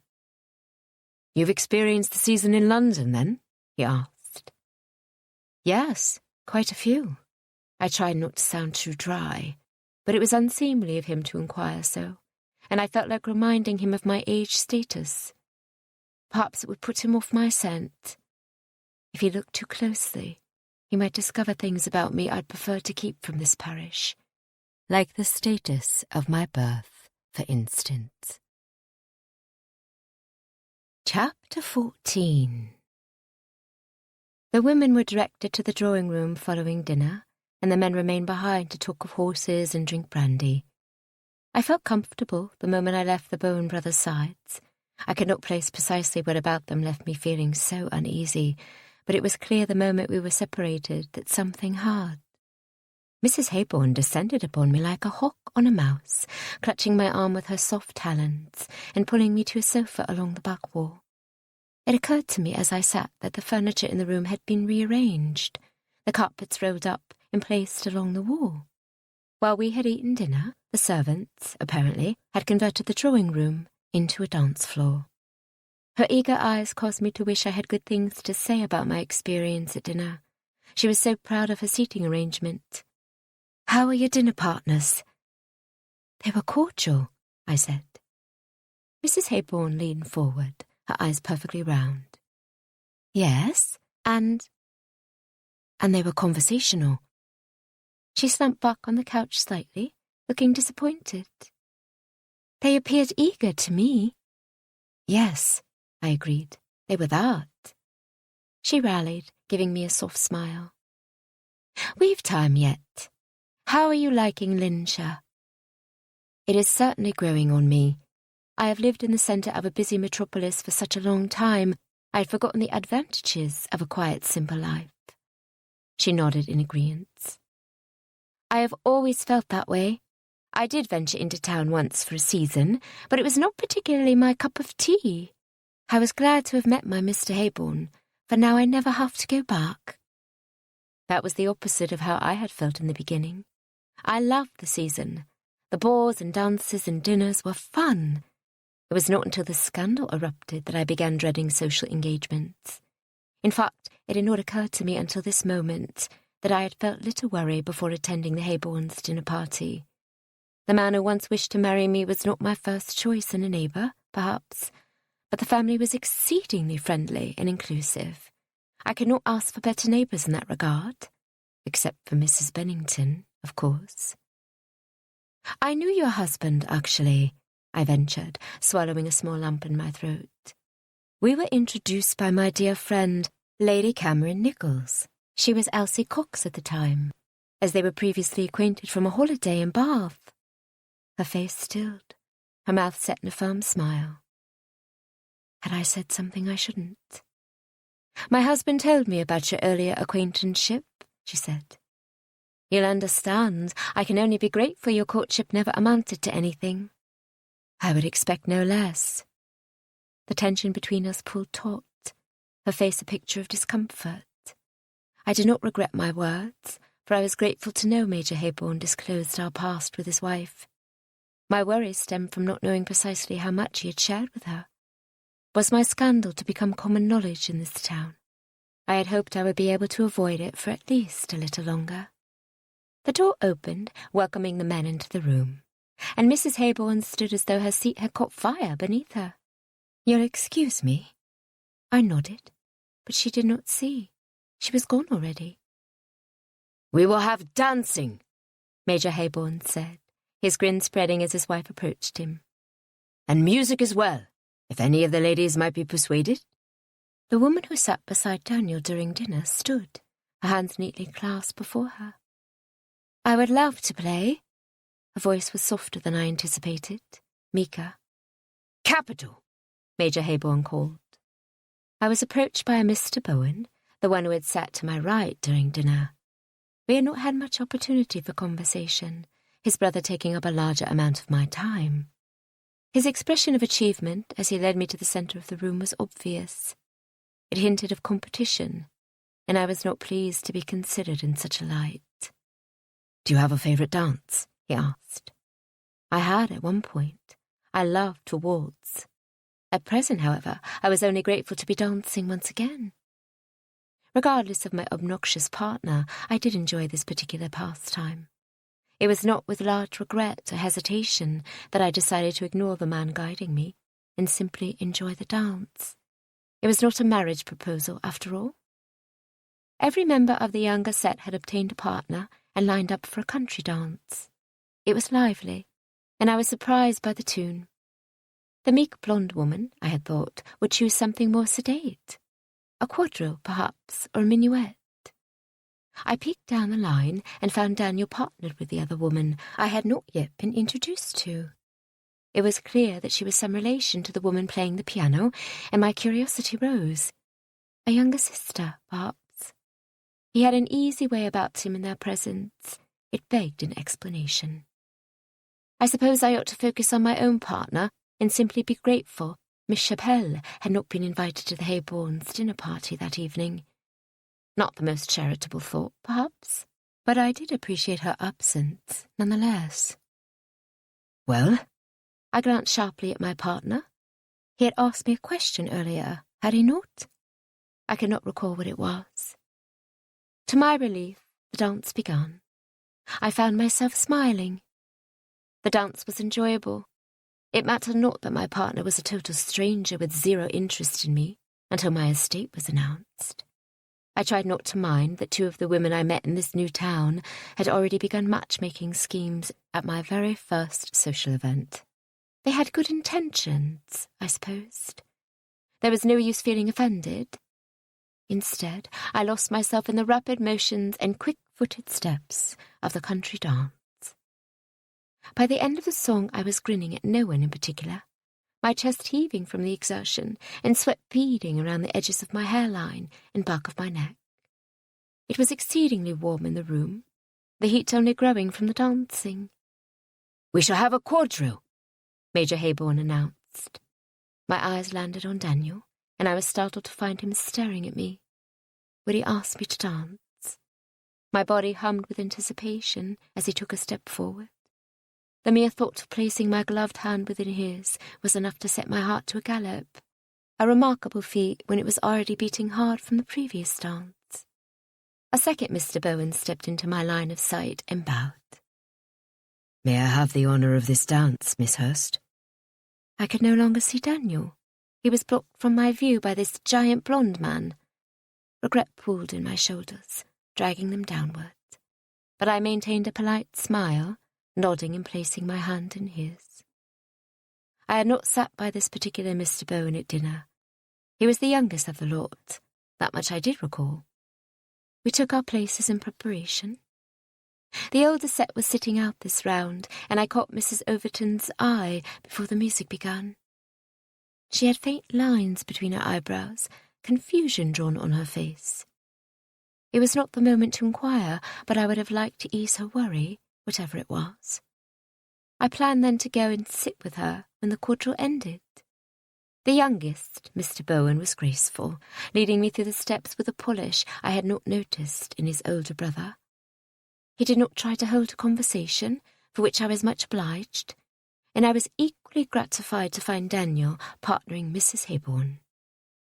Not that it mattered whom he danced with, of course, but the more matrons, the better, in my opinion. Mr. Bowen bowed over my hand on completion of the dance, and I turned for Mrs. Overton, disappointed to find Mrs. Bennington seated beside her. The older woman had not left her side for much of the evening. The fact, while seemingly harmless, left me uneasy. "You seem to enjoy the dancing," Mrs. Overton said as I sat beside her. One of the older Misters Bowen was attempting to convince the blonde woman at the pianoforte to take a turn on the dance floor and allow another young woman the opportunity to play. I watched his efforts with some amusement. "I have always enjoyed dancing," I replied. "Mourning has required that I sit out for the last 6 months, and I find that I've missed it exceedingly. Not that I've had many dance partners before that, either, in recent years." Mrs. Overton nodded knowingly. Mrs. Bennington turned an eagle eye on me. "Mourning," she said. "How sad." I was not going to bite the bait. It is a necessary season in most lives. This was mine. I could not ask Mrs. Overton what had bothered her earlier with Mrs. Bennington nearby. The predatory woman was on the hunt. If I stayed nearby, then she would surely sniff out my scandal. It was only a matter of time. I stood. "If you'll excuse me." Mr. Bowen was still in the act of convincing the blonde woman to leave the pianoforte. I approached them, my hands clasped before me. The party had broken off into small groups of conversation, no one seeming to notice or mind that the music had stopped. "I should like to play," I said to the woman, "if you would like to dance." She eyed me, her face looking tired in a way I had not noticed at a distance. She looked at Mr. Bowen and said, "Pray, introduce us, sir." He was surprised, but recovered quickly. "Mrs. Wheeler, allow me to present Miss Hurst." "Of Courton Hall?" Mrs. Wheeler asked, her face betraying her lack of surprise. She already knew who I was. I felt the urge to glance at Daniel where he spoke to the Hayborns a few yards away. Had he spoken about me at dinner? I nodded. "Yes. Do you live nearby?" "In town," she answered. "My sister and I keep house for our brother." The other blonde woman must have been her sister then. She smiled at me then, and I liked her despite my reservations. Her title implied marriage, but there was no mention of a husband. Or Fitzy, perhaps. "Allow me to play?" I asked. She stepped aside and Mr. Bowen beamed. "A waltz, Miss Hurst?" he asked. I nodded, seating myself on the bench. Mr. Bowen took Mrs. Wheeler's hand and led her to the centre of the room. I began warming up my fingers on the keys and was aware through my peripheral vision of men slowly asking women to dance. Mrs. Overton remained seated, Mrs. Bennington beside her. The remaining guests were dancing, aside from two of the Bowen men seated in the corner, and Daniel. I nearly lost my place as he approached the pianoforte, but continued to play. The transition was smooth enough that I hoped the dancers had not noticed. "Would you like me to turn the pages?" he asked. I looked to the empty place where music would normally be placed and gave Daniel a small smile before glancing back at my hands. I was playing from memory, but I could not glance away for long, or the distraction would cause me to falter again. "I thank you, sir, but it is unnecessary." He chuckled. "I see that now."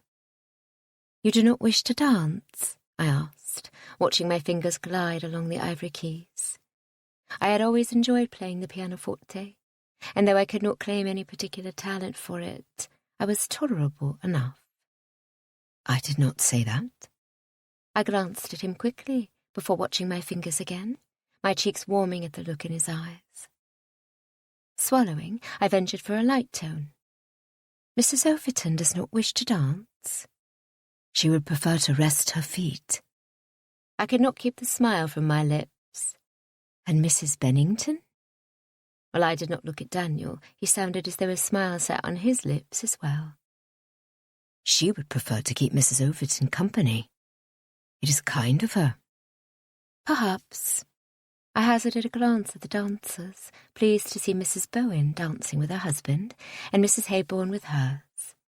Mrs. Wheeler was partnered with the older Mr. Bowen, and the blonde woman, who I assumed to be her sister, was dancing with another of the Misters Bowen. Perhaps it would benefit me to learn their names, but for now I was satisfied without that knowledge. Daniel's voice lowered slightly. "Have you enjoyed yourself this evening?" "It has been satisfactory. Dinner was delicious." "Yes, I agree. And your table partners?" "Talkative." He laughed and warmth washed over me. It was a deep, smooth sound, and I found I enjoyed hearing it very much. "One of the Misters Bowen would like to come and hunt in the wood," I said. "He believes we could use some help stocking the kitchen. And another one mentioned your prime hunters. At least I am assuming he was speaking about your hunters. Do I own any hunters?" "No, you do not," he answered with amusement. "Which of them was it? I would like to know if he has an eye to buy." "I could not tell you his name," I said honestly, though he sat beside me at dinner, the one to my left. The inquisitive one, I almost added. "Ah, Mr. John Bowen. I shall have to speak to him." "Gathering buyers?" "Not entirely, but I would never refuse the opportunity to discuss horses." I smiled, though I did not understand the feeling. I enjoyed riding, of course, but I was not horse-mad as so many men were.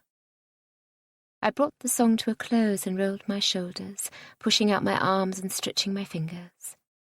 Light clapping reached my ears and I turned to smile. only to be struck by Daniel's intent gaze fixed on my own. I was aware of my mouth hanging open, and I promptly closed it, turning back to the pianoforte, when another waltz was requested by Major Hayborn. I noticed Daniel walk away, but I did not watch to see who he approached. I played a few measures more before hazarding a glance, and swallowed my disappointment to find his arms wrapped around Mrs. Wheeler. She was lovely, if my short meeting was any indication. I had liked her once she'd turned her own smile on me. I believed I was a sound judge of character, and the one I saw in her countenance was good, which made the smile on Daniel's face squeeze my gut all the more. I could not fault him for enjoying a waltz with a kind woman, but I could do my best to discover her matrimonial situation. Not that it mattered, for I was secure in my dusty place on the shelf. I passed the remainder of the dance with my eyes fixed securely on my fluid fingers. It was a song I played often and I knew well. Simpler, perhaps, than these fine people were used to, but it kept the count just the same. When the song came to completion, I stood to more polite clapping. Curtsying, I crossed the room to sit beside Mrs. Overton. "Your playing is lovely," she said. "That is kind. I am aware my talent is not above average. Still, I enjoy it." Mrs. Bennington tittered. "If that were my guiding rule, I find I would be quite larger than I am at present. It does not do to place the focus of our lives on enjoyment, unless we want to become slothful and let idleness lead our lives." Clearly, Mrs. Bennington had great restraint. I found I did not need to fear idleness so greatly. Unless, I countered, we find that joy through worthwhile pursuits. No one would continue to find pure enjoyment in serving others if that were all one did with their time. It is healthy to have a balance, naturally, I agreed. But I believe we are allowed a certain level of merely joyful pursuits outside of service. I had lost her there, or she was simply uninterested. Mrs. Overton, on the other hand, seemed intrigued. "And how would you spend your time if you were not worried over the things you needed to do and simply created a schedule based off what you wished to do?" "I would not concern myself with the things that brought me anxiety," I answered quickly. "I would like to learn the finer art of gardening, and I love to read, play the pianoforte, and knit." Mrs. Bennington scoffed. "Fine pursuits, indeed." I tried to push away the defensiveness that naturally rose within me. But Mrs. Overton spoke on my behalf, bringing herself to a stand. "I think they are lovely pursuits. If it would please you, Miss Hurst, I believe I had better be getting home." "Of course."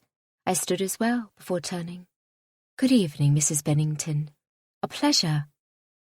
I located my hosts and led Mrs. Overton to them straight away. "Thank you for a lovely evening," I said, careful to direct my smile to Mrs. Hayborn. "You are quite welcome. We enjoyed your company." "Do not be a stranger," the Major said, the jovial smile I knew well plastered on his face. "We are always around if you find yourself in need, though I know you've got a wonderful steward in Mr. Bryce." "And the superb company of Mrs. Overton," Mrs. Hayborn added, including my companion. Daniel approached us. He had read our intentions, apparently, for he was prepared to lead us out to the carriage. He thanked our hosts and confirmed a meeting with Major Hayborn to look at horses. The earlier conversation I held with Mrs. Hayborn played over in my mind as I observed her watching her husband. She had seemed artless on our first meeting. Now I did not know what to think. This woman, perhaps, knew my biggest secret. I needed to discern if she was an ally or an enemy, and quickly. Chapter 15. Daniel swept from the study door and down the hall with such haste that I jumped back to avoid a collision. "Do forgive me," he said, stepping back. "What is it?" I asked, my hand on my heart to calm it. He shook his head. "The goat." I awaited more information, but none was forthcoming. "Come again, sir?" Running a hand over his face, he shifted on his feet. Irritation was written upon his features. I just received word. Tomlinson and Halsey are fighting over that blasted goat again. His eyes caught mine sharply.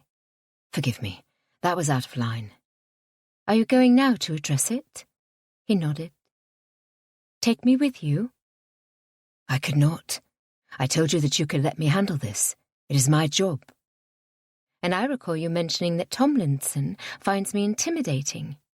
Perhaps I could intimidate them into sharing properly. A lopsided smile found its way onto his lips, and his dimple appeared. I trained my gaze on his eyes instead, so as not to be caught staring. Very well, he said.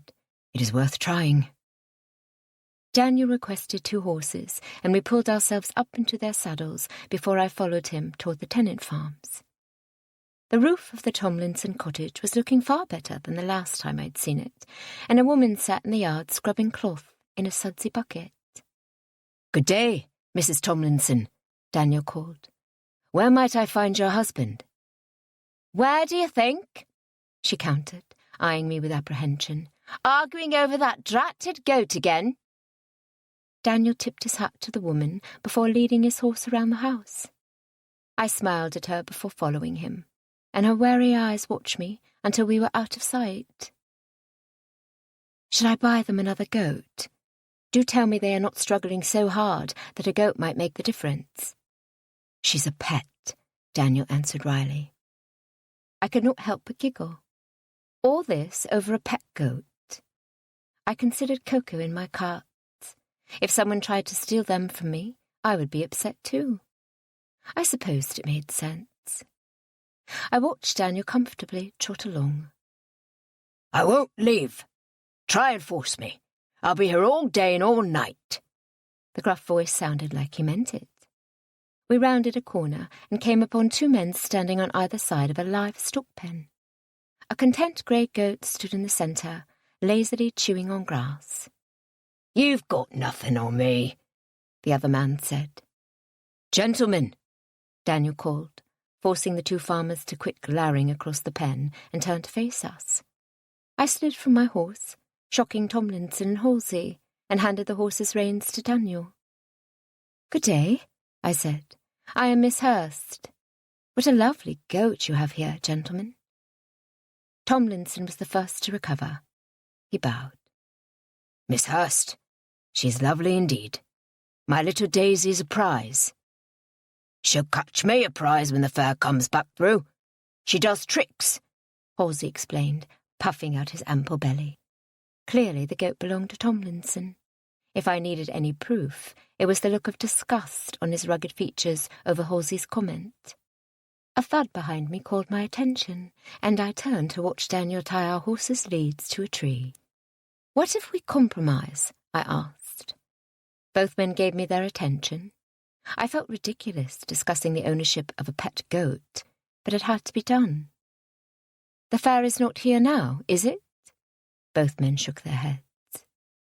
Then we shall strike a deal. When the time comes to utilize Daisy for her tricks and earn a prize, Mr. Halsey may take her to the fair and try his hand at it. On the condition, I raised my arm to stem Mr. Tomlinson's argument, that you split the proceeds in half, and Mr. Tomlinson takes care of her in the interim. Blank faces stared back at me. Mr. Tomlinson takes Daisy home now and cares for her until the fair, I explained.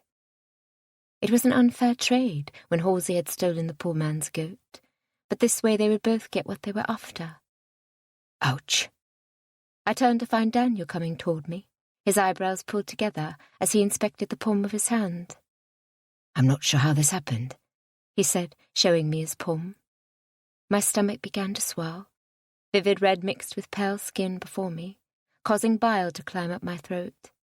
I felt pinpricks in the outer corners of my eyes and stepped forward, grabbing the edge of the pen to hold myself upright. Freya, what is it?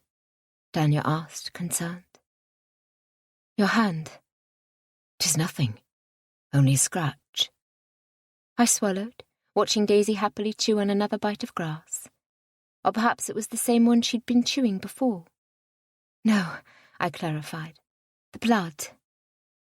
My words brought the image of his hand to my mind again, and I quickly discovered that the pen was not sufficient to hold me upright. I managed to say, I am not fond of blood, before my eyes closed in, and darkness swept me to the ground. Something was poking me in the small of my bark. Many tiny, sharp needles made their way through my clothing and pricked my skin.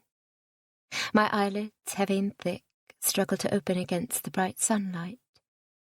She's coming to, a gruff voice said.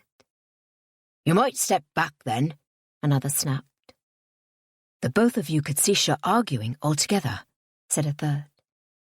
This one I recognized. Miss Hurst? He asked. I forced my eyes open and was gratified by the green eyes trained on me. His smile was apologetic, his eyes downturned in regret. When my eyes opened all the way, I made to sit up. Wait, Daniel said. You must not rise too quickly.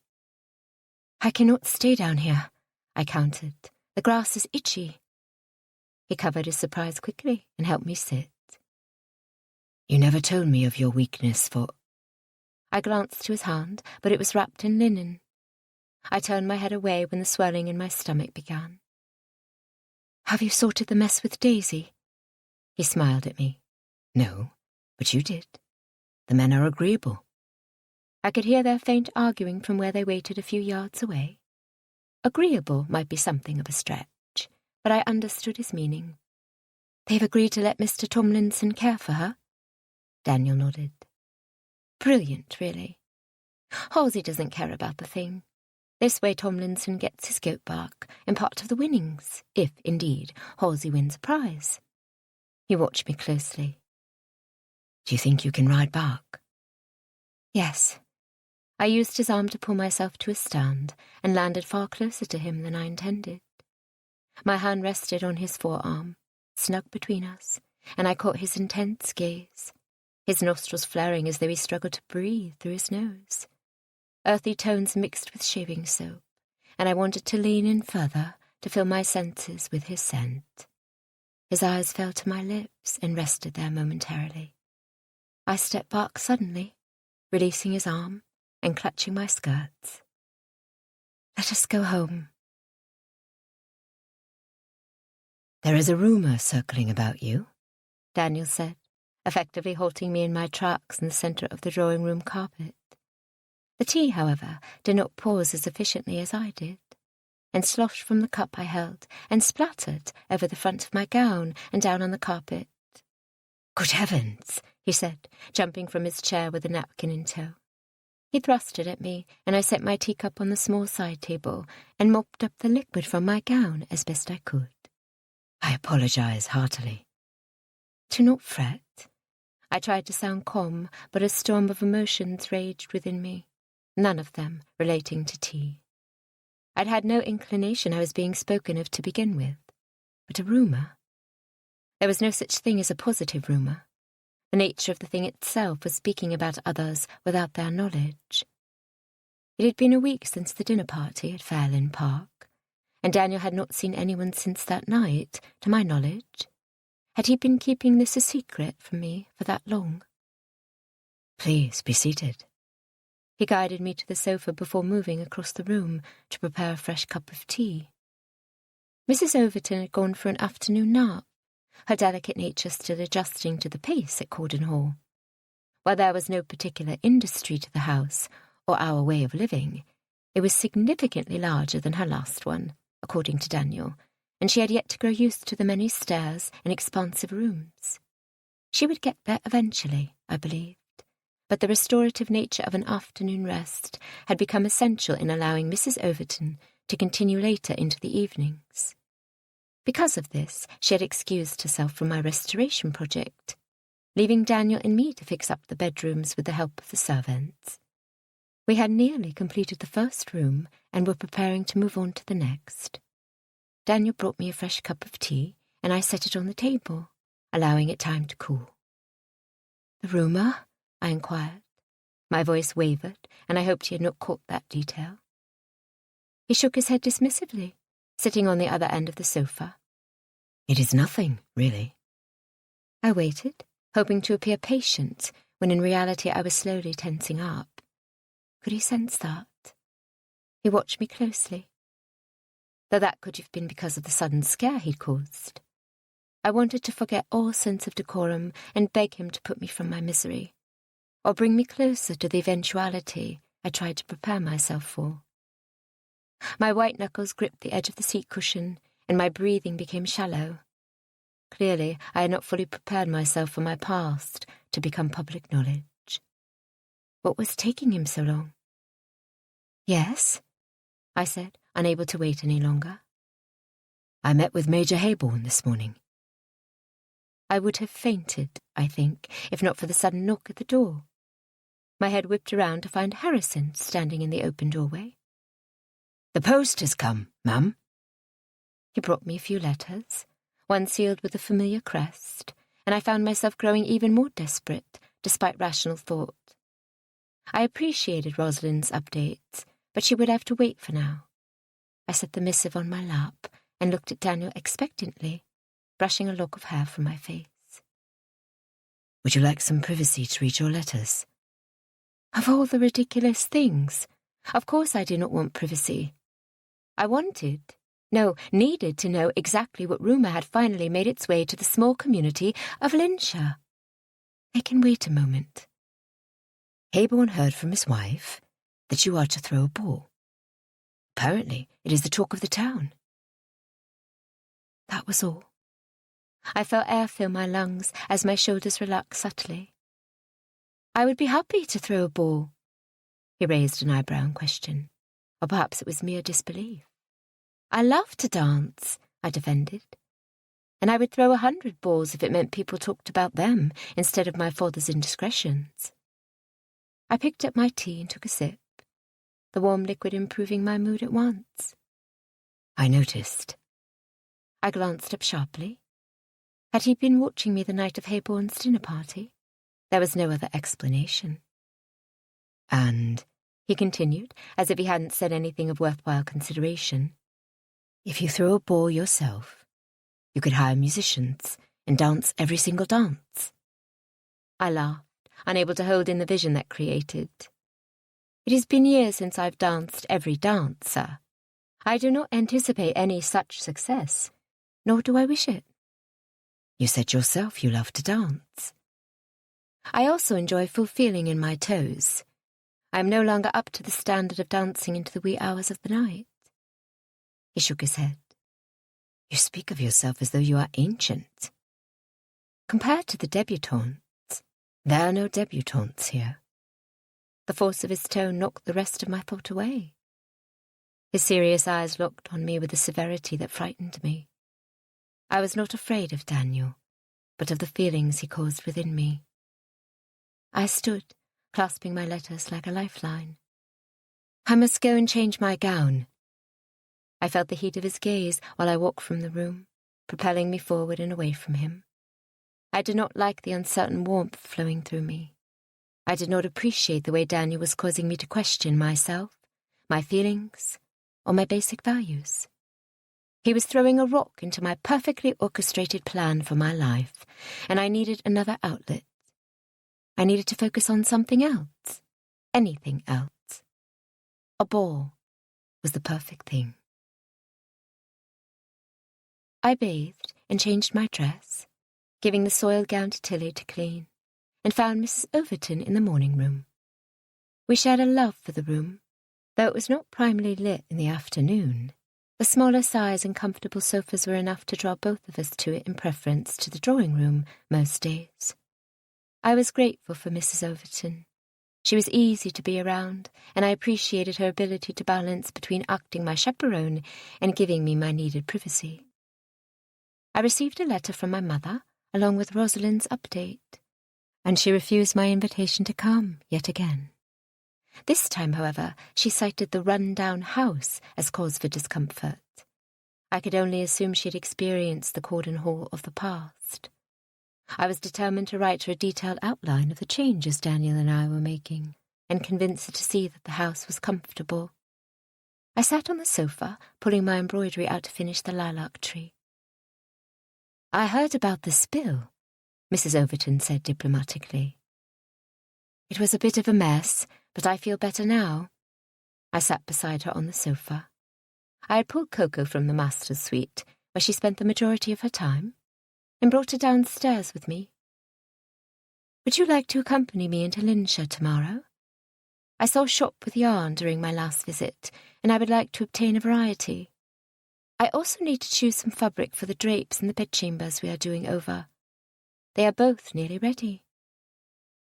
"That would be lovely. I am in need of some new stockings. Daniel has been kind enough to keep me stocked in the things that I need, but I find I cannot request such an item from him." I shared a knowing smile with the older woman. "No man would wish to run such an errand. It is settled. We will go to town in the morning." Chapter 16. Daniel had the grace to avoid the topic of my tea spill at dinner that evening, and he was nothing but bland, distant courtesy at breakfast the following morning. Had he sensed my fear of his attentions and decided to give me room to breathe? I noticed the bandage missing from his hand and refrained from asking after his injury, for I could only assume it was healed now that nothing protected his palm. Mrs. Overton and I left for Lincolnshire shortly after breakfast. We found the stockings she needed, as well as a bonnet I did not. It was a lovely straw confection with a sprig of white silk flowers and a lovely green ribbon. It was such a delightful contrast to my bright hair that I could not help but purchase it. Despite the shopkeeper's avid sales tactics, I was not under the impression that it made my face glow or my eyes sparkle. I did think it was lovely, and that was sufficient for me. I filled a large basket with a plethora of yarn, enough to cause my companion's eyebrows to raise an inquiry. I simply smiled at her and tucked the basket handle over my arm. "Would you like to look at the bookshop?" She agreed, and we let ourselves into a small shop. It smelled of candles. A dangerous scent, perhaps, for a building full of books. I walked the aisles as Mrs. Overton slowly perused the section of Gothic novels, and I tried not to act too shocked when she selected one and purchased it. I caught sight of a familiar leather-bound book in the corner of the front window as we left, and paused in spite of myself. The Green Door. It was years ago the book had swept through society, filling London's drawing rooms with gossip and intrigue, and setting the stage for the rumour that would, effectively, change my entire life. "Are you well, dear?" Mrs. Overton asked, her small, wrinkled face full of concern. Nodding, I turned toward the carriage. I was tempted to go back inside and buy the book, simply to remove it from the shopkeeper's window, but I found I could not bring myself to do it. I did not notice Miss Chapelle until she stepped directly in front of me. "Bonjour, Miss Hurst." I curtsied, tucking an errant curl behind my ear. "Miss Chapelle, allow me to introduce my friend, Mrs. Overton." Pleasantries were exchanged, and Mrs. Overton looked between the dark beauty and myself, her face an unreadable mask. "How are you adjusting to small country life?" Miss Chapelle asked. "It is not much of an adjustment," I said. "I spent nearly my whole life in the country before moving to London." "And your parents?"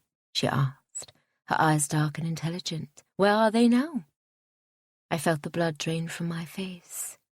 I had the distinct feeling she knew precisely where my parents were, and it terrified me. I swallowed, my eyes flicking back to the book in the shop window of their own accord. Mrs. Overton spoke, her voice firm. "I do apologize, Miss Chapelle, but we must be getting on." "Yes, of course." She nodded, stepping out of our way. Her dark eyes watched me with a calmness that was far from reassuring. Mrs. Overton gripped my arm with a strength I did not realize she possessed and directed me toward the carriage. We gave the footman our packages and my basket full of yarn and climbed into the vehicle. "I am quite careful when speaking ill of others," "But I cannot refrain at present, and I hope you will forgive me," Mrs. Overton said, her voice calm and clear. "But I do not like that woman." I looked out the window as the carriage rolled forward, all of the secrets in my past piling up and weighing me down. I did not like her either. We sat in the drawing room that evening and pulled the basket out from under the sofa where I had stashed it earlier. "What are you creating?" Daniel asked, seating himself beside Mrs. Overton and across from me. "A baby blanket," I answered. "A friend of mine is about to add another little one to our household." "That is very kind of you." "Yes, well, I happen to know firsthand that she cannot knit, and the poor child will have to endure a trip across the country at a very tender age. I am merely being practical." "Practicality aside," Mrs. Overton said, "it is kind of you."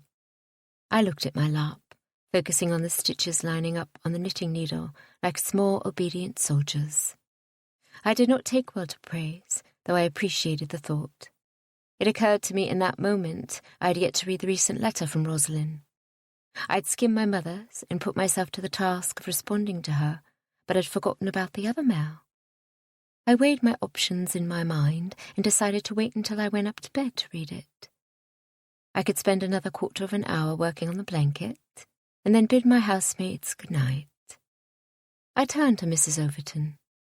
"How are you adjusting to Corden Hall?" She watched me as though measuring her words. "I had not considered becoming a companion until Daniel concocted the scheme." I looked at him. He was watching Mrs. Overton carefully, as if her answer mattered to him a great deal. "I find that while I was hesitant at first," she continued, "the experience has been considerably better than I anticipated." "I am glad to hear that," Daniel said, his face relaxed and satisfied. Drat proper social conventions. I wanted so badly to inquire on the nature of their relationship. I opened my mouth to ask that very question when Daniel turned to me. The light in his soft green eyes was shining. I closed my mouth. I did not want to be the cause of dimming it. "I forgot to mention it earlier," he said, "but it seems that Coco has discovered how to get herself to the living quarters above the stables." My hands paused and dropped in my lap. "I checked on her this morning and she was snug in her bed in the master's chamber." He grinned. "I brought her back inside when I came in for breakfast. She must have returned to her own room." I shook my head, focusing on my knitting. Mrs. Overton chuckled. "You always did have a way with the animals. 'Tis no wonder, I suppose, you've chosen a career in horses." Silence fell upon us. Mrs. Overton opened the book she had been holding, and Daniel sat quietly. I felt his gaze resting on me, but I found I could not tear my own gaze away from the even, smooth motion of creating stitches. Warmth spread across the back of my neck and moved down my body as I felt Daniel's watchful eye. I wanted to look up and see if it was a creation of my own mind, or if he was, in fact, looking at me as closely as I felt he was. My fingers fumbled with the yarn, and I tugged at the ball once, hoping to create more slack. The soft yellow wool rolled from the basket and away from my leg, hitting Daniel's boot in one smooth motion, as if I had intended to get his attention. I looked up and froze. Clear, soft green eyes trained on me, in a look so serene and contented that I found my own anxiety drain away. He leaned down and picked up the yarn ball before crossing the rug and placing it in my hand. "The cats might come after that if they catch it rolling away." I chuckled, the laugh sounding strained to my own ears. "Thank you." I took the yarn and rolled it up again before shoving my project into the basket and under the sofa. "I think I will retire for the evening. I received a letter from a dear friend and have not yet had the opportunity to read it." "Good night," Mrs. Overton said, smiling swiftly before returning to her book. "Good night, Miss Hurst," Daniel said. I curtsied to them before making my escape, my breath coming in rapid spurts. I ran up the stairs and into my room, leaning against the door until my heart slowed considerably. I took a seat at the writing desk beside the window and lit a candle before sliding a penknife under Rosalind's wax seal and unfolding the thick paper. A newspaper clipping fell onto the floor, and I placed it on the desk before reading the letter. My eyes swept through her words with haste. After the first ominous sentence, I found myself devouring the rest. It could not be true. It absolutely had to be false. Rumours often were based on lies, were they not? Elsie's experience with the newspapers in her first season was proof enough of that. I glanced at the clipping, but returned to the letter, forcing myself to read it again, slowly, so that I might not miss any pertinent information. Reading it a second time did not change the meaning. I leaned back in my chair, eyeing the newspaper clipping with disgust. I stood quickly, my chair falling back and hitting the floor with a loud thud before I righted it. Pacing the length of the room, I came close to picking up the clipping a few more times before I sank onto the edge of my bed and dropped my head in my hands. Hadn't the objective of coming to Corden Hall been to escape my father and his family and all connection to them? Was I not going to receive a break from the fashionable world's scorning gossip? Oh, dear. Many people residing in the country receive London's newspapers. How many more days would it be until the people of Lincolnshire had read these words and made the connection? There was nothing for it. I simply had to read the article so I knew what I was dealing with. I stood abruptly, full of determination, when a knock sounded on the door, and I yelped, the timing causing me to startle. "Freya?" a familiar voice called. I relaxed, crossing to the door and opening it a fraction. Pale green eyes under thick brown brows regarded me closely. "I heard a loud sound from downstairs. I wanted to check on you, make sure everything was all right." My cheeks warmed and I smiled self-consciously. "I am fine. I only stood up too quickly and knocked a chair over." "And all the pacing?" The blush deepened. I could feel it. "You could hear that?" His smile was easy to see, regardless of the dim lighting. I leaned against the wall with one shoulder, making sure my face was the only thing visible through the door. It was not proper for Daniel to be upstairs speaking to me alone like this, particularly outside my bedroom door. We were asking for a scandal if we were to be found. Speaking of being found, where was Mrs. Overton? Soft fur paws brushed over my toes, and I jumped slightly, moving back for Coco to walk through the door and circle Daniel's feet. He bent down and picked her up, stroking her behind her ears, while he trained his gaze back on me. "As long as you are not in any trouble." "Well, I wouldn't say that." I clamped my mouth shut. The words had escaped on their own accord, and they had not missed his notice. "What is it?" "Just news from my home.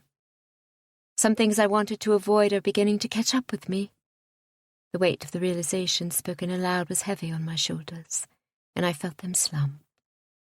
Living through the scandal the first time had been difficult enough. If it made its way to Lincolnshire and exploded here as well, I would have to live through the ordeal all over again.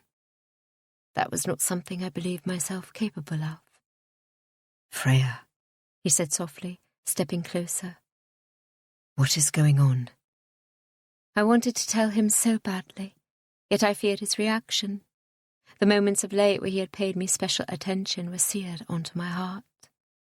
I was beginning to care for this man, and, regardless of what happened in the future, I wanted to count him as one of my friends. He was undoubtedly among the most trustworthy, kind people I had met. I had taken too long in considering whether to tell him or not, because his eyebrows pulled together, concern etched on his face. "What is it?" "I'm not entirely sure," I said honestly. "My friend sent me a note to inform me that there is an engagement, possibly in the near future." His eyebrows rose. I swallowed and continued.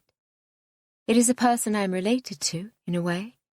She sent me the newspaper clipping about it, but I cannot bring myself to read it." "Freya, what about this is so distressing?" He stepped back suddenly, his brow lifting. "Oh, I see." "You do?" My heart sped up. Did he already know about my illegitimacy? It must be very difficult for you if you cannot bring yourself to read about it. He looked away and then back at me. Have you cared about this person for quite some time? No, I said at once. I've never cared. He must have been able to tell I was lying, for he gave me a slight smile before passing Coco through the doorway. I took her, and she whimpered. I will let you go, he said, but if I can leave a word of advice, read the article. You will be able to move on more quickly if you allow yourself to face it. I nodded, shutting the door after a whispered farewell. I had not expected such understanding, but then again, he probably did not fully comprehend what I was dealing with. I let Coco down and watched her walk through the adjoining door and into her room before I forced myself back to the writing table and newspaper article. Holding the fragile paper securely in both hands, I moved closer to the candle and read the words carefully, taking in each description and insinuation, and trying to make perfect sense of what was going on. It helped that Rosalind had laid out the basic meaning of the cryptic article in her letter, and had identified the man who was likely going to propose before the end of the season to my half-sister. My stomach rolled at the thought. At least I knew her name now. Adele must be the wife, because Rosalind had called the daughter Sophie in her letter, and Sophie was making a very successful connection with the future Earl. According to the article, with help from my translator, Rosalind, Lord Melbourne was going to expire any day now, and his heir was set to inherit and marry Sophie Hurst, all in the next short while. The first half of the article was fine.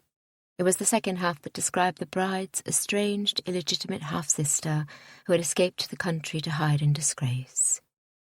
It spoke of me as though I had run away from Sophie's beauty and intellect and clear superiority. I dropped my hands in my lap. The whole of London was reading and likely believing these words. Soon, so would the rest of the country. I had escaped London to decide for myself how I felt. I did not run away from my father and his family. I was running towards something better.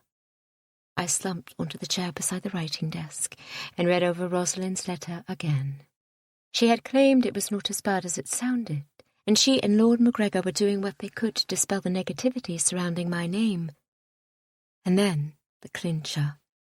She offered to fetch me from Cordon Hall at once, so I might face the throngs and prove to them I had nothing to hide. Well, she was correct on one account. I did have nothing to hide. London's high society already knew everything there was to know about me. I was a spinster, and I did avoid marriage.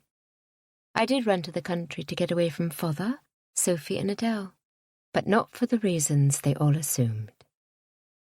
Anger replaced sorrow, and I picked up both sheets of paper before shoving them into a drawer. It was not an issue yet. Until the papers got to Lincolnshire, I needn't do anything about it. Even then, there was a small chance no one would make the connection that I was related to Sophie Hurst. The article did not ever actually mention her by name. It merely alluded to her. I rang the bell to call for Tilly, so I could dress for bed. I was suddenly exhausted. Chapter 17. Harrison searched me out in the back garden to inform me that I had callers. I had spent the duration of the morning walking the rows of roses and hedges, unable to sit still for longer than a moment, and recommitting to replacing the dancing couple statue in the garden. The night before was filled with sporadic, fitful sleep. I had to come up with a plan regarding how I might handle any rumours that reached me in Lincolnshire. Clearly, given my panic when Daniel mentioned the rumour of the ball, I was not prepared to handle any large scandals. I followed Harrison inside and was slightly relieved to find Mrs. Hayborn seated on the sofa beside her mother. Mrs. Overton occupied a wing-back chair opposite them, and I seated myself in the chair beside hers.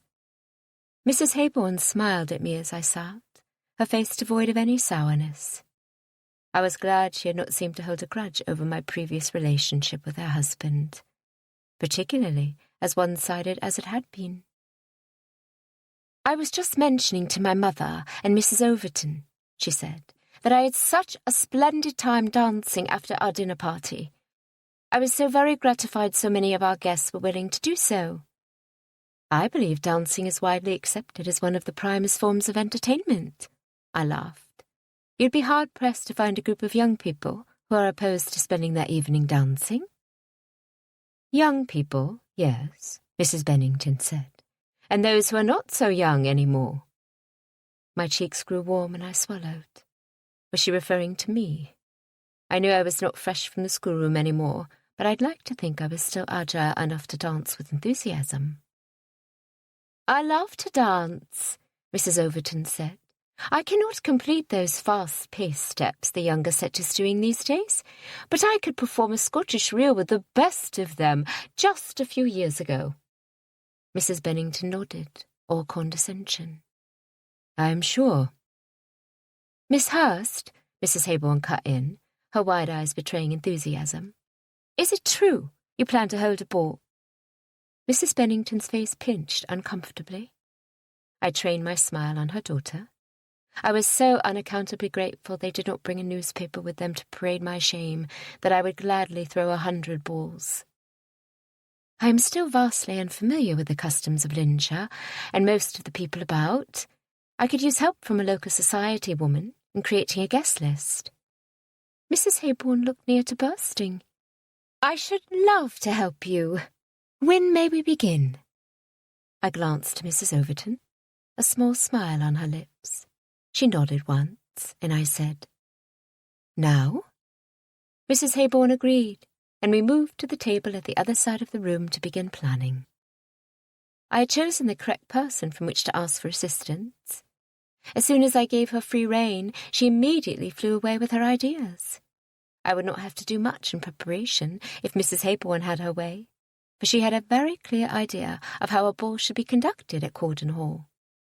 As our conversation lengthened, I found myself growing excited over the prospect of the ball as well. Mrs. Bennington fetched her daughter before we completed our plans entirely, and we made a date to get together the following afternoon to complete the list for decor and menu items and create a guest list. Once the women left, I sat beside Mrs. Overton again. I appreciate your assistance. I stretched my arms and glanced at the woman. I do not believe we would have achieved half as much without the uninterrupted time. It was the least I could do. Mrs. Bennington likes to speak. I merely needed to listen. I had the sense that Mrs. Overton spent a great deal of her time merely listening. Would you like to walk to the ballroom with me? She stood. I was considering taking my nap early. Did you not sleep well last night? I asked. Is your bed uncomfortable? No, it is nothing like that. I got caught up chatting with Daniel last evening, and we did not make it to bed until late. So he had gone back downstairs to Mrs. Overton after checking on me. Was she aware he had made that particular errand? We parted ways at the base of the stairs, and I walked down the hallway and through the doors to the left of the foyer. Light poured in through the tall rectangular windows on the opposite wall and lit the polished floor. A raised platform sat at one end of the room for the instruments. I could almost hear the music already and see my country neighbours in their finest, grouping into corners and lining up to dance. I began to sway to the music in my head, my imagination importing the people from my youthful first season, when I had danced and celebrated with little care in the world. Clipping heels on the wooden floorboards alerted me to his presence, and I turned to see Daniel step through the large double doors into the ballroom. His gaze was at once magnetizing and fearsome, and I swallowed before offering him a smile. He stepped further into the room before pausing just out of reach. Are you feeling better today? I nodded. I believe the light of day can do much to dispel apprehension, he said. Many things which seem bleak in the darkness can be revealed as less formidable with a little light. This is no ghost hiding beneath my bed, I said, trying to swallow my annoyance. I was not overreacting last night. My troubles are real, and it would cause me great distress if they became widely known. Daniel was plainly surprised by my admission. I panicked, for I had said too much. I moved to pass him and make an escape. "Wait," he said. The plea in his voice compelled me far more easily than a command ever would. I turned expectantly. He looked stricken. "I didn't mean to offend you. I merely wish to offer my support. I clearly am unaware of the full extent of your dilemma."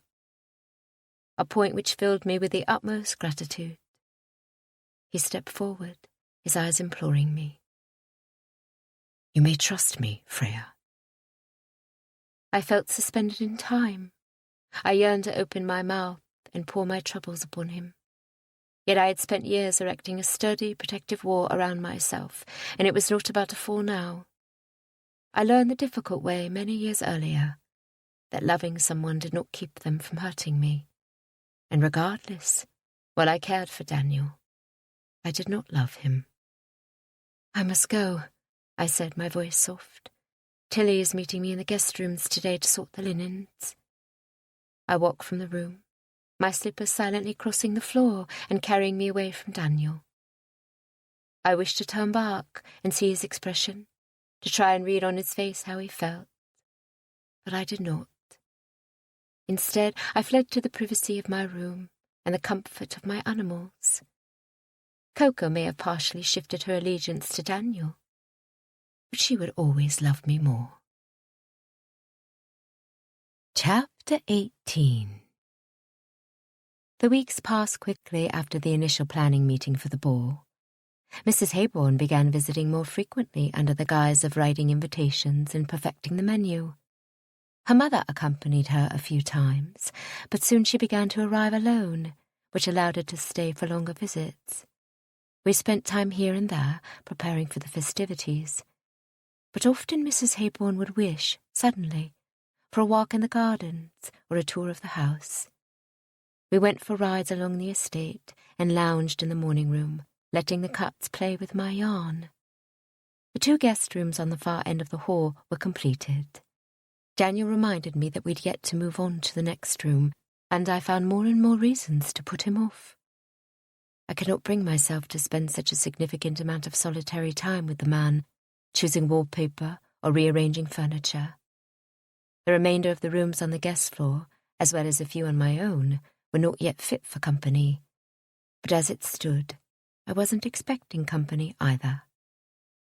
"I am increasingly glad you have come to inhabit Corden Hall," Mrs. Hayborn said as we took tea in the morning room.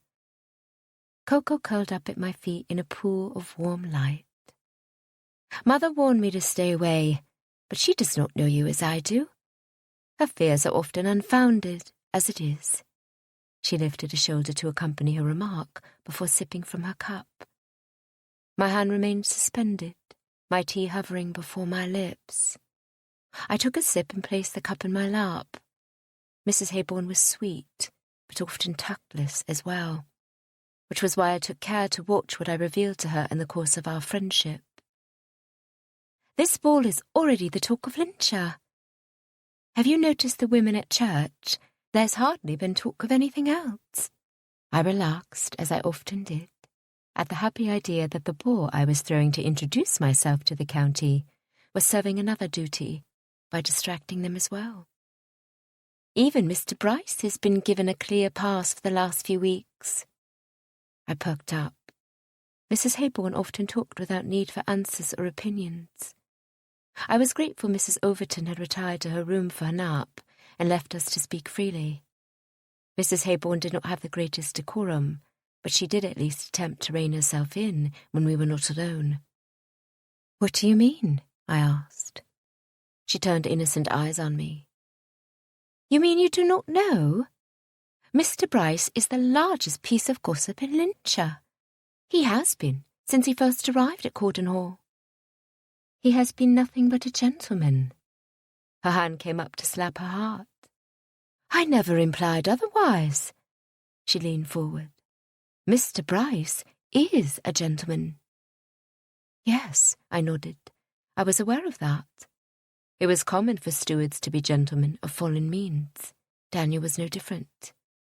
No, not just a gentleman, Miss Hurst. It is said that he used to run in high circles. He has come to Linshire because he's running away from something, and no one can quite figure out what that is. This story sounded uncomfortably familiar. It sounded like my own. She lowered her voice further. I heard it from my lady's maid that he took advantage of your absence when he first arrived, demanding respect from the servants as though he owned the house.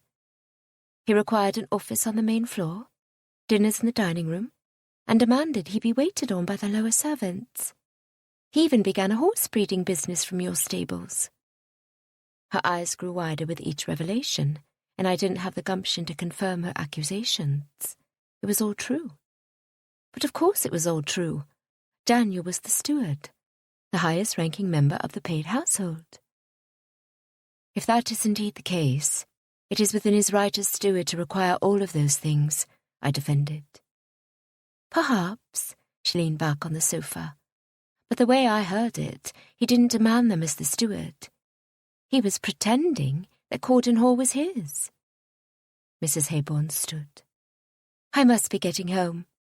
Mother has been complaining about my frequent absences of late. She grinned, unrepentant. I cannot wait for the ball tomorrow. I will arrive early, as we discussed, to stand beside you and welcome the guests. I stood as well to walk her to the door. Thank you for your help. It has been my pleasure. I saw Mrs. Haybourne out before returning and slumping on the sofa. Cleo climbed on my lap and stretched, wiping her tail in front of my nose. Put that down, I scolded. She has no sense of personal space, Mrs. Overton said, joining me on the sofa. She rang for a servant and requested her special blend of tea. Has Mrs. Haybourne gone home? Sighing, I nodded. You've only just missed her. I propose we take an early night and rest up for tomorrow's festivities, although I vow I will not get much sleep. Are you nervous, dear? Mrs. Overton asked, her wrinkled face pulling into concern as she tilted her head. Yes, I cannot help it. I will be by your side, and you have Daniel as well. I felt the sudden desire to inquire on his character, but something deep within me warned me not to. I opened my mouth to ask, but diverted at the last moment. I am grateful to have you both, and Mrs. Haybourne as well. You are fortunate, you know, she said cryptically. Daniel has really grown into himself since taking on the role of steward. He has found a contentment here that previously evaded him. Harrison knocked on the door. You've got a caller, Miss Hurst. Who is it? Miss Chapelle, he replied. I stood, holding on to Cleo. I will receive her in the drawing room. I turned to my companion. You may remain here if you like. I will not leave you alone, dear. She followed me from the morning room, and I was glad she could not see the sheen in my eyes. I blinked rapidly until it disappeared, and emotion had fully removed itself from my face. Miss Chapelle stepped into the room moments after we were seated. The skirt of her scarlet riding habit was thrown over her arm, her hat placed at a jaunty angle on her head. Her dark eyes flitted around the room before resting on me, her lips pulling into a feline smile. I gripped Cleo closer, running my fingers down her bark in a calming rhythmic motion. I had not missed the momentary disappointment that crossed her features when we entered the room. She was clearly hoping to see Daniel. I am eagerly looking forward to your ball, Miss Hurst. It is promising to be the event of the season. I was unaware that Linshire had a season, I said. One of the maids brought tea and set the service before me.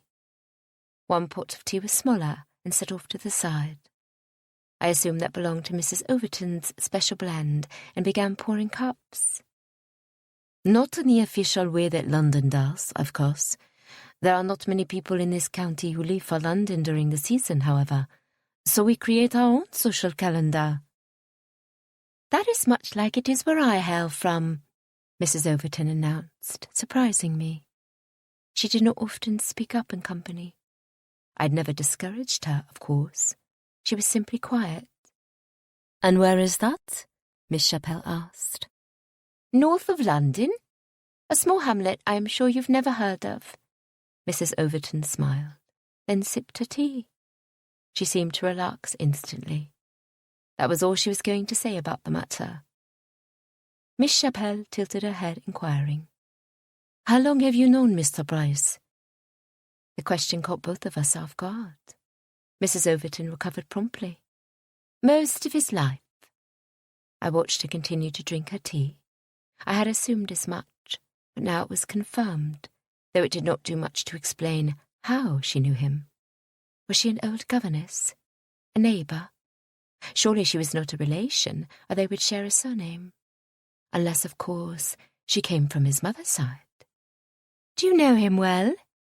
Mrs. Overton asked suddenly, surprising me. She had a mask of pleasant inquiry on her face. I had no idea how she truly felt. Miss Chapelle's smile became tight. "I would like to think he holds a certain preference." "Good afternoon," Daniel said, coming into the room. His smile was bland, and he bowed before taking an open seat across from the sofa. "I simply cannot concentrate on business with such a beautiful sun shining through the window." "Precisely what drew me to your door, Mr. Bryce," Miss Chapelle said, her voice suddenly silky and low. Daniel's eyes lit up, and I felt a rock drop into my stomach. "Did you ride over on Shadow?" he asked, unable to hide his enthusiasm. Miss Chapelle's smile grew. "Of course. I find after I tasted her superiority, it is impossible to reduce myself to anything lesser." Her gaze flitted to me, and I knew at once she was referring to me. "I fancy a ride myself. Perhaps I might accompany you?" he asked. She stood. "I would love that." Daniel looked to Mrs. Overton, excitement evident in his mannerisms. His face twitched when it landed on me, and he hastily added, "Would you like to accompany us, Miss Hurst?" I was an afterthought. In the face of riding with Miss Chapelle, I had been completely forgotten. "I would prefer to stay indoors," I said tightly.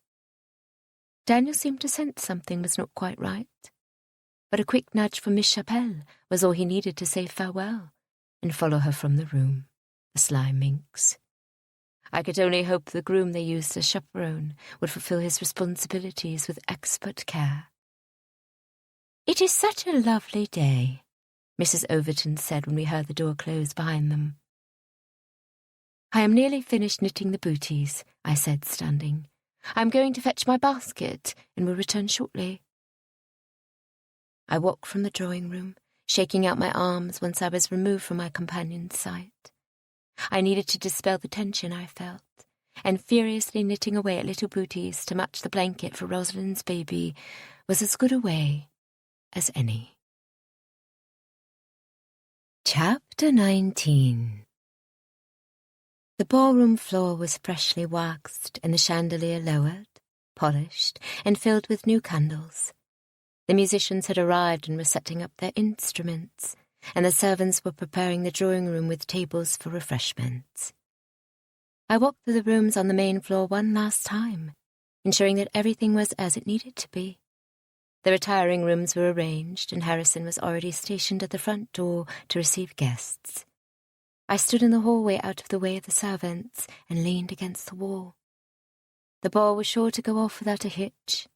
Mrs. Haybourne would be at my side to introduce the people I did not yet know, and Mrs. Overton would remain in the ballroom all evening in the event that I needed support. It took a moment for the implications to set in, but I breathed out, realizing one true and important fact. I was not alone. I did not have Rosalind or Elsie by my side, that was true, but it had been years since I had really been able to rely on their company. With Aunt Georgina gone, it had been quite some time since I felt buoyed up by the presence of others. It was nice to feel that way again. Daniel stepped from his office and came down the hall toward me. I straightened, coming away from the wall. "Are you nervous?" he asked. Whatever possessed me to throw a ball? He delivered a lopsided grin, displaying his dimple. "I believe it was the dancing." I can dance at assemblies. I needn't have gone to the trouble. "I am grateful you did." Whatever for? His smile and dimple remained in place, and I could not remove my eyes from them. His grin widened to reveal uneven white teeth. "I sometimes miss these fantastically large parties. It is fun, is it not, to dance the night away with your friends, content in the knowledge that it is entirely respectable to sleep the following day away?" Yes, I agreed. That is partially why I love to dance. It is such a release. I had found a like soul in Daniel. The thought made butterflies dance within me. He gazed at me, his visible anticipation for the night ahead infecting me with equal excitement. Gone was the anxiety of earlier. He bowed. "I better get in there and see if they have everything they need." I nodded, watching him go. I had wondered if he might ask me to save him a dance, but alas, he did not. I ought not feel too disappointed yet, I supposed. The night had not even begun. For once, I didn't try and squelch the hopes stirring within me. I would be lying if I tried to pretend that I did not wish to dance with him.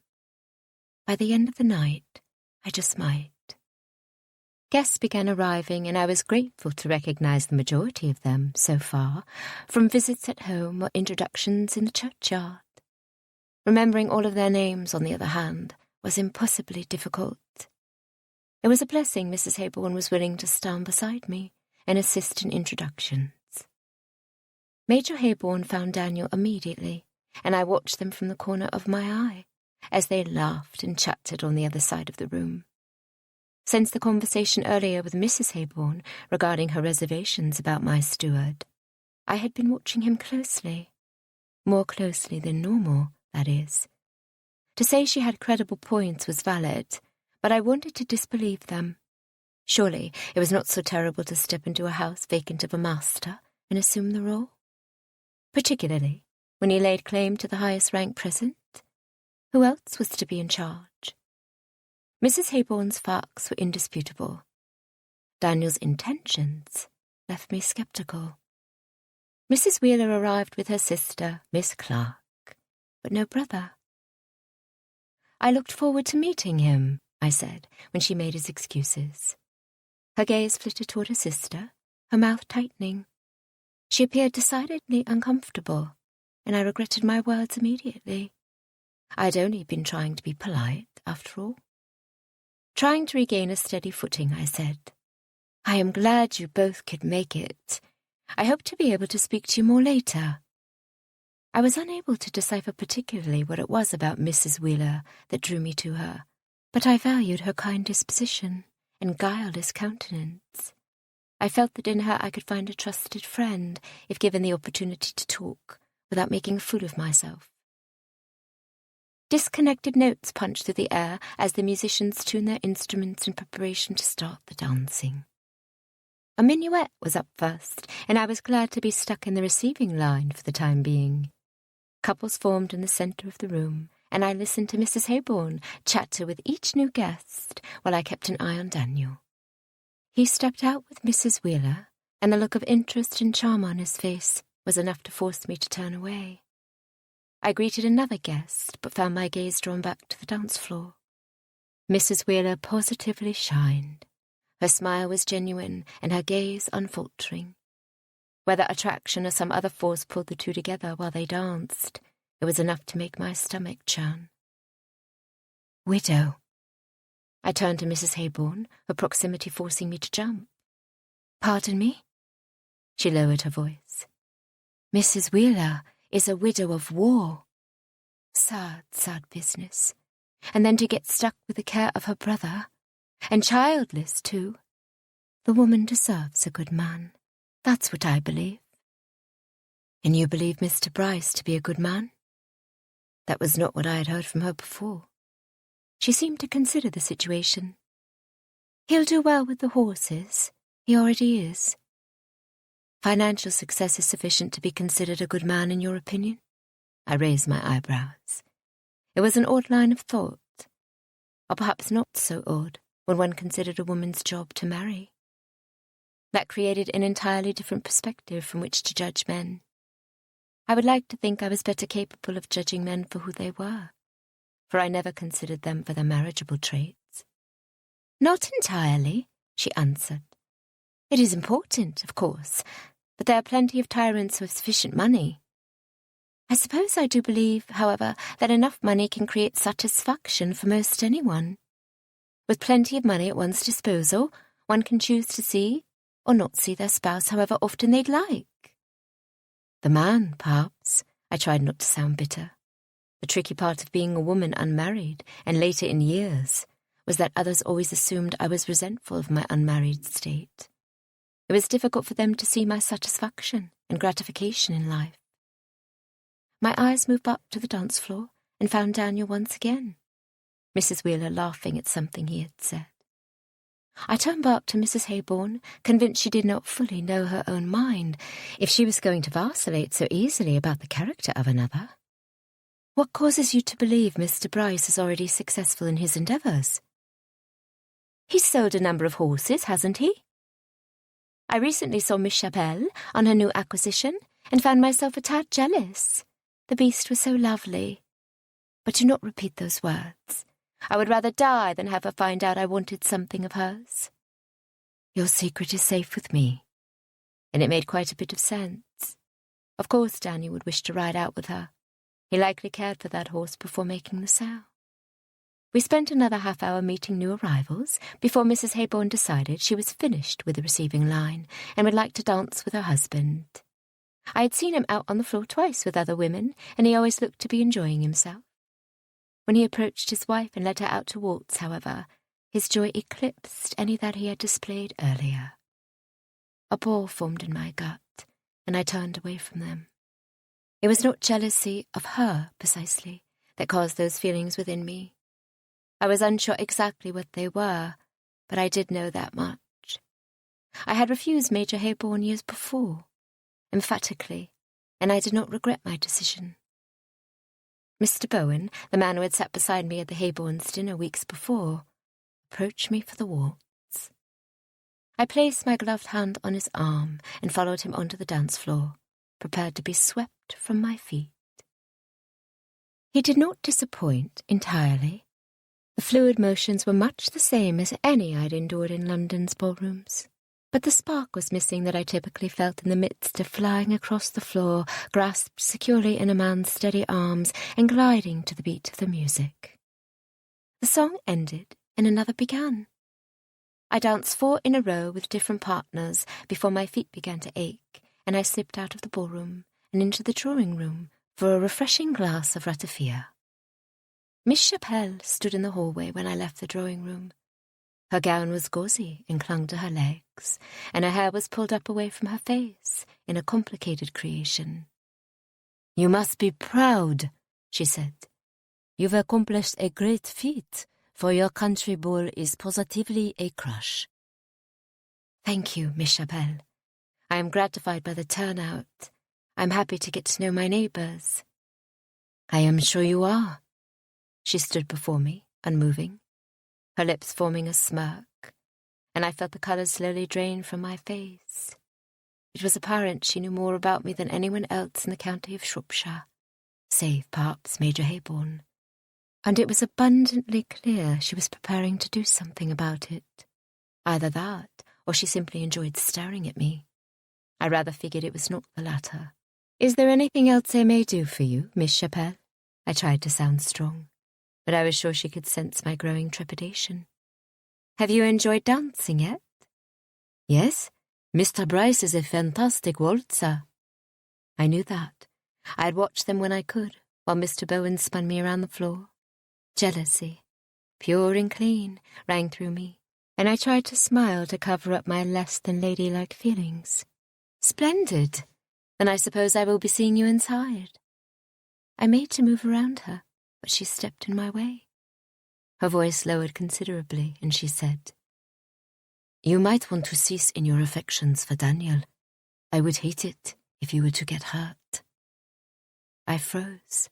Her dark eyes were deep and compelling, and I could not look away. Trust me, Miss Hurst. I have spent time in London, and I have a superior understanding. If you continue down this path, you will be the one left hurting. I watched with uncertainty as she sauntered back into the ballroom. She made understanding sound as though she implied far, far more. What did she understand? My attraction to my steward? Or could it have been the scandal involving my father? I was inclined to believe she was referring to my father. I was not completely aware of where my feelings lay in regard to Daniel. But whatever they were, Miss Chapelle surely could not have known about them. An alternative presented itself, and I panicked. Could I be obvious? The war within me was steadily raging over my feelings for Daniel, and what they meant, and how advanced they were growing. I was unsure of exactly what was going on between us, and furthermore, I was unclear on precisely what sort of man Daniel was. If my indecision was apparent to Miss Chapelle, was it equally obvious to everyone else? To Mrs. Haybourne with her odd remarks on Daniel's character? Or Mrs. Overton and her observations about Daniel's contentedness? Or even Miss Chapelle and Mrs. Wheeler and their potential claim on him? If you continue down this path, you will be the one left hurting. I did not want to hurt any more. I had hurt enough for a lifetime. My father made sure of that. My resolve hardened, and with it my heart. I was not going to be any man's novelty, and I sure wasn't going to let myself be hurt. Chapter 20. My eyes fell immediately on Daniel when I entered the ballroom, as though it was their duty to search him out. I dragged them away from him and his dance partner, watching the rest of the guests and searching for a familiar face. A Mr. Bowen, one of the younger ones, I believe, walked toward me. He was likely the tallest of the brothers, and I feared I would receive a sore neck if I was forced to look up at him for the duration of an entire dance. The dancers parted, and a set of dark eyes caught my own from the other side of the ballroom. Miss Chapelle's intent gaze did not shy away from my own, and she watched me with the precision of a hawk, her expression reminding me much of Jasper, the cat, languidly secure in his place in life, and my inability to do anything about it. Mr. Bowen was beside me before I had the opportunity to escape. I would be honoured if you would dance with me, Miss Hurst. I curtsied, allowing him to lead me out. We joined the ever-moving sea of waltzers, and Mr. Bowen surprised me with his fluidity and finesse. I was happy to find that his height allowed for me to look anywhere but at my partner, as my neck did indeed lean back to an unnatural degree to see his face. My tense muscles began to relax, and my gaze lazily fell on faces as we passed. It landed on Daniel, and I caught his eye, a gaze so direct it startled me. It was over quickly, but the feeling he ignited remained within me until the dance ended. As soon as Mr. Bowen released me, Major Haybourne stepped in to take his place. His face, as he asked me to dance, was equal parts kindness and insecurity, and I took pity on his nerves, accepting at once. The promenade for the waltz began, and I scanned the crowds for Mrs. Haybourne's face. We had not spoken of my past experiences with her husband since that night in her drawing-room following dinner. I had no concerns that she felt threatened by me, but I was uncomfortable in the Major's arms, my mind flitting back to that fateful day in my drawing-room years before. Are you satisfied with your ball? He asked me. I nodded. Your wife was a tremendous help. I valued her assistance immensely. She enjoys your friendship as well, Miss Hurst. We continued to dance, and I watched the others spinning around us, searching for the one face I could not help but seek. I waited quite a long time for you to come into residence. I jerked my head toward Major Haybourne, my steps faltering. He corrected me and then smiled. I do not mean to sound odd, Miss Hurst. This is not the most comfortable conversation to hold. Then please tell me what you mean, I said. I had dealt with learning my mother was not legally married to my father, but was in fact his mistress, in a sense. I had comforted Rosalind as she learned of her father's indiscretions. I knew of countless men who live lives apart from their spouses, and others who are more discreet, but just as disloyal nonetheless. If Major Haybourne was preparing to offer me a proposition, I was prepared to give him a set-down immediately. I learned of Cordon Hall's ownership when I arrived to take over Fairlane Court, he said. At the time I thought it was a cruel hand fate dealt me. I watched the pews at church on Sundays and awaited news of your arrival. We continued to spin across the dance floor, my shoulders tense as I waited for him to continue. Then, as a year went by without your presence, I began to assume you were giving us time to heal and move forward. It did not occur to me until years later that perhaps you would never inhabit Cordon Hall, and I might be the cause. I did not know you were my neighbour until I met you in the street that day. A smile grew on his lips. With Lady Cameron, I have always liked her. She's easy to like, I agreed, as is your wife. Affection fell over his features. He clearly loved Mrs. Haybourne very much. I felt stupid for questioning him. I am a lucky man. That you are, Major. May I be frank? He asked. Had he not been frank already? I nodded, watching the spectators as we passed. I had not seen Daniel since the previous dance. I was not actively searching for him, of course, but it was strange he was gone, nonetheless. I appreciate you befriending Mrs. Haybourne, he said, and I know she enjoys your time together.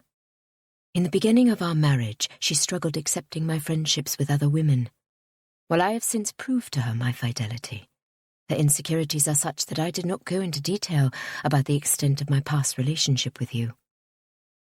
You did tell her, though? Of course I did. I mentioned I had courted you just before meeting her. But it did not amount to anything.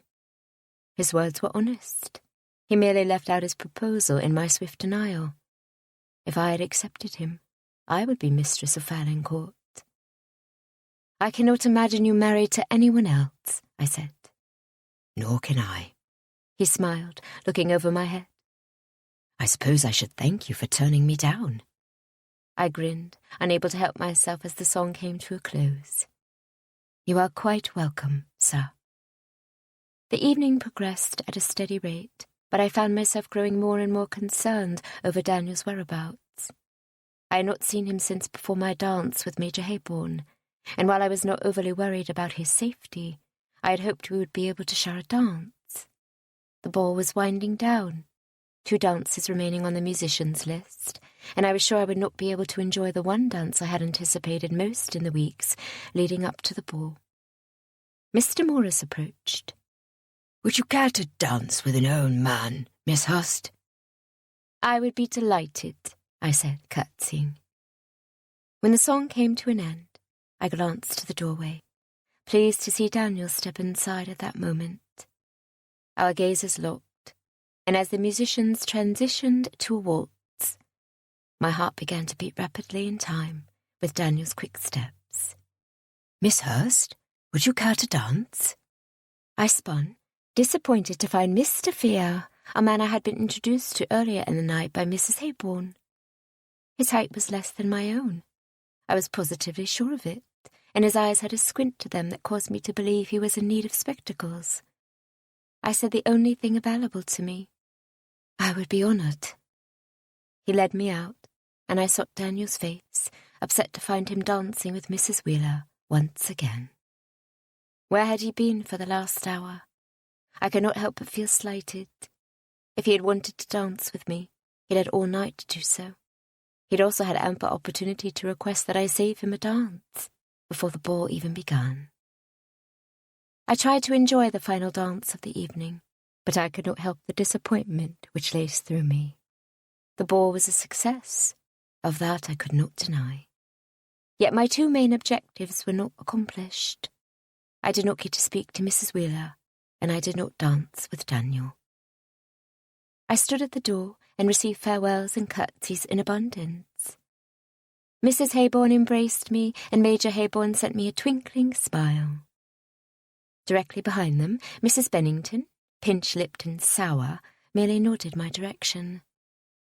The Bowen family cut dashing bows, Mrs. Bowen fully glowing in their wake. Mr. Freya sent me a wink. Mrs. Wheeler delivered a kind smile, and Miss Chapelle a saucy grin. By the time the final guests departed, I was utterly exhausted. My shoulders were heavy, and my feet ached. "Successful evening, Freya," Daniel said upon returning from escorting Mrs. Overton to her room. Thank you. I turned for the stairs, ready to shed my gown and slip into bed. Daniel, to my surprise, fell into step beside me. As we mounted the stairs, I asked, "Did you enjoy yourself?" "I did. It was a hit." We reached the top of the stairs and he paused. I turned toward him, and he reached for my hand, placing a kiss on the back of my glove. He glanced at me from under his lashes. "My only complaint was that I did not get to dance with the loveliest creature in the room." My heart pounded, but I would not listen. I slipped my hand from his grip and smiled. "Good night, Daniel." I turned away from him and escaped to my room. Chapter 21. Mrs. Wheeler sat on the other end of the sofa, a warm teacup perched in her delicate hand. Her pale hair was drawn back in an elegant knot, and her gown, while precisely made, was of practical design. "I was disappointed to miss speaking with you at the ball," she said. I smiled, preparing my own tea. "It felt like a whirlwind. I intended to come find you, but the evening was over so quickly. Such is the way with these balls. One spends so much time dancing that there is little time left for any visiting." Her cup clinked against the saucer, and she set them both on the table. "You are recently of Yorkshire, correct?" I paused. "No, London." Mrs. Wheeler's face screwed up, confusion marring her soft brow. "Odd. I could have sworn I'd heard Yorkshire. My mother resides in Yorkshire, but I never have. I've spent the last 4 years in London." She nodded as though that explained the confusion. It did not clear up mine, for I did not tell many people the whereabouts of my mother. It often led to too many questions about my father. "And where do you come from, Mrs. Wheeler?" I asked, taking a sip of tea. "Many places." Her eyes took on a glazed look, as though she studied something far away that only she could see. She refocused on me, offering me a sad smile. "I am sure you know I am a widow. My husband died fighting Napoleon." "I am sorry for your loss." I shook my head. "You are far too young to be a widow." "Many of us are too young, but that is the cost of war." She lifted a delicate shoulder, and I admired her strength. "I am busy and have quite a lot of demands on my time. I keep myself occupied well." "I do not doubt it. You live with your brother and sister, yes?" She lifted her teacup again and nodded, taking another sip. It was apparent Mrs. Wheeler suffered, and equally evident that she did her utmost to remain positive. We continued to speak about our upbringings, discovering more similarities than either of us expected. We both grew up on sprawling estates, with joyful memories and kind mothers. "Do you miss your mother?" she asked, reaching for another ginger biscuit. "I do, often. I have invited her to come and stay with me, but she claims she is content with her sister." Nodding, Mrs. Wheeler said, "I do not blame her for avoiding the journey." A knock sounded, drawing our attention to the door, and the dashing gentleman grinning there. "May I join you?" Daniel asked. "Of course." I gestured toward the wing-back chair opposite us and poured him a cup, passing it to him as he sat down. "Did you notice how lovely Mrs. Jameson looked last evening?" I asked. "On my word, she was positively glowing." "New love will do that for a woman." Mrs. Wheeler said, a small smile on her lips. She must have been remembering the early days of her own marriage. And Mrs. Haybourne, of course, was radiant. Mr. Haybourne is a lucky man. I caught Daniel's eye before looking down, focusing on my ginger biscuit. I was fond of your gown, Mrs. Wheeler. Thank you, Miss Hurst. Daniel was staring at me again. I could feel it. He said, Both of you are positively lovely. I've always loved a good ball. Did you attend the season, Mr. Bryce? Mrs. Wheeler asked. I believe you once told me you despised London. I glanced up sharply. I enjoy balls, particularly when I'm fortunate enough to dance with lovely ladies.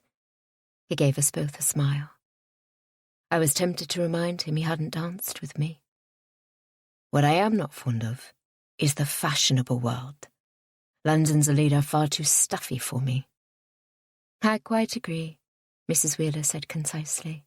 I would be satisfied to remain in Lincolnshire for the remainder of my days. Would you really? Daniel asked. I had the feeling there was a conversation being held aside from the words said aloud, and only Mrs. Wheeler and Daniel were aware of. I sat silently, watching them for undercurrents and clues. Was there a deeper relationship here than I had imagined?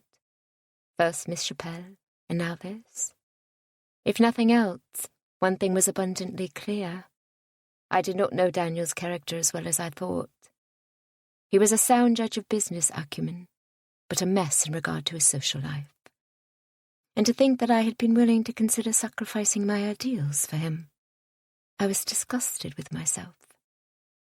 Would you care to join me for an outing on Wednesday, Miss Hurst? Mrs. Wheeler asked. I should love to ride the hills of Cordon Hall. I've heard glorious things about the view. I should like that, I answered. She hesitated. And Mr. Bryce?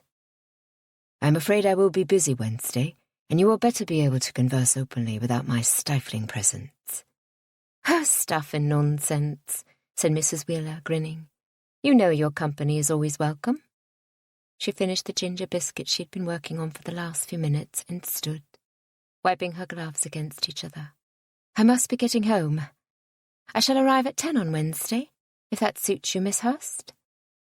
Lovely. I look forward to it immensely. Daniel left to ask Harrison to have Mrs. Wheeler's carriage brought round. I stood to follow her out, placing my cup on the tray and picking up one last ginger biscuit. I should not eat so many of these, but I cannot help it. In the kitchen, Mrs. Covey is superior in every regard. I quite agree.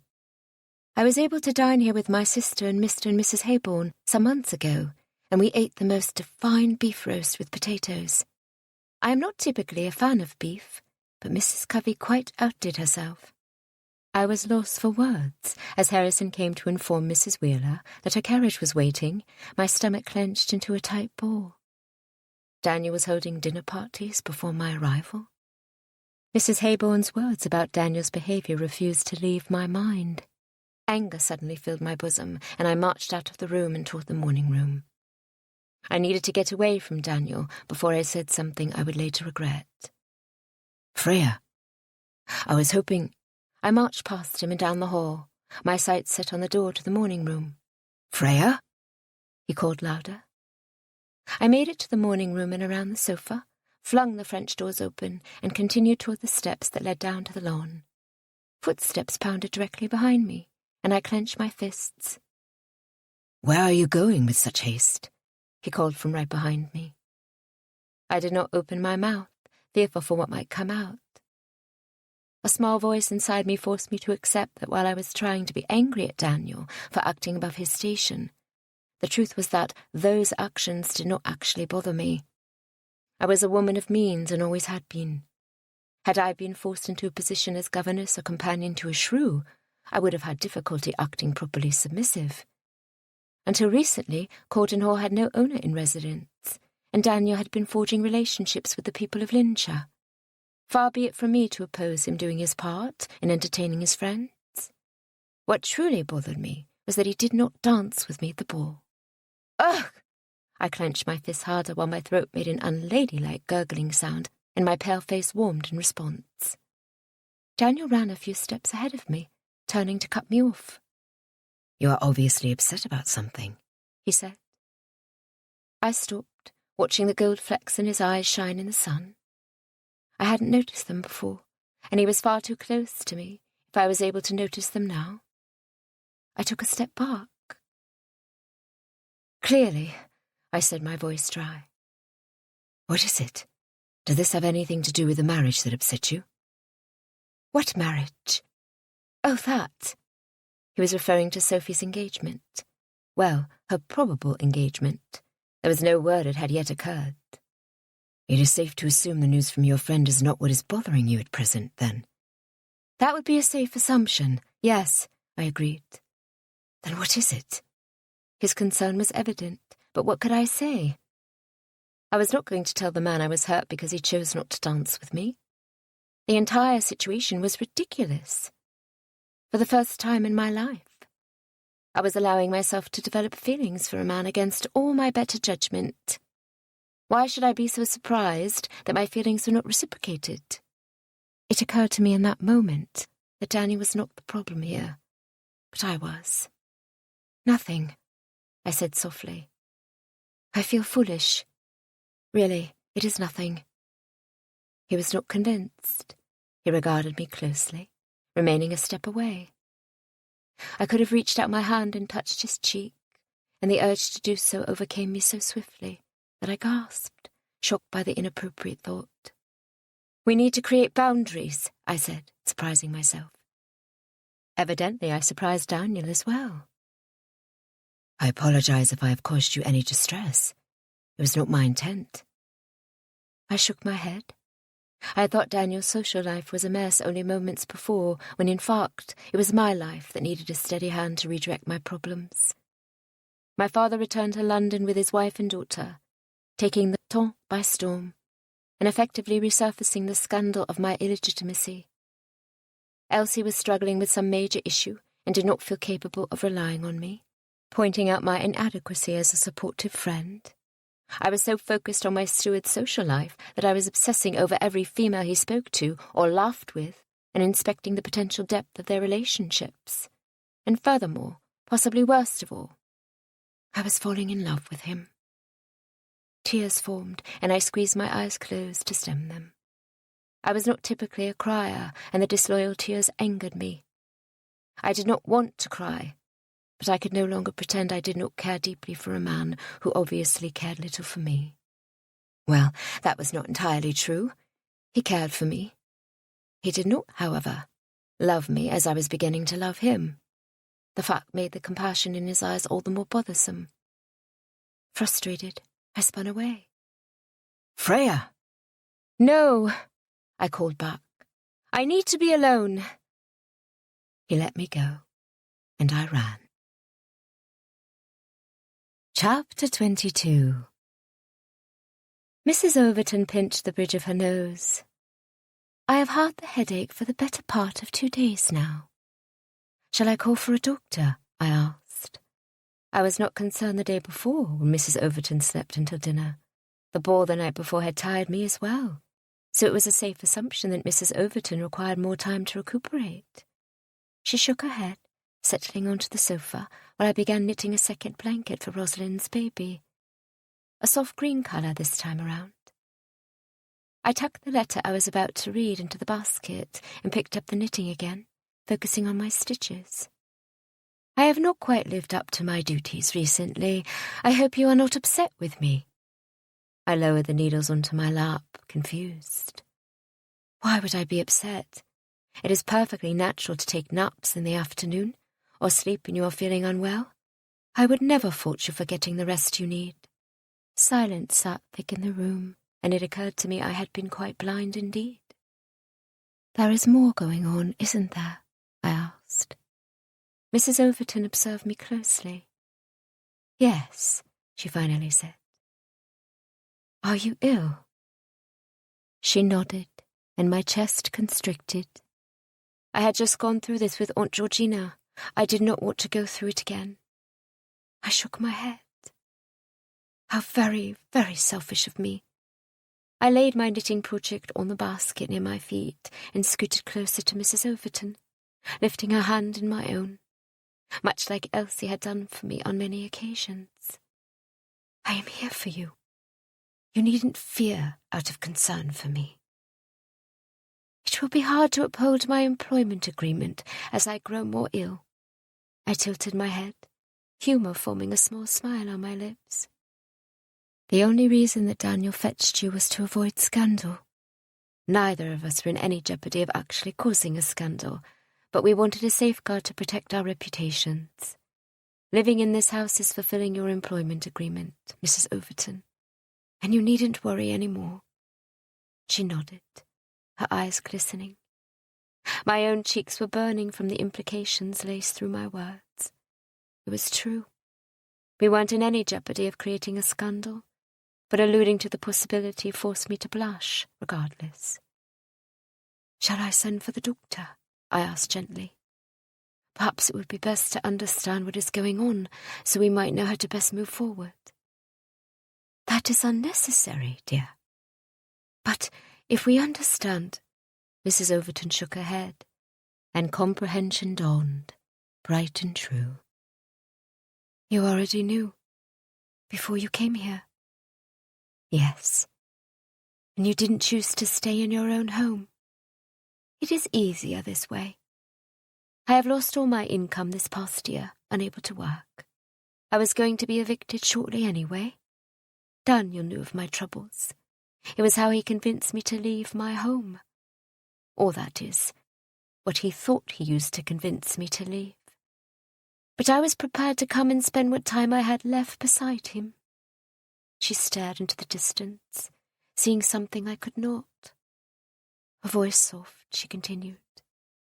"My sweet Daniel has done so much for me. I could not have said no to anything he asked." "You sound as though you are his mother." The endearing smile she gave me made my breath catch in my throat. "I am not his mother," she said, "but I am the closest thing Daniel ever had to one. I raised him as though he was my son, though he belonged to my sister." "You are his aunt, then?" Nodding, she said. "Yes, though we never used the title. I was his mother in every other sense of the word. I promised my sister I would protect him, and I've done my best." I held my breath. "Protect him from whom?" She shook her head. "It is not important any longer." I opened my mouth to argue and then closed it again. Mrs. Overton did not want to share, and I was not going to press her further. "What is the diagnosis?" I asked instead. "Heart trouble," she said. "My mother had it, and my sister as well." "Daniel's mother?" "Yes. She was quite young when she passed. Her heart gave out. The doctor told me I was fortunate to have been blessed with such a long life, and there is nothing more they can do, aside from a special tea blend, which helps to soothe my pain." My own heart squeezed at her candid explanation. I wanted to rid her of any pain. "What can I do?" "Nothing needs doing. I am happy here, in your lovely home. I am with my Daniel, and I need nothing more." The smile on her peaceful face reiterated the truth of her words, and I felt at once reconciled. "Regardless," I said, squeezing her hand, "I am here, and I will do whatever I may to help. You need only tell me, and I will do what I can." "There is one thing," she said. I waited for her to continue. She seemed hesitant, and I could feel the air in the room shift.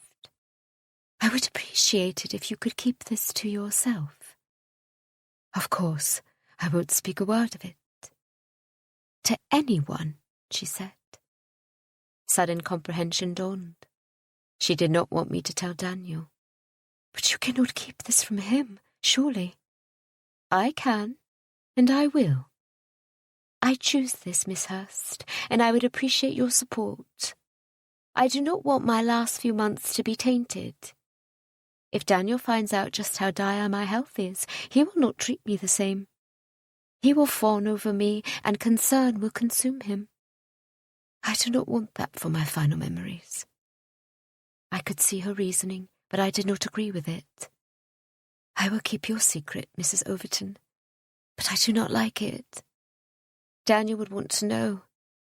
He deserves to know. Her expression was kind but immovable. I understand your feelings, but in this case I must go with my gut.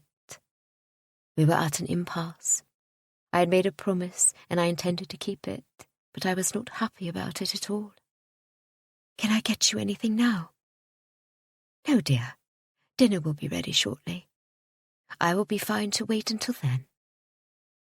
Silence fell over us as I picked my knitting back up and resumed working on the baby blanket. The stitches became mesmerizing, and I added row after row while considering Mrs. Overton's health and recalling the months prior to Aunt Georgina's demise. If I had not known Aunt Georgina was sick, would I have better appreciated the time I spent with her? I did not know. It was impossible to know, and regardless, it did not change anything here. We separated to change for dinner, and when we came together again, it was with Daniel in the dining room. I was quiet throughout dinner as I contemplated the recent change of events. It was a blessing, perhaps, that Daniel and I had experienced the row in the garden the day before, for my quietness was not out of character, and thus he had no suspicions. When dinner was complete, I begged them both a good evening, retrieved my letter from where I had stashed it in my knitting basket, and retreated to my room to read it. The last time Rosalind had written was to inform me about Sophie and send me the newspaper article depicting the resurfacing of my illegitimacy scandal, so it was not unreasonable for me to worry about what she could possibly have said in this letter. I had put it off the better part of the day, however, so it was time to take a deep breath and dive in. I sat on the edge of my bed near the lamp, unfolded the parchment, and read. Dearest Freya, I hope this letter finds you in good health. I am happy to report that I have given birth to a large, healthy baby boy. Once again, I have a boy. One would think I was positively heartbroken, for indeed I did pray for a little girl. But I simply had to take one look at my sweet little David Alexander, and I was completely smitten. Jack does not believe me capable of having a girl. He has told me I am receiving retribution for all of those years I refused to marry him. I believe, just between you and me, I am being blessed with boys because I might raise them right, to treat women with the respect and dignity they deserve. But I digress. I would love to come and visit you. I should be right as rain within a week, and plan to arrive on Friday next. If that does not suit, then you need only to write, and I'll change my plans. But I have tired of London, and home is calling once again. The boys need room to run, and I miss my damp and dreary castle. On another note, Sophie Hurst has become engaged. She will become the Countess of Melbourne very soon, and your father seems happy with the arrangement. I will not bore you with details, but I wanted to keep you informed. Much of the gossip regarding your birth has diminished. There are still the odd comments here and there, but they are from the old snobs, and we don't care much for their opinions anyway. I hope this letter finds you well. I am sad I cannot make it for your ball, and I cannot wait to hear every detail the moment I descend upon you with my horde of children. I know you love them. You may not deny it. All the best, Rosalind. I lowered the letter in my lap and lost my gaze on the wallpaper opposite. The idea of Rosalind visiting was as tiresome as it was exciting. I did love her family, and I adored her boys. But Rosalind had the skill to look at my face and read my thoughts, and I was not in a position where I particularly wished for her to know my mind. I sighed, lying back on the bed. There was nothing for it. I simply had to sort out my own mind and come to amicable terms with what I discovered, so that when she arrived, there would be nothing left for her to puzzle out. Chapter 23. Breakfast Wednesday morning was quiet. Mrs. Overton was sleeping late, as she did most days now, and Daniel was enthralled by the newspaper he'd borrowed from Major Hayborn. I was anxious, due to the newspaper, and was hoping I'd be able to read it when he finished. I needed to check for any mention of me or my family in the gossip articles. I now understood how Elsie felt all those years ago. To be discussed so brazenly was not amusing. "You have your ride with Mrs. Wheeler today, yes?" Daniel asked, startling me. I dropped my fork on my plate, and the noise clanged through the room. "Yes, we are riding later this morning." He looked amused, an expression I had not seen on him in some days. "What is it?"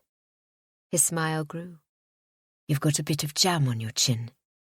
I hurriedly wiped it away, my cheeks growing hot under Daniel's unrelenting gaze. "You know," he said, his tone playful, "your hair becomes brighter when you blush." "Not possible," I argued, tucking a loose lock behind my ear. "I think it is. It must be the rosy hue to your cheeks. But every time you blush, your hair undoubtedly becomes brighter as well." A smile formed on my lips, regardless of how hard I fought it. "Daniel, you are being ridiculous." "I will be ridiculous all the time, if it results in that smile, Freya." His tone was soft and firm, and I stilled at once, unsure of what he was implying. His gaze became fervent, and I could not tell for sure, but it felt like he leaned closer. "I have not been satisfied these last few days. No, if I am being completely honest, it has even been a few weeks." I swallowed, afraid to speak up. He continued. "I have felt, recently, that a wall has been erected between us. I appreciated our easy discourse before you arrived at Corden Hall, and your frank honesty. I felt then we had a bond, and it only strengthened upon our meeting. But in recent weeks, I have watched you pull further and further away, and it saddens me. What's worse, I cannot do anything about it, for I do not know the cause. I do not know what I've done to offend you." "You've done nothing to offend me, Daniel." "Then what is it?" I shrugged. "Nothing, I suppose. My own troubles have taken over every spare space in my mind and left me no room for anything else." "That is not good enough for me, Freya. Where is the woman that wrote me detailed stories about her cats?" I laughed despite myself. "You would like me to tell you about the cats? You see them as often as I do. You probably see Coco even more. I've noticed that she's been missing from her room the last few nights."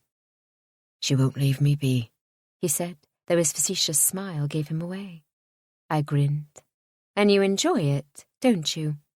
"I certainly enjoy this." My smile faltered, my eyebrows knit together. "Daniel, what could you possibly mean by that? What are you implying?" I'd caught him off guard, that was clear. He reared back slightly, his face a mixture of uncertainty and disgust. I stood. "If we cannot speak plainly, then there is no sense in speaking at all." His eyes bore into me as I walked from the room, but I did not regret my words. I met Mrs. Wheeler outside. She looked brilliant in a plum riding habit, her hair in a sleek knot, and a black hat set secure to her head. Sitting atop a speckled grey mare, she was positively stunning. "Where shall we go?" she asked, as I led my borrowed mare into the yard. I had yet to purchase a horse of my own, but Daniel was kind enough to lend me his. "I have wanted to look in on some of the northern tenant farms. Shall we go that way?"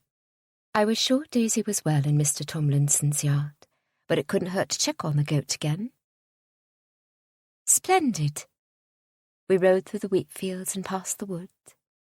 "I am told there is a lovely creek within those woods," I said. "Shall we venture to find it on our way back?" I agreed, and we continued toward the northern section of my land. I had not been that far from the house since my first tour with Daniel. Even with Elsie and Lord Cameron, we did not venture to the very edges. Mrs. Wheeler was a fine horsewoman. Secure in the saddle and in her composure, I envied her slightly. Shaking my head, I pulled around. We'd passed Daisy earlier, chewing lazily in her own yard. Mrs. Tomlinson hadn't been outside, but the goat appeared well enough to me. To the creek? Perfect. We didn't have much room for conversation with our speed and distance, but as we came upon the wood, we slowed the horses, moving to single file on the thin path through the trees. We found the creek and dismounted, tying our horses to a tree. "I have wanted to discuss something of importance," she began, leaning down to pick up a small stone. She watched the stone rather than my face, turning it in her fingers, a small crease appearing between her eyebrows. Concerned, I stepped closer and laid a hand on her arm. "You may confide in me."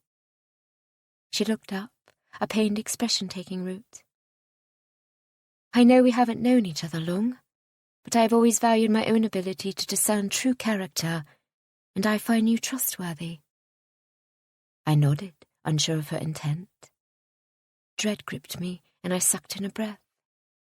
"Are you in danger?" She smiled softly, relieving me of my fear. "No, nothing like that. I am simply in an uncomfortable position. My brother, you see, is unable to care for us, and my sister is in need of a season, if she is going to have any luck at a match. I've received an offer from a man I knew before I married Mr. Wheeler. I have written, agreeing to consider the marriage, but his mother would like us to have a more recent acquaintance before final decisions are made. I find that I need some support. I must marry, as I have no other options available to me, but—" "I see." I searched her face, but found it void of guile. From the beginning, I felt that Mrs. Wheeler was of good character. My jealousy could only be attributed to my own poor sense. It did not reflect on Mrs. Wheeler in any light. "Have you considered asking Mr. Bryce?" "I would not do that to him. I am grateful for his friendship, but that is all there is between us." A swoop of relief fell over me, and I smiled despite my attempt to remain neutral. "I wonder," she continued, "if perhaps there is another woman he has his eye on." "Who?" She looked away, laughing softly and shaking her head. "You are either humble or blind, Miss Hurst." What did she mean by that? Obviously, I could deduce the general idea of her words, but I did not want to give myself false hope. I said, "I am neither, but I can honestly say there is not anything of that nature developing between Mr. Bryce and myself. He has been too hot and cold by half. Take it from me. Most men do not even know what they want. If you have strong feelings, then make them clear to him. Playing games will only lengthen, and potentially ruin, any chance of happiness you might have. I have never considered marriage to be my chance for happiness." I likely sounded more affronted than I meant to, but this mattered to me greatly.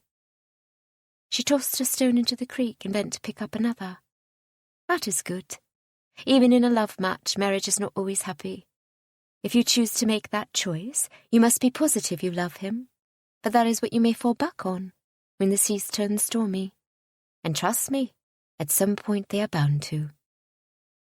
Mrs. Wheeler just delivered the most concise description of marriage I had ever before heard. I looked at her closely. "Does this apply to your friend in London?" She cast her eyes down. "I have agreed to come and meet his family at a house party next month. I was hoping my sister might be able to come and stay with you for the duration. It is meant to last 3 weeks. Surprised, my mouth fell open slightly. "You are not keen on the idea?" "No, I would love to have Miss Clark to stay. I am merely surprised you've asked me." "I was concerned you would be offended," she said sheepishly. "Far from offended," I explained. "I am honoured." The grin which stretched over her mouth was radiant. Mrs. Wheeler must have carried heavy burdens, for I hadn't realised how tensely she held herself before. "You cannot imagine how relieved I am to get this sorted. I must leave in a fortnight, and I've yet to tell my sister about any of it." "Consider this settled. Shall we return to the house?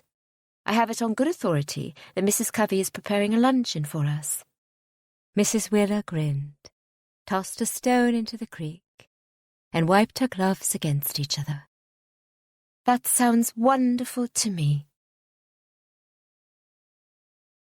I considered the components of Mrs. Wheeler's story that she had not expounded upon, and determined I would do my best to support her and her sister. What I could not remove from my mind, however, was her sound argument about the institution of marriage. I had long held the belief I was doing myself a favour in remaining unwed. The possibility that marriage was not always perfect was evident to me in not only my parents' marriage, but in those of my dear friends. Each time I witnessed Elsie and Lord Cameron bicker, or Rosalind and Lord Macgregor disagree, I convinced myself I was better off than them because I had no one to answer to but myself. I had not considered the idea that I could be happy within a marriage, while admitting it did not have to be perfect. I took myself to the French doors in the morning room, and my hand fell from the handle. The rain streaming down the doors, a barrier between my hedge-protected fortress and the house. There was no roof to the garden. If I ventured outside, I was sure to become soaked before I even reached the garden gate. I sighed, my shoulders dropping. I heard footsteps enter the morning room, and knew before I turned my head they belonged to Daniel. "The storm appeared from nowhere," he said, coming to stand beside me. We stood shoulder to shoulder and watched the rain. "Did you see any signs of it on your ride earlier?" "No, but I was not paying much attention to the clouds when the sun shone so brightly." "I find I ignore the clouds as well when the sun is bright." His tone implied he spoke of much more than the weather. I turned, sighing, then repeated my earlier admonition. "Daniel, I do not appreciate innuendos. Either speak plainly to me or cease to speak at all." His eyes were serious, and I sucked in a breath. "I do not know how to speak plainly," he said quietly. "I am not a man with a talent to express myself. I have never been able to clearly speak my mind. How do I tell you that I have been able to think of little else since you arrived at Corden Hall? How can I say without fear of rejection that yours is the face I search out in a room full of people?" My breathing became shallow, and my heart battered against my chest. I knew precisely how he felt because my feelings walked the same path. What I had that Daniel lacked, however, was a fear so great that I refused to give credence to those feelings. It occurred to me as swiftly as I had felt the blossoming potential of love that it would never be possible. I could never marry, especially not this man for whom I cared so deeply. I could not shackle myself to him, tying him to all my scandals and baggage. I didn't know all the details of his life, but I knew he'd been through enough on his own, that he deserved better than what I could offer him. He deserved a wife who was not illegitimate. Warm tears rolled down my cheeks, and I shook my head, unable to speak the words that pressed against my lips. His hands gripped my shoulders, his thick eyebrows pulling together in concern. "What is it, Freya?" I shook my head, unable to speak. "Freya, please, tell me what it is." I sobbed, a loud, horrid sound escaping my lips. Stepping from his grip, I continued to shake my head. "It can never be, Daniel." He reached for my arm. "Do not say that." I tore myself away, the tears coming so quickly that I could not see him clearly. "Hear me, for I do not want to speak about this again. Daniel, it can never be." I ran from the room, escaping the fears and sorrows that surrounded him.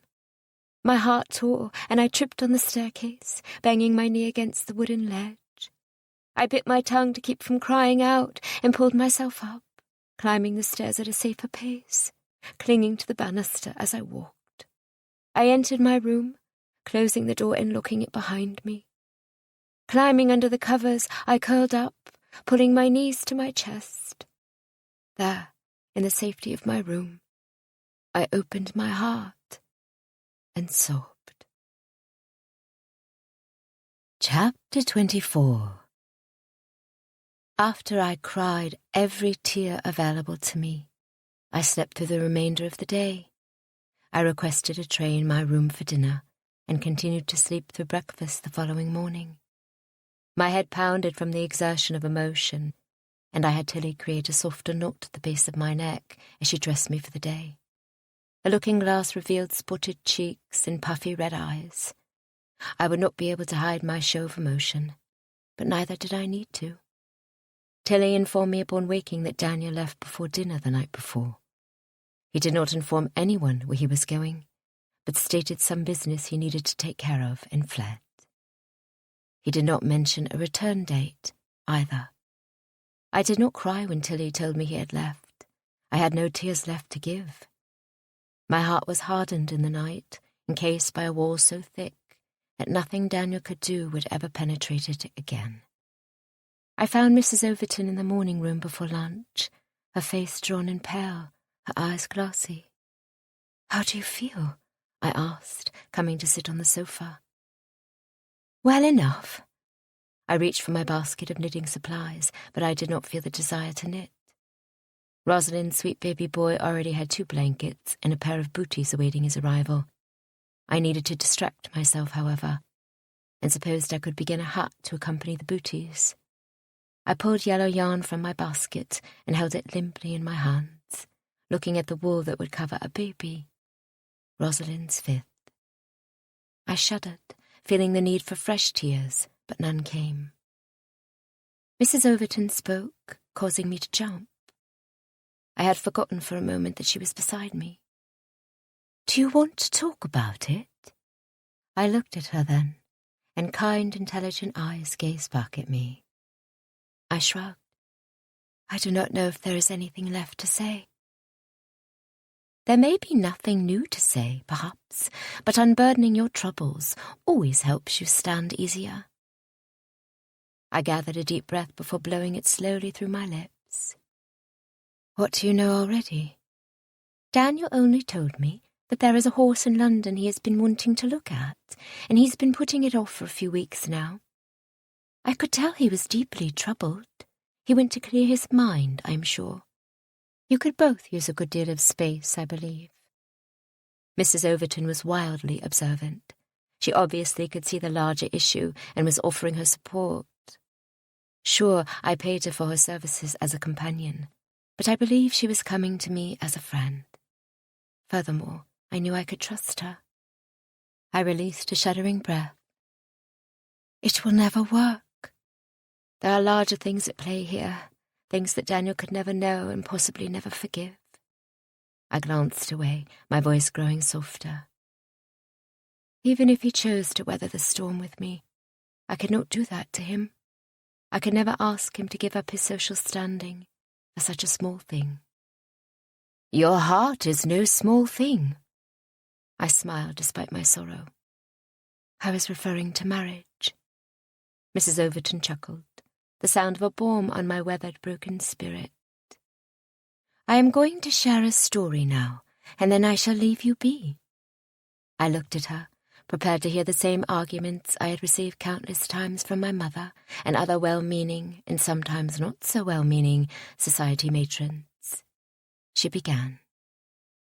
"I was married briefly as a young woman. The man was not kind, and he did not treat me well. But I had made a vow, and because of that, I chose not to leave him. When I received word that Daniel's parents were both dead, and the babe needed a home, I feared for his safety if he were to stay with me. So I had him placed with my neighbour. One night, my husband did not come home.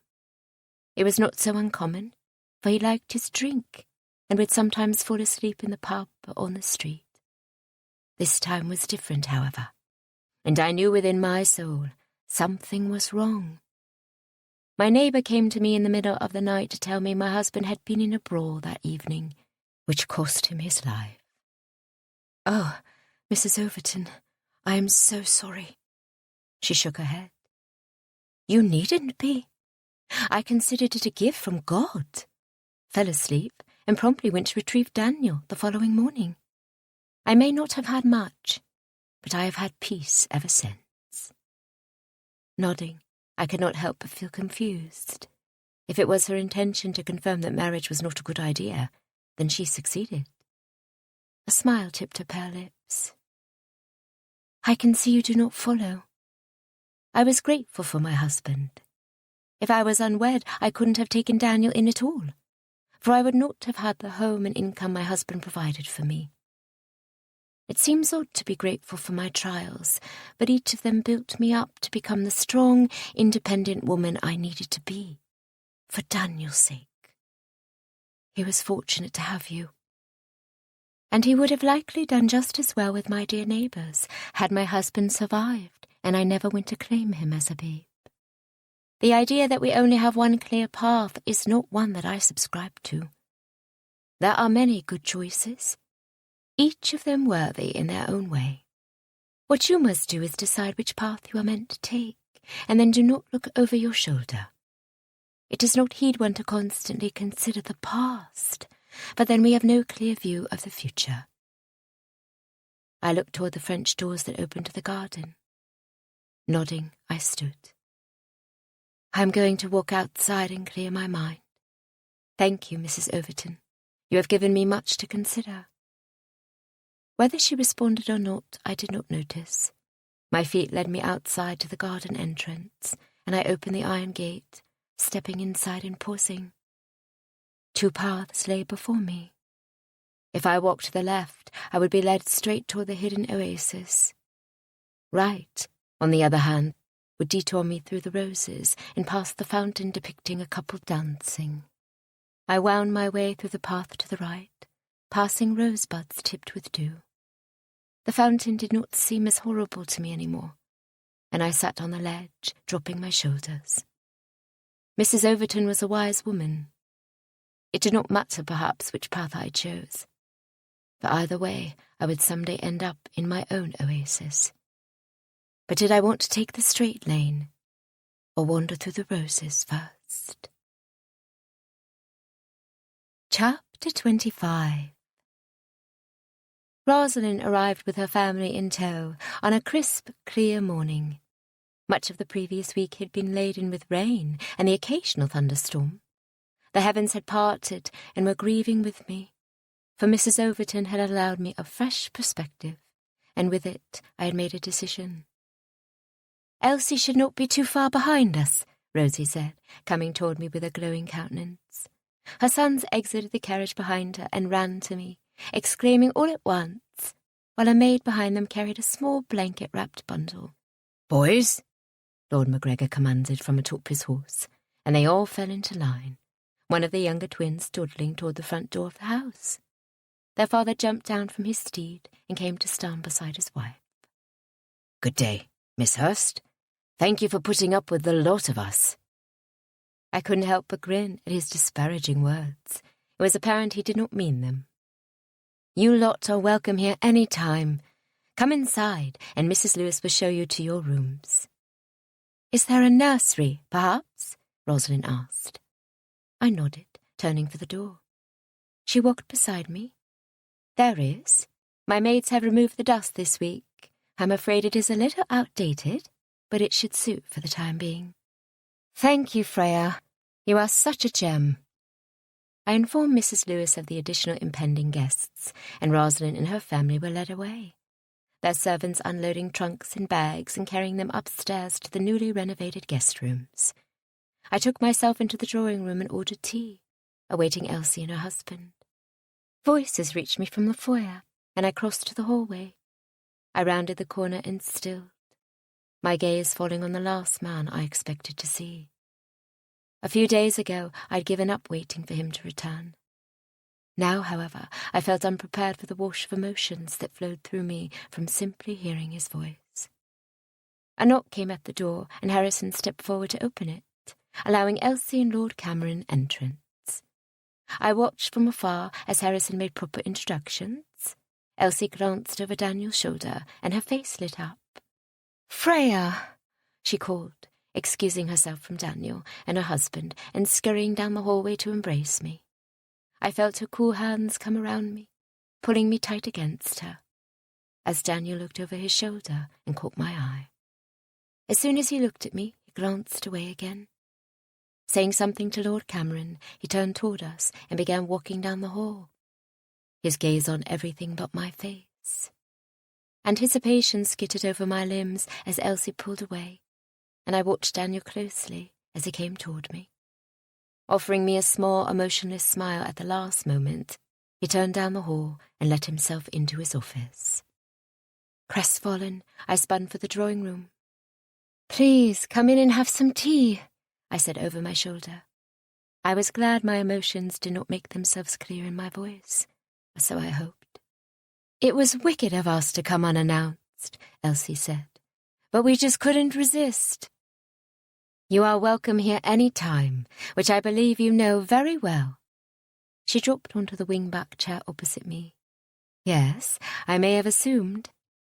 I heard Lord Cameron speaking to Lord MacGregor in the hall before they came into the drawing-room, bowing and delivering proper greetings. Rosalind flounced into the room behind them, coming to sit right beside me with her new baby in her arms. "Isn't he lovely?" she asked. She tipped her arms to give me a better view, and I pulled the blanket away from his face. He scrunched up his little nose, squeezing his eyes closed and turning away from me. My heart squeezed, and I could not help the emotion that displayed itself in my eyes. "He is beautiful," I agreed. I glanced up and caught Elsie watching us, her face a mixture of love and grief. "May I hold him?" she asked. Rosalind passed her son to his aunt before settling herself on the sofa, Lord MacGregor coming to sit beside her. I watched Elsie hold little David, gazing at him with love and longing. Mrs. Overton came into the room and I stood at once. "Please come and sit down," I said. Lord Cameron shot up and moved toward her, offering his arm before escorting her to the seat he had occupied. He took the smaller chair to the side and leaned back, his ankle coming to rest on his knee. "Mrs. Overton," I said, "please let me introduce my dear friends. This is Lady MacGregor and her husband, Lord MacGregor. The baby there is their son, David, and holding him is Lady Cameron Nichols, and her husband, Lord Cameron Nichols." I paused on Lord Cameron. He watched his wife with such love that I wanted to get up and flee the room. It was unfair that such a deserving couple would remain childless. It was not right. "I have planned a picnic for tomorrow," I said, trying to distract myself. "I hope we could walk to the wood. There is a charming little creek nestled into the trees, and I'm sure the boys will find all manner of frogs and other slimy creatures." "That sounds splendid," Lord MacGregor said. "I've only one request." "Yes?" "Please force them to leave their spoils here when we depart for home." "You mean you do not want to fill our carriage with frogs and snakes?" Rosalind asked, affronted. He returned her jest with a dry look, and I stood abruptly, the playful banter too much to bear. I did not know why it bothered me so deeply, but it did. 5 sets of confused eyes blinked up at me. "I'm going to check in with Mrs. Lewis. I will return shortly. In the meantime, Mrs. Overton can help you find anything you might need." I fled the room and turned up the stairs. I lifted my skirts and held the banister, recalling the painful bruise I acquired when I tripped on the steps a few weeks before. The pain from that day, slowing my ascent. "Mrs. Lewis?" I called, coming upon her in the spare bedroom further down the hall. "Do you have everything you need?" She handed a pile of linens to the curly-haired maid and came to me. "We have everything under control. There are plenty of linens and plenty of usable rooms now, so you may rest at ease." "Wonderful."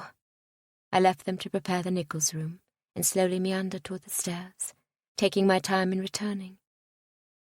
It was not right to escape my guests within minutes of their arrival, and I needed to come to terms with my recent desires and file them away to consider at a later time.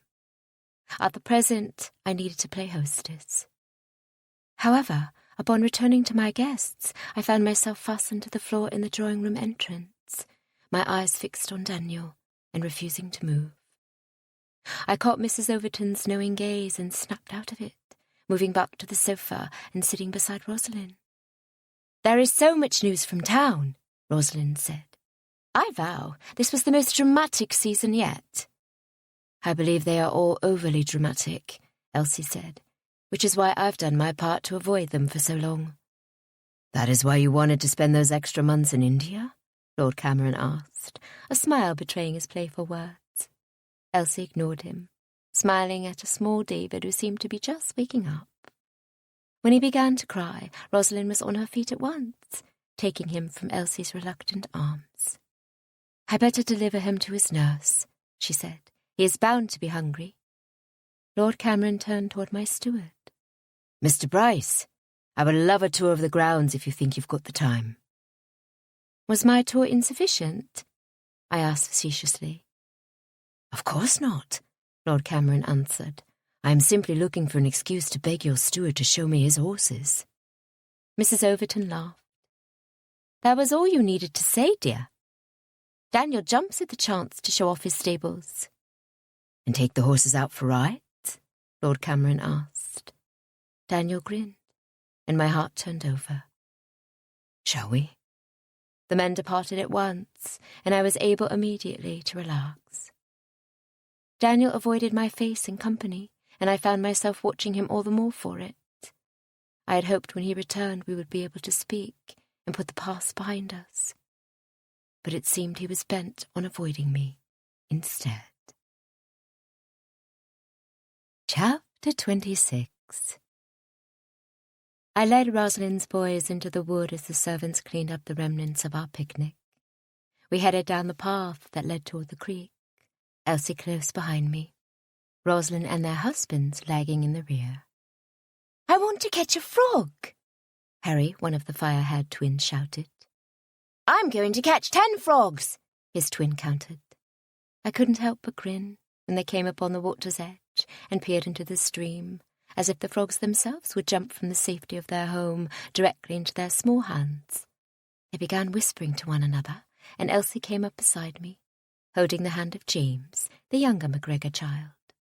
"This place is an oasis," she said, peering at the canopy of trees over our heads. I considered my small garden getaway. It was true. I had more than one place where I might find a little escape. It soothed my heart to think of it. "You have a lovely home, Freya. Do you plan to remain here?" I watched the older twins squat near the rocks, testing the water with their small pudgy fingers. "Yes," I answered simply. I suppose this was not what I envisioned for myself, but I did not realize the monotony of my life in London before I came here and experienced the fresh air. She smiled playfully. "And your father had nothing to do with that, naturally." I am not so prideful to admit he may have played a part in chasing me from town, but I did not intend to remain at Coulton Hall. My plan was to escape until I could assess the situation and create a plan for which to continue on. Her face softened and she bit her lip. "I fear you will not want to return any time soon. Sophie Hurst has created quite a splash for herself. She is, I believe, the most discussed woman in London." "You were once the most discussed woman in London," I reminded her. "True, though I did not relish it. I believe Sophie does." We stood in silence, watching the boys play in the water. They had discovered an animal of some sort and were quietly stalking it together. I glanced over my shoulder, but the rest of the party had yet to make an appearance. "Did you ever speak to her?" I asked, unable to help myself. My curiosity was both real and immense, and I felt all the more vulnerable for it. She nodded. "I couldn't help myself. I wanted to know the sort of person she was." I watched her expectantly. "You may share a father, Freya, but I am of the opinion that your mother has played the largest role in shaping the character in each of you." "Elsie, could you be more vague?" She grinned. I was trying to be courteous. "So she is a monster?" "She is absolutely horrid. She positively deserves attaining Lady Melbourne as a relative," Elsie said, covering her face momentarily with her one free hand. "But you cannot repeat that. I feel horrible for merely saying the words aloud." "You have eased my mind, if that is any consolation," I said. "Freya, May I speak plainly? Have you not been already? She led Harry toward his brothers and pointed out the frog, who continued to miss their darting hands. He sat beside them on the bank, enthralled, and she returned to my side. You have more grace and compassion than most of the fashionable world, and the ton was stifling your playful nature. The Freya I knew before your father's scandal has long been missing, and I have only begun seeing glimpses of her return since you've come to Corden Hall. It is perhaps a blessing you were forced into this change, for it allowed you to grow and blossom and rediscover your essential qualities, however difficult that might be to admit. I will readily admit it, I countered, but I largely attribute it to Linsha's lack of knowledge. If they knew the details of my birth, I would likely be in the same state I was in London. I honestly do not know what I will do if the truth becomes known. You will adjust, Elsie said firmly. I laughed without humour. You make it sound so easy. Her voice was soft. It is simple, not easy. My life has not gone as planned. I did not intend to wed, but then I fell in love, and I adjusted. Now we have no children, and still I must adapt further. We cannot predict the direction our life will take us, but we can do our best to take the variations as they come, and adjust.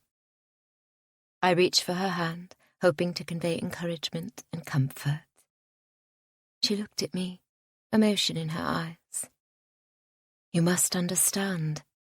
It is acceptable to adjust to the possibility of love. I released her hand, retraining my gaze on Rosalind's children.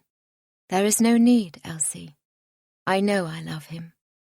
Her small gasp was audible. I continued. But it means nothing. I will not drag his name through the mud. What name? She asked. He is a steward. He does not have any connections to speak of. And he has himself stated within my hearing his wish to grow his horse-breeding business. The man does not have any designs on a high rank in the fashionable world. You know as well as I do that all of that matters little to me. But where will he be without his good name? Who will buy his horses if he is married to an illegitimate woman? Her silence was telling. I glanced again over my shoulder. Perhaps I should find out what is holding them up. I turned to go, but Elsie stopped me. Just do not give up. Never give up. Trying to smile, I turned from her. Little did she know, I already heard. I heard barking as I left the shade of the wood, and I guarded my eyes from the sun, squinting to find the source of the barking amongst my friends. I was surprised to find Major Hayborn atop a horse, conversing with the missing portion of our party. His dog, Tiny, the large black furry beast, was running about the hills, joyfully barking.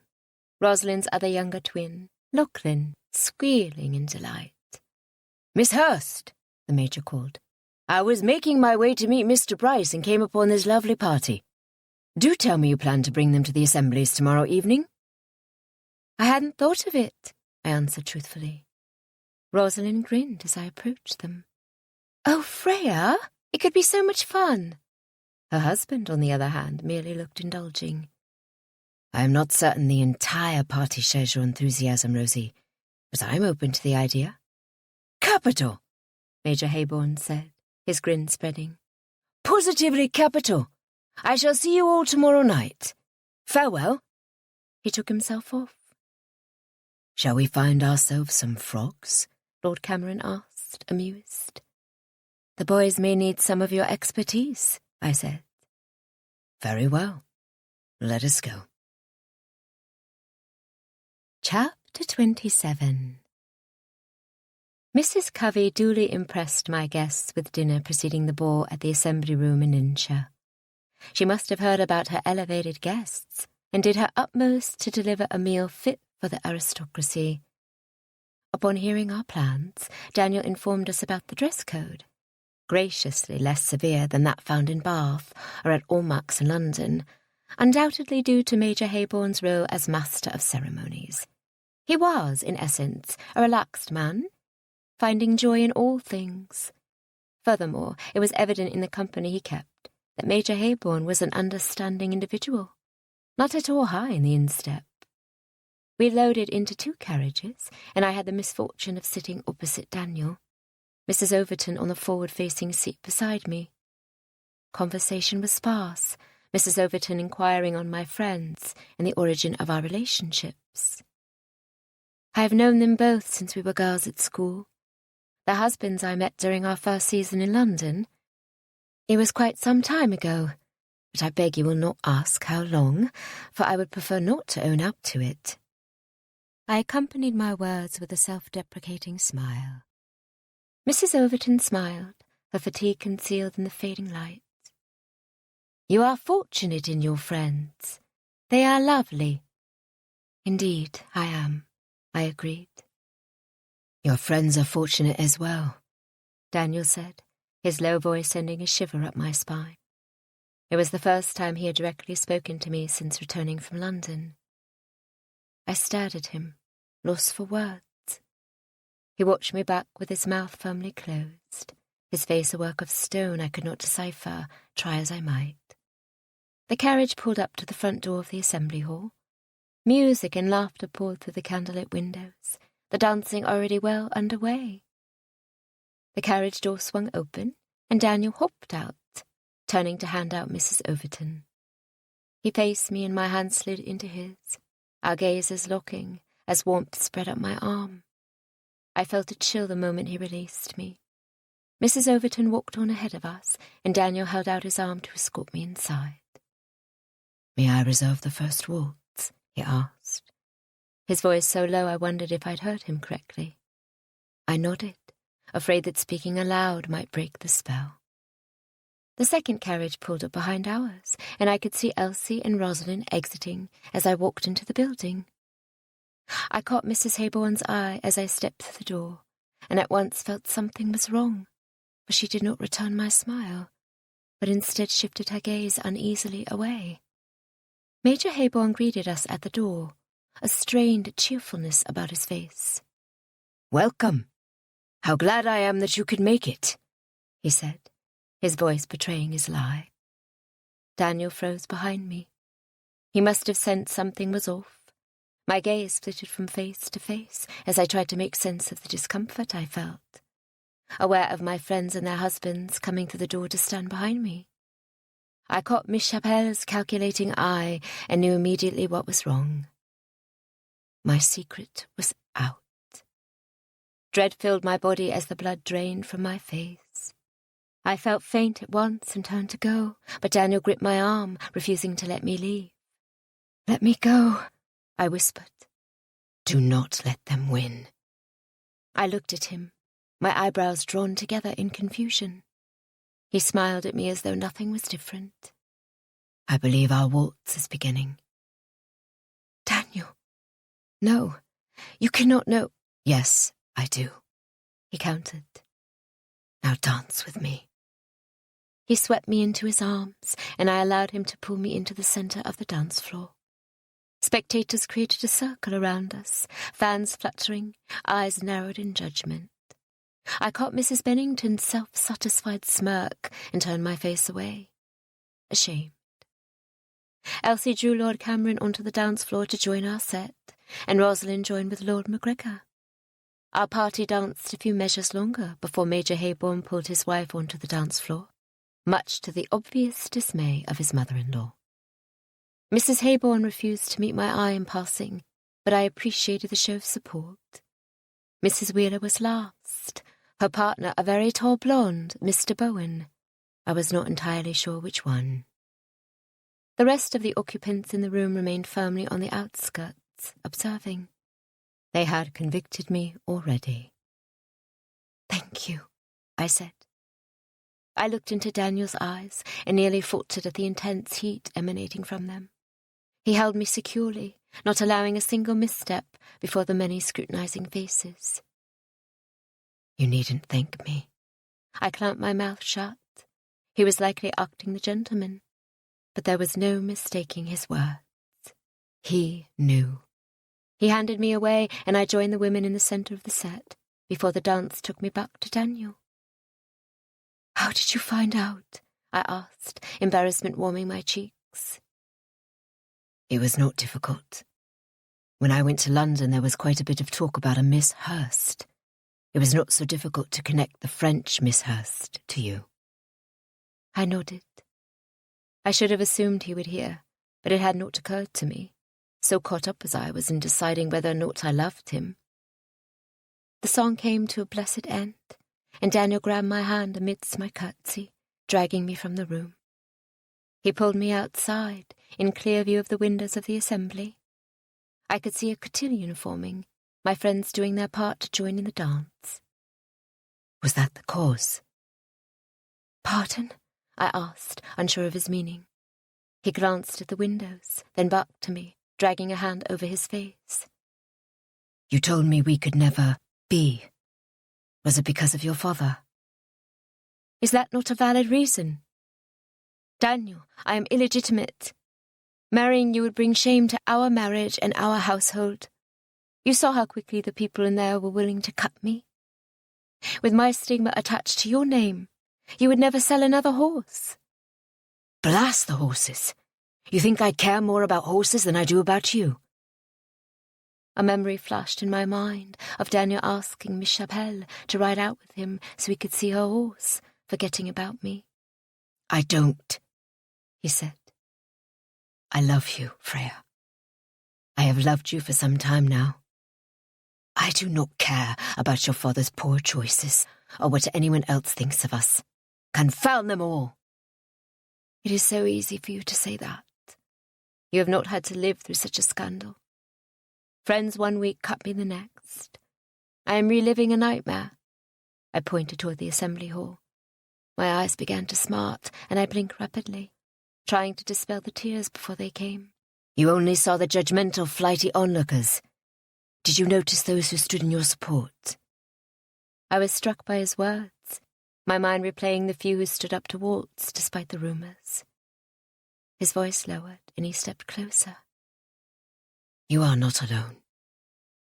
You will never be alone. Tears rolled down my cheeks, warm and slow. My lips curved into a heartbroken smile. Daniel, the trials are only just beginning. Then begin them with me. He stepped closer, his gaze falling to my lips. My heart banged against my chest as his hand slid around my waist, the other moving to cup my jaw. He descended on my lips, lightly pressing his own to mine, until my chest burst. Time and space became obsolete while Daniel kissed me, and comfort settled over my body like a warm blanket. I was suddenly pulled from the euphoria by a woman screeching. "Daniel Bryce! What do you think you are doing?" she shrieked. He pulled away abruptly, spinning toward the woman on the street, regally standing before a crest-emblazoned carriage. Lady Melbourne. I am getting engaged, he said, unamused. If she'll have me. He did not take his eyes from the older woman when he said, Freya, allow me to introduce my aunt. Chapter 28. I was nearly positive my jaw had dropped to the cobbled street below me. I glanced at the illuminated windows of the assembly hall lined with shocked faces. How long had they been observing us? My cheeks burned and I turned my back to them, though what I faced in the street was not much better. Lady Melbourne fumed, her wrinkled face pinched with anger. "Get in this carriage immediately," she demanded. I stepped forward to comply when Daniel shot out his hand to halt me. I don't know what I had been thinking, but she was so compelling I felt the need to obey. I will not go through this again, Aunt. I am not interested. It matters not what interests you, she said, her voice dripping with derision. You will soon become an earl, whether you want to or not. Now come with me before the whole of this pathetic little town knows all of our business. Daniel fumed with equal intensity, the muscle in his jaw jumping as he clenched his teeth. How many times must we go over this? I am not interested. I did not know the details of their dispute, but I did agree that the middle of the street in Linshire was not the proper place to discuss it. I didn't notice when Mrs. Overton joined us on the street, but she came to stand beside me, a calm, solid force in the face of such blatant animosity. "Shall we return to Cordon Hall and discuss this in private?" she asked. "That is what I've been trying to accomplish," Lady Melbourne huffed. Daniel looked at me as though asking permission. "Of course," I said. "I will inform your guests," Mrs. Overton said, turning back toward the assembly hall. Daniel faced me. "We will deal with her and send her on her way. I am sorry." "It appears as though I was not the only one holding on to a secret," I said. He regarded me closely. "No, you were not." The Nichols and McGregors chose to remain at the ball, giving Daniel and his aunts the space they needed to work through their disagreement. I rode home in my carriage with Mrs. Overton and a very quiet Daniel. When we pulled into the drive, I asked, "Would you like us to make ourselves scarce, or do you prefer support?" He considered my question, then shook his head. "I don't know. Selfishly, I would ask you to come with me, but I would rather shield you from her wrath." "I will not leave you, Daniel," Mrs. Overton said. "She does not frighten me." He took a deep breath. "I refuse to be connected to them. They disowned my father the moment he married my mother, and I will not become their plaything. They wanted nothing to do with me when I was born. I want nothing to do with them now." As the details clicked into place, I tried to cover my surprise. Daniel was Lord Melbourne's heir. But wait, I thought Sophie was engaged to Lord Melbourne's heir. Daniel paused. "Married," he corrected. "The wedding occurred only last week." I was so confused by the tangle of people and relationships, I did not know what to think. Clearly, Sophie Hurst had not married my Daniel. "She married James Bryce," he said.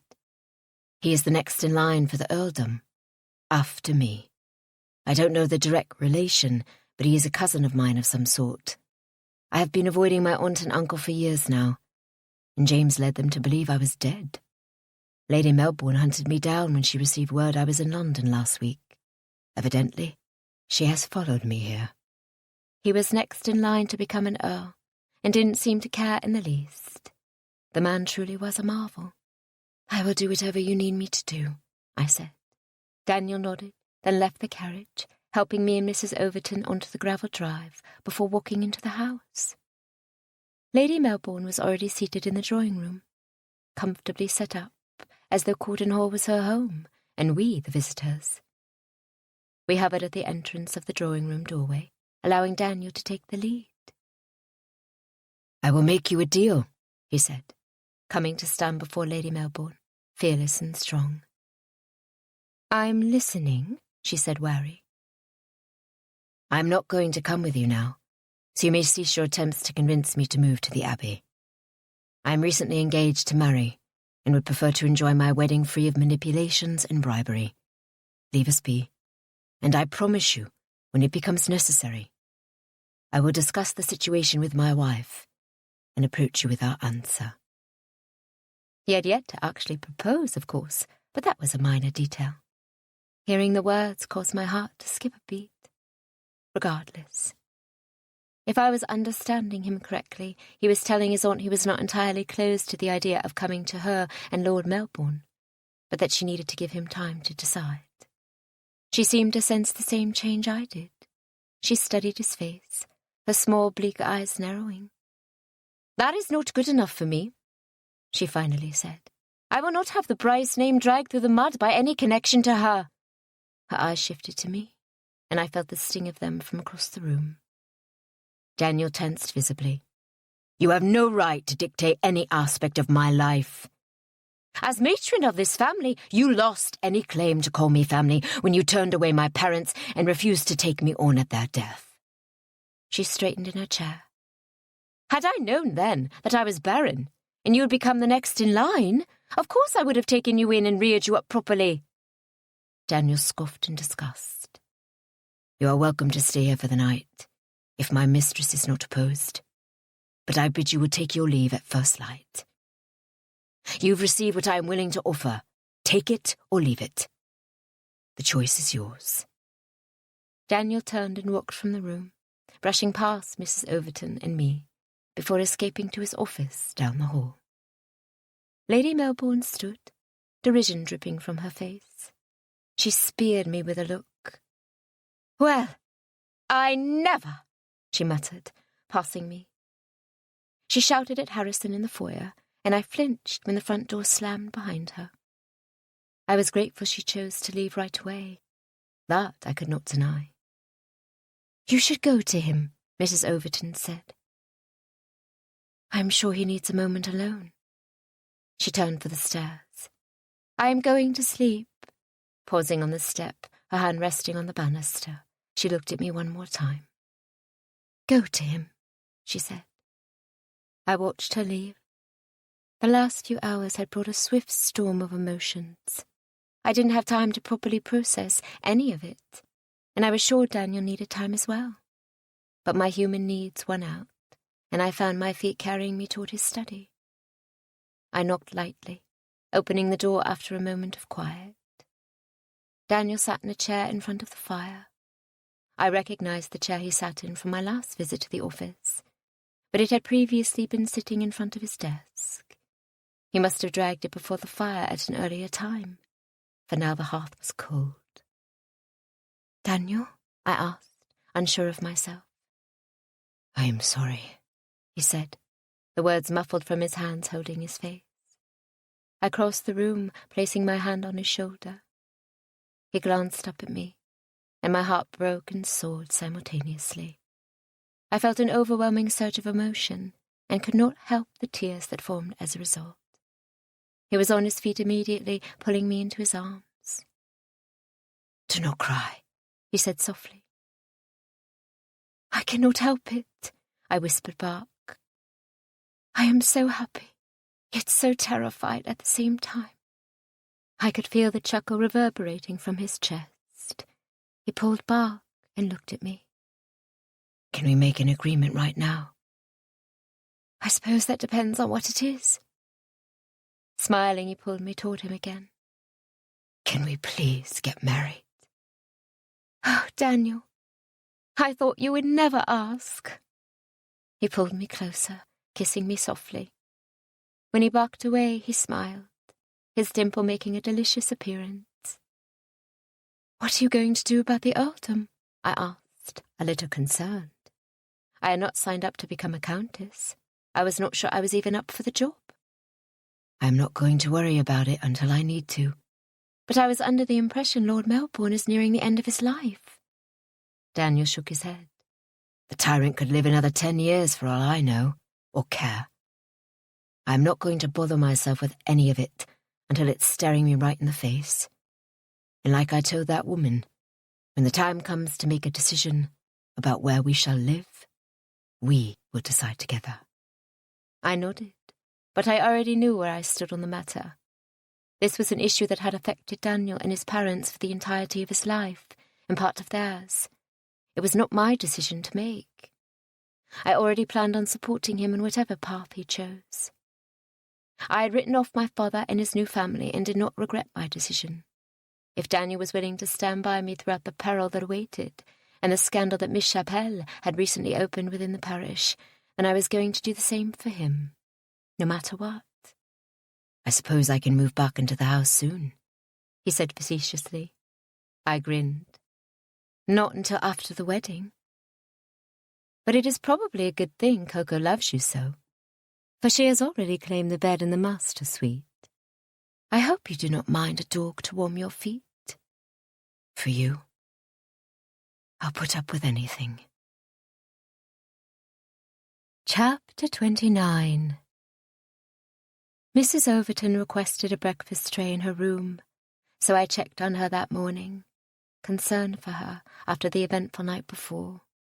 She was no worse, only tired, and said as I was leaving that she would allow me to tell Daniel of her illness. I hovered at the end of her bed. I planned on sending him up to speak with her after my guest departed, but I could not remove the worry from my heart. If she was willing to tell Daniel, then it was probable her time was coming, an eventuality I was not prepared to face. "Fix that long face, dear," she said with kindness. "It is not as bad as you are assuming. And why have you changed your mind about telling Daniel?" She glanced to the window before responding. "Lady Melbourne's return forced me to reconsider. If Daniel is refraining from any connection to her because of me, I want him to know that I am fine with it before I go. Besides, he deserves to know." I nodded. "I don't understand why Lord and Lady Melbourne want him to come to them anyway. Daniel said himself that the present Earl could live another 10 years. "Yes," she agreed, adjusting herself on her pillows. I hastened to help her, sitting myself on the edge of her bed. "But Lord Melbourne has spent his life building up his home in lands and political seat. It is only natural for him to wish to pass on his knowledge and customs to the heir. I hadn't considered that perspective before. Had Daniel? "Do not fret," Mrs. Overton said sleepily.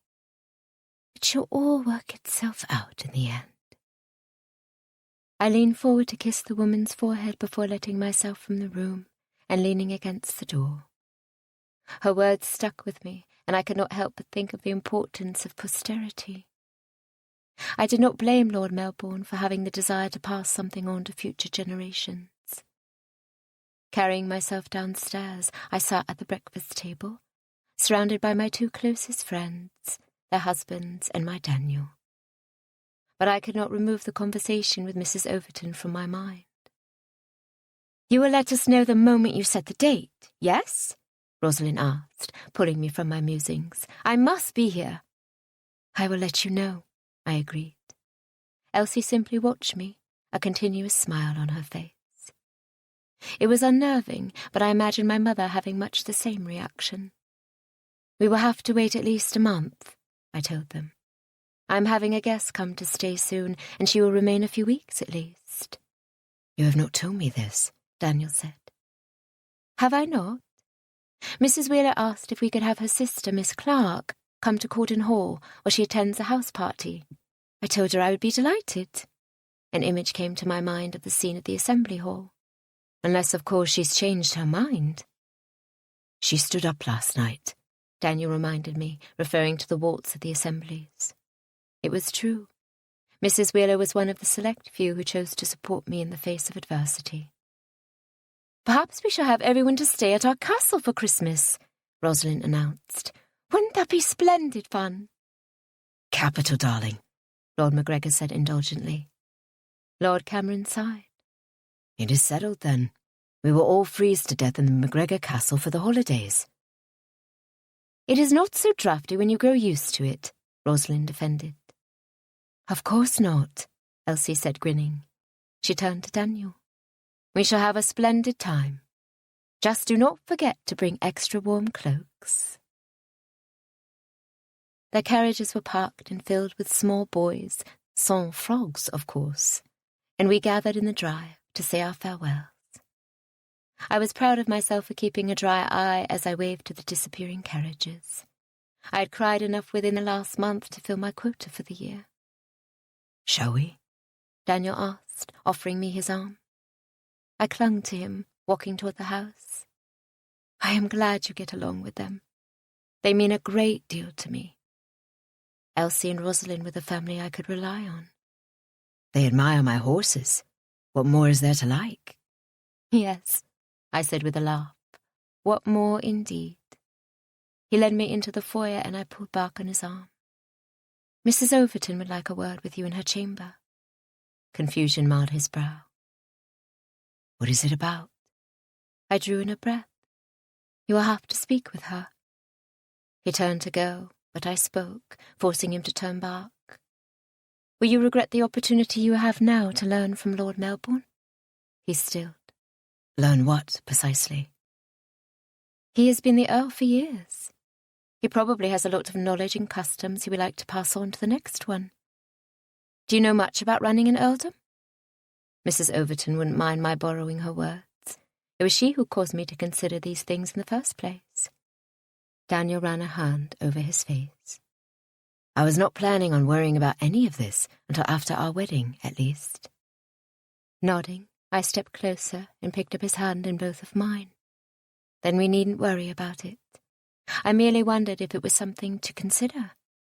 I sighed. I have not wanted to admit as much, but I have not been comfortable with the way I left things with my father when I saw him last. I've been telling myself it was the right thing to do and that I should be glad he's gone from my life. But the truth is, he did try to write me for a full year before he gave up. With a complete lack of response, how can I blame him? You're hurt.